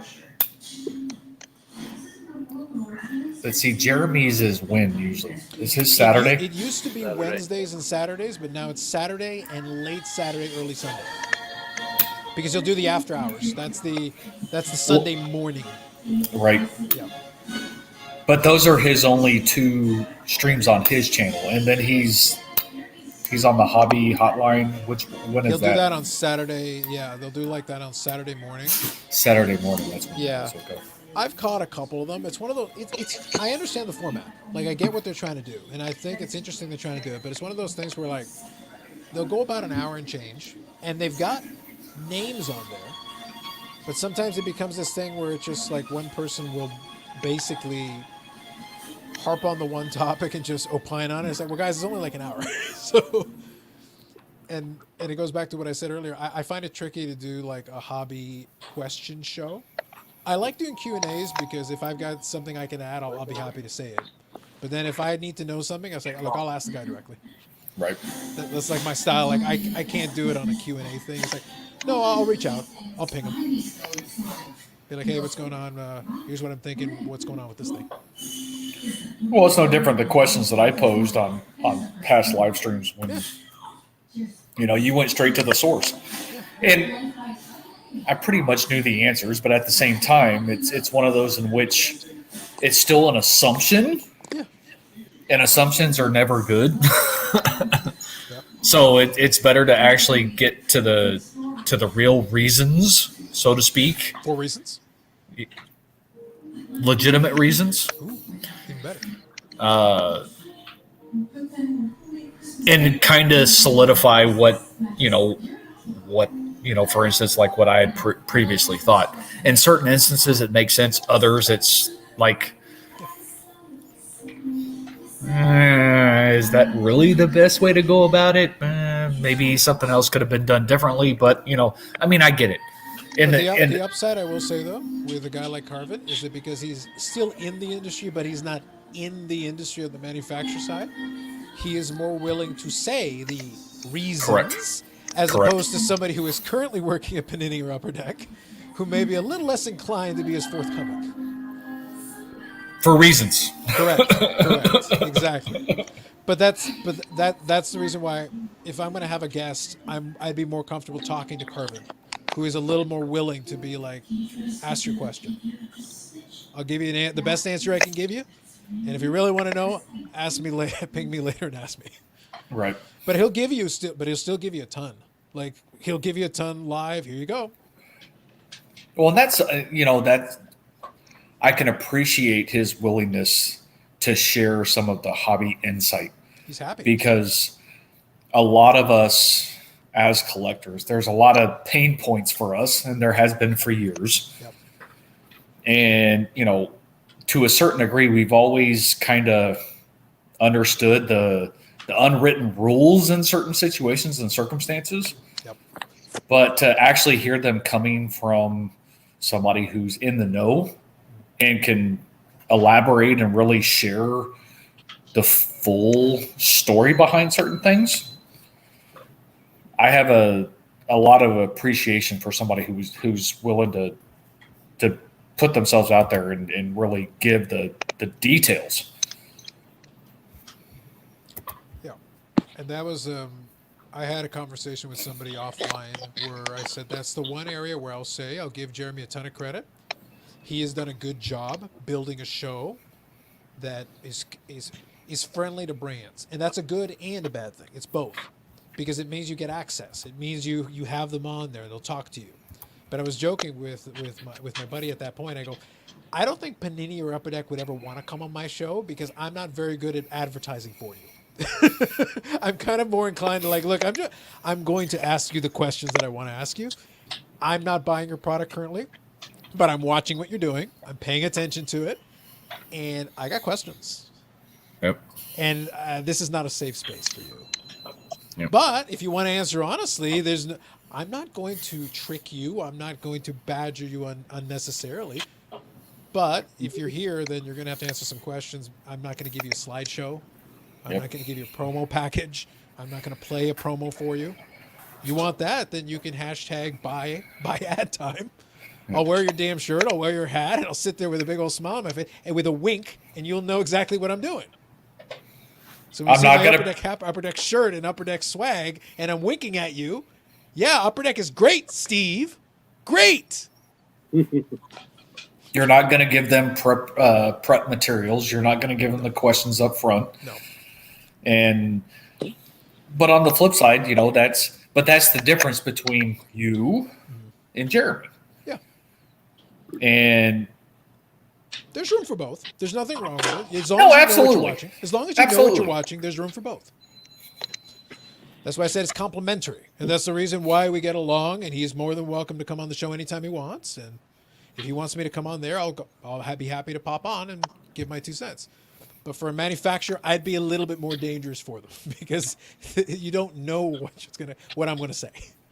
Well, but on the flip side though, you take questions to the next level though, Carlos. I mean, you really make people ponder the response. I hope so. That's the hope. But it's the ones that other people may be afraid to ask though too, and you don't shy away from that. That's just who you are, and that's where the appreciation comes into play. And for those people who are willing to accept that, then no, he doesn't grill them. He just, he gives them, he makes them think. It's not your standard normal interview questions that you would get. I will say in fairness though, Chris from Card Ladder, if you ever get a chance, watch the first one I did with him. I literally went through his entire UI and broke it down and told him all the spots that I thought it needed to be changed completely. I spent like an hour and a half completely telling him, it's like, this is wrong. This makes no sense. No one will ever read that. Well, and the thing is, he came back. So respect. So he came on, took that criticism. The programmer made changes while we were on the live stream. So he took some of my points under advisement and they changed the platform. You were also a consumer. Correct. Consumers dictate what other customers may not be willing to express their discontent for. Correct. Yeah. So depending on what the preface is, if you're willing to take the criticism, it would be no different, Carlos. If Dave and I were trying to, go big in this podcast world and we had you on and been like, you know what, Carlos, we want your feedback. Mm-hmm. And to sit there and, not listen as a consumer of said product, which you are, you come, you watch, you hang out, you interact, yep. You poke fun, we have fun. That's what we do. But it would be no different if we, brought you on and asked for constructive criticism. What would you do different? Suggestions, recommendations, what should we not do? And to not listen to that and incorporate that into future episodes or whatever, anything, then what's the point in having those conversations? Agreed. No, I agree with you totally. The reason why I pointed out is that it did surprise some people when I did it the first time with him. And then it surprised them more when he came back. Because it literally was the opposite of an ad for Card Ladder. It was me telling him what I thought was wrong with Card Ladder for an hour and a half with the guy on Card Ladder. But, like I said, his partner, the guy who does the program behind the scenes, was listening. And as he was listening, he goes, actually, that's a good idea. I can do that. Yeah, I can do that. He's literally the programmer. So he was like, well, we could do that. Yeah. And then they incorporated it. And then within days, I saw a bunch of those changes implemented. And then the next time around, he came back and we talked hobby in general. Again, I didn't promote the product. I still talked about it. It's like, hey, we'll talk about Card Ladder for a couple minutes. But that's it. The rest of this time, we're talking about hobby stuff. And that's how we're going to play this out.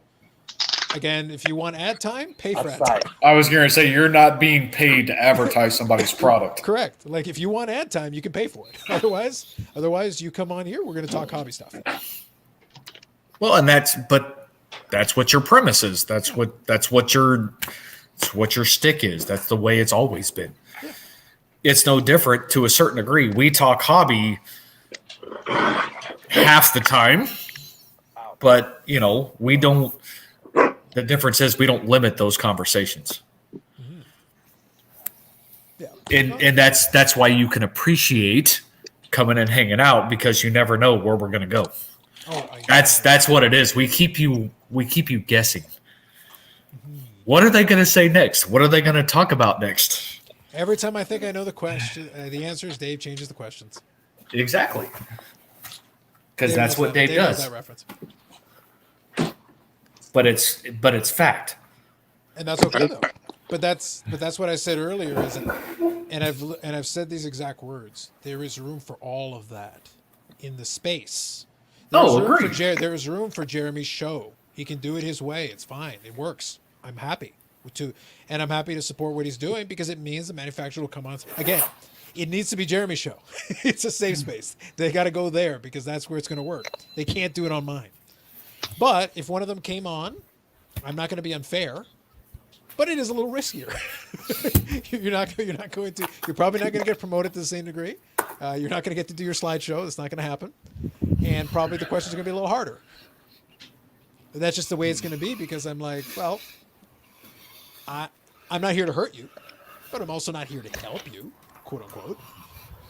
If you've got something to say and you've got good answers, well, if you know the answers to the questions, you don't need prep. Yep. I'm asking you questions you should know the answer to. And I want information. Yes, I would like to know.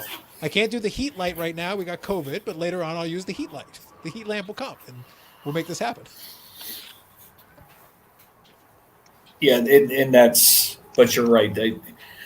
And that's outside of yours. I do watch Jeremy's from time to time. It's not my cup of tea. And that's not a jab on Jeremy by any stretch of the imagination. I like Jeremy. I think Jeremy's good people. Yep. He's been nothing but good to me, so I have nothing bad to say.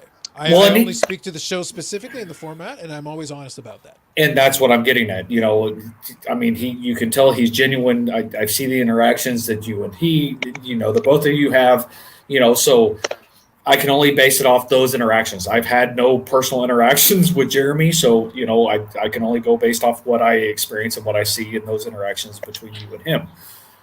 But the show, it's not my cup of tea.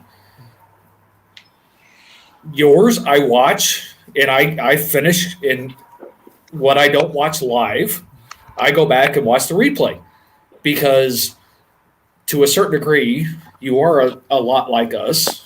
You have a tendency to go down the other side of the street from time to time. Once in a while, But that's what's enjoyable, because you can talk the hobby, but at the same time, you leverage what's going on in the conversations that you're having with another individual, or what's going on with the chat that dictates what ultimately goes on. And to me, that's really more what I find enjoyable, because it's not rehearsed. It's not pre-framed.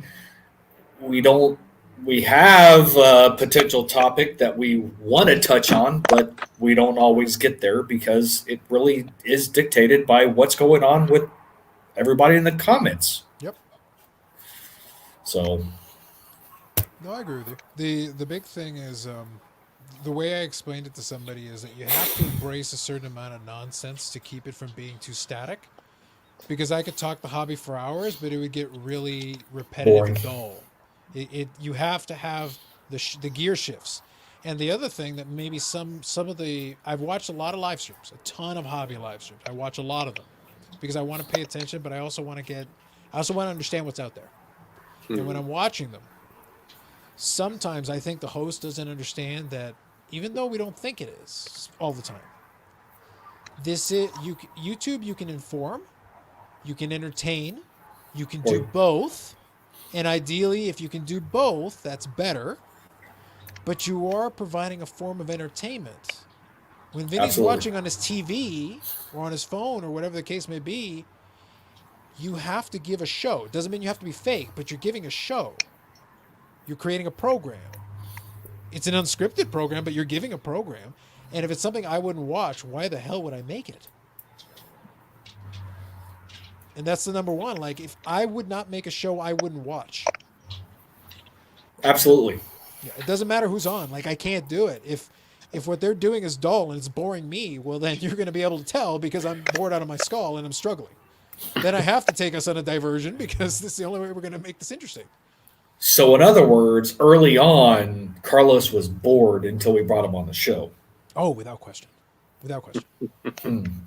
So, Dave, we need to go back to the starting block here and rethink how we're going to do our episodes moving forward to keep Carlos intrigued and involved. I think it's just more Vinny. I think we just need lots of Vinny. That's what the people want. Like, really, that's like 85% of the formula right now. That's why the views are lower tonight. Oh, sorry, Vinny. Oh, good! Wow, threw Vinny under the bus after the care package and everything. Steve, I applaud the savageness. That was beautiful. But see, Vinny and I are friends. He should expect that from me. So we began the show with Insert Revolution feelings, and we went with savagery by hour 4. I love it. Vinny knows it's much love. Yep. Much love. Much love. No, I think the reason, what's interesting is Ed somehow must have promoted the fact that he was on Insert Revolution podcast last week because we've never had that many people. Right. I just thought I'd throw that out there. Mm-hmm. People were coming out of the woodwork. I will say, and this is just something I'll throw out. I laugh because sometimes a meet will ask me how many people are watching. I go, well, number one, you shouldn't really be worrying about that. That's not important. No. I can see it. It's not important. And number two, if it's interesting, I'll be honest with you. Sometimes when the most people are watching is when I get the least amount of comments in the chat. It'll be Paul and Vinny and a couple of folks chatting, and I'll look at the chat, and the chat is no reflection on the number. But that means a lot of folks are watching, and then later on I'll get comments. Right. Hey, I watched the thing, and I saw when you talked about XYZ, and I was like, where were you? You're more than welcome to put something in the chat if you wanted to. But they're still watching, and that's cool, and that's all right. That's not a problem. But you'll know, and the number fluctuates a lot. Like I said, when Jeremy does his show, and I told him ahead of time it was going to happen. When he got Sports Card Investor on, I said, you're never going to have a bigger audience than you're going to have on that one. Agreed. And if you look at it, he got 10,000 views within like 24 hours. And he had 300 people in the chat simultaneously. You couldn't even read the chat. It was just... But did it sustain? No. It was a one-shot deal. The guy brought the audience, all good. And his subscriptions have gone up and gone up and gone up. And the numbers are consistent. Let's just be clear. They're consistent. But they're pretty much around where they were, and they're just moving organically over time. And that's the way it kind of works. That's why I said Sports Card YouTube is not like the other parts of YouTube. No. You want thousands of viewers per night? That's going to be real tough. You're not going to get that. You want tens of thousands of views? The million view videos were stuff from 5 years ago that just so happened to go viral at the right time, right place. The next highest viewed video I've got on my channel was when I looked at my Blu-ray collection in 2015. 26,000 views. That has 2.6 times more views than a Sports Card Investor. Well, sorry, 2.6 times as much as a Sports Card Investor. And that was me with a handheld camcorder, looking at my Blu-rays, pulling them out from a shelf, showing them one by one for 30 minutes. That was the video. YouTube is weird. Yep. As soon as you accept that it's weird and understand that you can't control it, it won't control you. It won't change what you're doing. Just accept it. It is what it is. If people want to watch it, they're going to watch it. Well, it's no different than, Dave alluding to the one time he did his little short YouTube blurb or story or whatever while he was at Target or whatever, and it was like through the roof, the number of views. You have no idea. You have no idea what is the one specific thing. And then you'll get this one video that just go nuts. And when that's done, then you'll see the next video and 20 people saw it. Yep. And there's no rhyme or reason to it. There's no connection. And it's like, Nope. Unless, like you said, unless you're PewDiePie or Mr. Beast or some of those other folks that this is their living. they built an audience over time, and that audience is loyal, and they will come out to almost everything. PewDiePie could sit there staring at paint drying on his wall and get 100,000 views. Oh, absolutely. That's just different. It's just the way it is. Yep. No, agreed. And like we always said, Dave and I are not here to be the next YouTube superstar or anything along those lines. This is something that has been enjoyable. And I've said this multiple times. It's been enjoyable for me. I look forward to Tuesdays because I never know where the conversation is going to lead. And we have our devote crew, and the conversations are always fun. And it's the chill stream. Like you say on Sundays. Yeah. For us, this is the chill stream for us. It just happens to fall on Tuesday. And we have great people who come and hang out and interact. And, that's what makes it all the better in the end. Yep. You hanging in there, Dave? You look like you dozed off a couple times. I am literally falling asleep. Well, we are at 4.5 hours. I feel like Ed Bird on one of those old blog things where.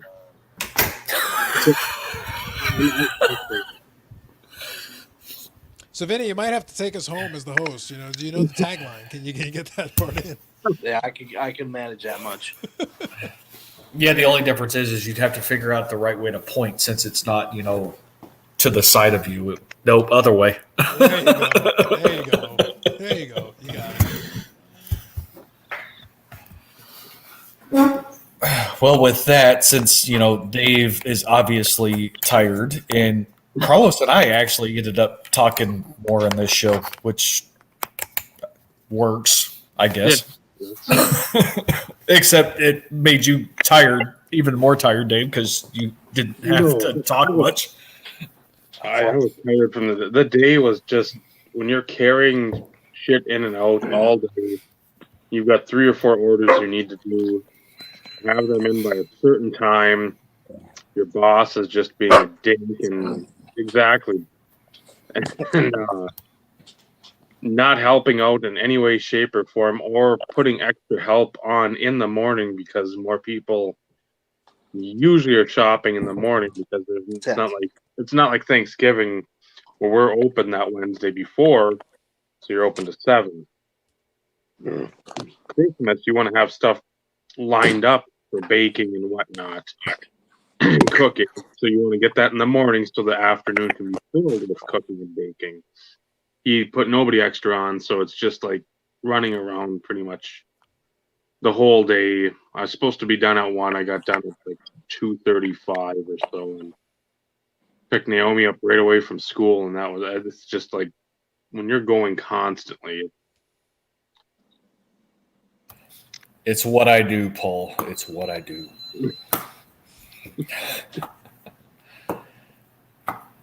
And I was only harsh to Vinny, but that was out of love and respect. He knows it. A lot more harsh than this dog that's staring me down right now. I even sent Vinny a text message while we were on here, and Dave's going through the stacks and stacks of cards to thank him and how much I appreciated. Dog ghost. There was appreciation in between, like, is he seriously still opening these? Is this literally going to go to episode 20? Is this actually going to happen? No. 2 of Dave opening the box. No, it was me taking forever to open the damn box. I was struggling. It was code 29. That has to be it. Lose it for 13 days and don't let me get inside you. You can just claim you're out of practice. There hasn't been retail in months. How do I do this again? I got into the retail box. Okay, it was the box, the USPS box that I was struggling with. And I think Carlos said, he was like, "Who do I know in retail? No one." Yeah. Well, it was when Dave was showing the. It was when Dave was showing the box cutter. Because I laugh because I used to have one of those exact because like I said, I used to work in retail for years. Exactly. I used to have one of those sitting around. And then, at a certain point I got so irritated with those stupid things that I still have these. I bought 2 of these. These are the ones that I still have. So when I open boxes, I actually have a proper. So they're like, "Did you buy your own?" I go, "Yes, yours are crap. I'm going to use something that actually works, and I can replace the damn blades." So I had 2 of these. When I worked in a warehouse, I bought my own. Yeah, like I couldn't tolerate it anymore. The damn things were driving me insane. I was like, no, we're not doing this. If I have to be here for 8, 9, 10 hours doing this, I will use a tool that's designed for this job. At the bare minimum, I will use one thing that is designed for this job around here. I just brought my pocket knives. They worked. Yeah. So it is what it is. So I feel Dave's pain from time to time when he'll say something. It's like, yeah, I remember. And that's the reason why I got out of it. Like, I'm not doing it. I'm not doing it. Not anymore. I can't. Carlos, can you give us one juicy Black Friday story from retail? Jesus. I think I was lucky in a certain sense. I will say, I understand where you're getting at with it, but when I worked in retail, I worked in a pharmacy for a while, and I worked in a party supply store. It wasn't Black Friday; it was Halloween, because for them the Halloween was like 65% of their business for the year. So that one period, I was putting out Halloween decorations in June. Because they're like, no, we got to have it out. And then it became one aisle. It became one section. It became one. And by the time you got to Halloween, it was like the whole store. Yeah. Because and the manager went over like the breakdown with me one time because the reason, and I was like, how on earth? I know you're making a lot of money with this, but how can it be that much? And he goes, the costumes, man. We pay like $1 for those costumes and we sell them for 30. Wow. It was like the margin was like off the chains. So it was like, I see. That would explain a lot. Yeah, okay. And they were so busy with it that they would set up a board so you could see all the different costumes that you could order with the codes. And then you'd come up and there'd be people standing there with walkie-talkies. They wouldn't even go to the back. They'd get it from you and they'd be like, can you get me 47-56? And 5 or 6 people would be in the back grabbing them from the things and then bring it out to you. Because that was the only way they could get the costumes out to people fast enough. Note to self. Go into Halloween costume retail for the month. They were the margins were now again. That was maybe about 10 years ago when I was doing that, but the margins were off the chain. I bet they still are though. I wouldn't be surprised. Ironically, the company, the retailer that I work for, bought them years ago. So I worked with them 10 years ago, and then years later I'm in the head office, and I was like, wait, you bought them? And they're like, yeah. And I go, I see. That made me laugh. For reasons. For reasons. That's right. But yeah, that was and then the only other one. Okay, I can give you one. It's not a Black Friday story, but I'll give you one quickly since Ed asked, just so they can leave with something. My favorite retail thing was when I worked in a liquidation store. So that was after the party store. I worked at a liquidation store, and it had to be a front. There was no way it was legit. There's 0% chance it was legit. I was literally like the mob owns it, and I'm sweeping the floors just to make it look like it's real. Like I was basically that guy. So I went into the store and I got hired, and I went in because they had full-time hours. And I was like, great, awesome. That was early on. I had just got out of school a little while. I was like, whatever, great, let's do that. So he goes, okay. So it was me and one other guy, a guy named Brody. And he goes, all right. So, and then the owner took me out to lunch, and he goes, so listen, Brody's going to teach you how to do all the stuff in the store and everything. He goes, but don't be like Brody, because Brody's been here a long time and we don't really like what he does. And I was like, this is my first day. And I'm like, this is a conversation we're having on the first day. You're warning me about the one guy I'm working with. He had been at the store for 6 years, and they had previously had a bigger store with more employees, and almost all the other employees had moved into the warehouse. The warehouse was where the money was. Because it was a liquidation store, they would sell if you ever went to Walmart and got those cheap DVDs that were like $2 or $3 or $5 or whatever, and the cheap software, games and stuff like that, they would buy it by the truckfuls, load it onto pallets, and they would sell it to Walmart, Target, whatever. That was their thing. That was where the money was. But we had a store that was built right outside of the warehouse in a commercial district. There were days where we made $10.46, and I was making $11 an hour. And I'm sitting there like, we don't actually make money. There is no way the store has ever made money. It's impossible. And the way we ordered is that I would send off an email with all the things on the list and the quantity we wanted. And they would literally send the email into the warehouse, and somebody would open the door of the warehouse and roll the pallet out. And I was like, that was ordering, because all the product was in the warehouse. So I was like, this is the stupidest thing I've ever heard. But apparently you could never go to the warehouse. It was forbidden. So I was there about a year, and we never made any money. And we had VHS tapes. They were 50 cents, and people would buy them by like the truck full. And I'm sitting there like, what is this nonsense? So, and they didn't care. So I would play like baseball games over the PA system and watch them on the computer while I was in the store. It was a fun year. But then at the end of the year, they literally got tired of having Brody work there. They actually were hoping he would quit. But and then at one point, I think his girlfriend broke up with him, and he would like spend an hour and a half at a time, like by himself in the bathroom. And I'd be sitting there like, this is the weirdest job I have ever been on, or that I will ever be on. This is all bizarre. So finally, I think they got fed up with him. They said, okay, we got to get rid of him. But he was buddies with a lot of guys in the warehouse, so they couldn't fire him. So they said, okay, we're not going to fire him. What are we going to do? We're going to close the store. So I showed up on a day on a Friday. I had a vacation booked like 2 weeks later. And they said, hey, Carlos, can you come into the office? And I'm like, all right. Because even though it was ridiculous, I was still doing my job. I'm like, fine, I'm going to do my job. Whatever. I'll do what I'm required to do. So he goes, oh, listen, I got some bad news. We're going to close the store, and today's your last day. And I'm like, okay. So I was like, okay. And he goes, we feel really bad about this, so we're going to give you 6 weeks severance, and all your vacation time is paid. And I was like, all right, see you later. Finish the shift, get out of here. I'm like, the one time I did, Brody had to work 6 days a week, 11 hours a day. They didn't pay him overtime. They were trying to get him to quit. And the one time I came in on a Saturday to fill in for him, the owner came by, they paid me for the day, and he goes, hey, I appreciate you filling in. And he paid me extra money in cash. And I'm sitting there like,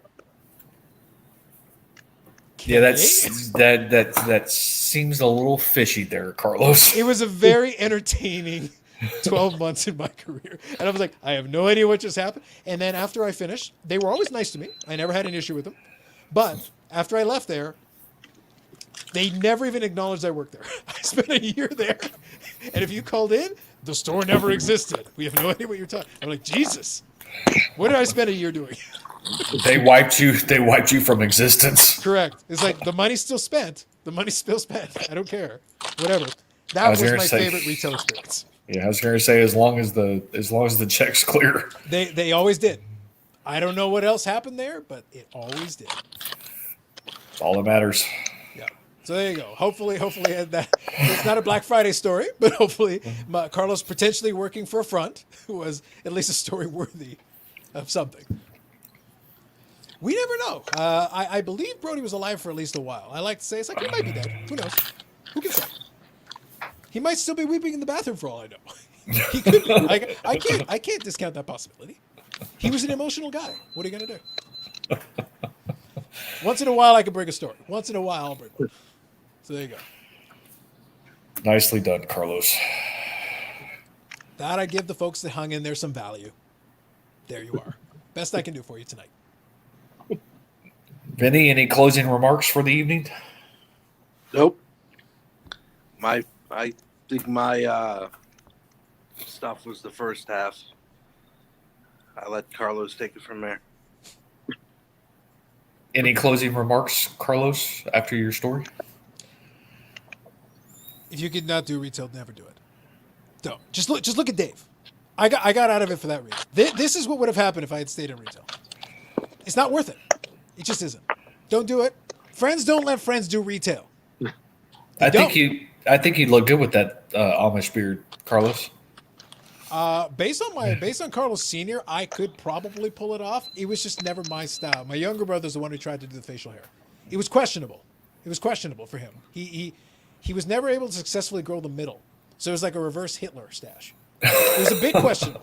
I'm like, why would you even do this? There's a reason you needed to wear a ninja mask. Like when we were younger, we actually looked like identical twins. And then he hit every branch on the ugly tree, and now he's in his mid-30s, and he looks like he's at least 57 years old. I don't get it. I don't get it. See, and he's not even here to defend himself. He could come in and try to. He's tried to defend himself for 35 years, Steve. It hasn't worked. It hasn't worked. He needs a new attorney. The defense is not working. So, in other words, you won't take him as a client.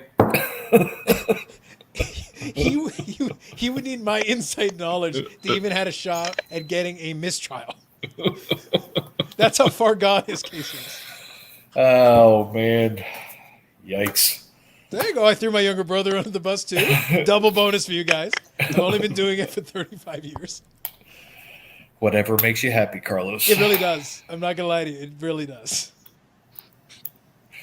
Well, eventually you're going to have to tell him to come in the event that this happens again, so he can at least attempt to defend himself.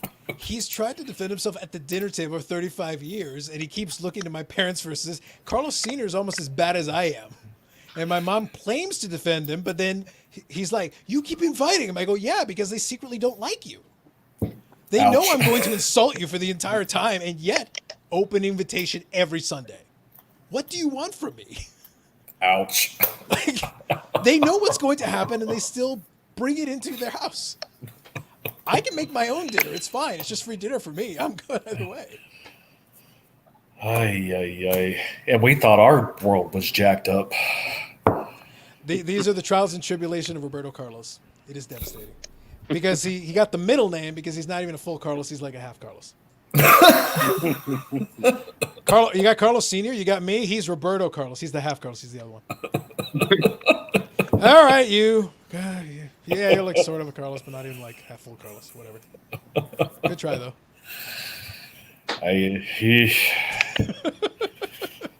On that note, Dave. Well, Vinny, again, thank you, and Cece for the absolutely insane care packages. I still have product to open. That should be a video. If you can get your kid to do it, it would be a good video. I think you should definitely do it. I'm gonna try. Yep. Used to not be an issue, but well, at this point, you might get views just because somebody's got retail. What? Right? Oh my God! Thanks to Vinny. Every night after soccer practice, we go past a Walmart and a Target. So I would mask up, roll in, and sometimes it was liquid gold, as they say, and other days it was nothing. But I hit it right a bunch of times. They had tons of that Prestige at Meijer. I actually got that Prestige at Meijer, and they just had tons of it. It's like nobody wanted it. And somebody discovered it one day, and it was all gone. Of course. Yep. All it takes is one person to put something out on social media, and it's like freaking craze. Yeah. So we thank you for that, Vinny, and Cece. Absolutely. Thank you for coming on. You too, Carlos. For everybody watching, thank you for commenting and whatnot, and being a part of the conversation, the discussion, throwing some good commentary out there again. If you're watching this after the fact, why aren't you watching it live? And with it being, 3 days away, everybody have a good, safe Christmas, happy Christmas, all that stuff. If you can, spend time with your family. Obviously, this year it's a lot more, I'd say, not pressing, but it becomes a lot more prominent, and gifts aren't always what we need. Sometimes it's time with the family and all that fun stuff. So if you can do it, the COVID prevents you from doing it somehow. Call whoever's close to you and make sure you let them know that you're thinking of them, even if you can't be with them. So, Steve, That's Vinny. That's Carlos. I'm Dave. This has been the Instant Revolution podcast. Remember, building collections is absolutely awesome. Building those friendships, that's what this hobby should be about.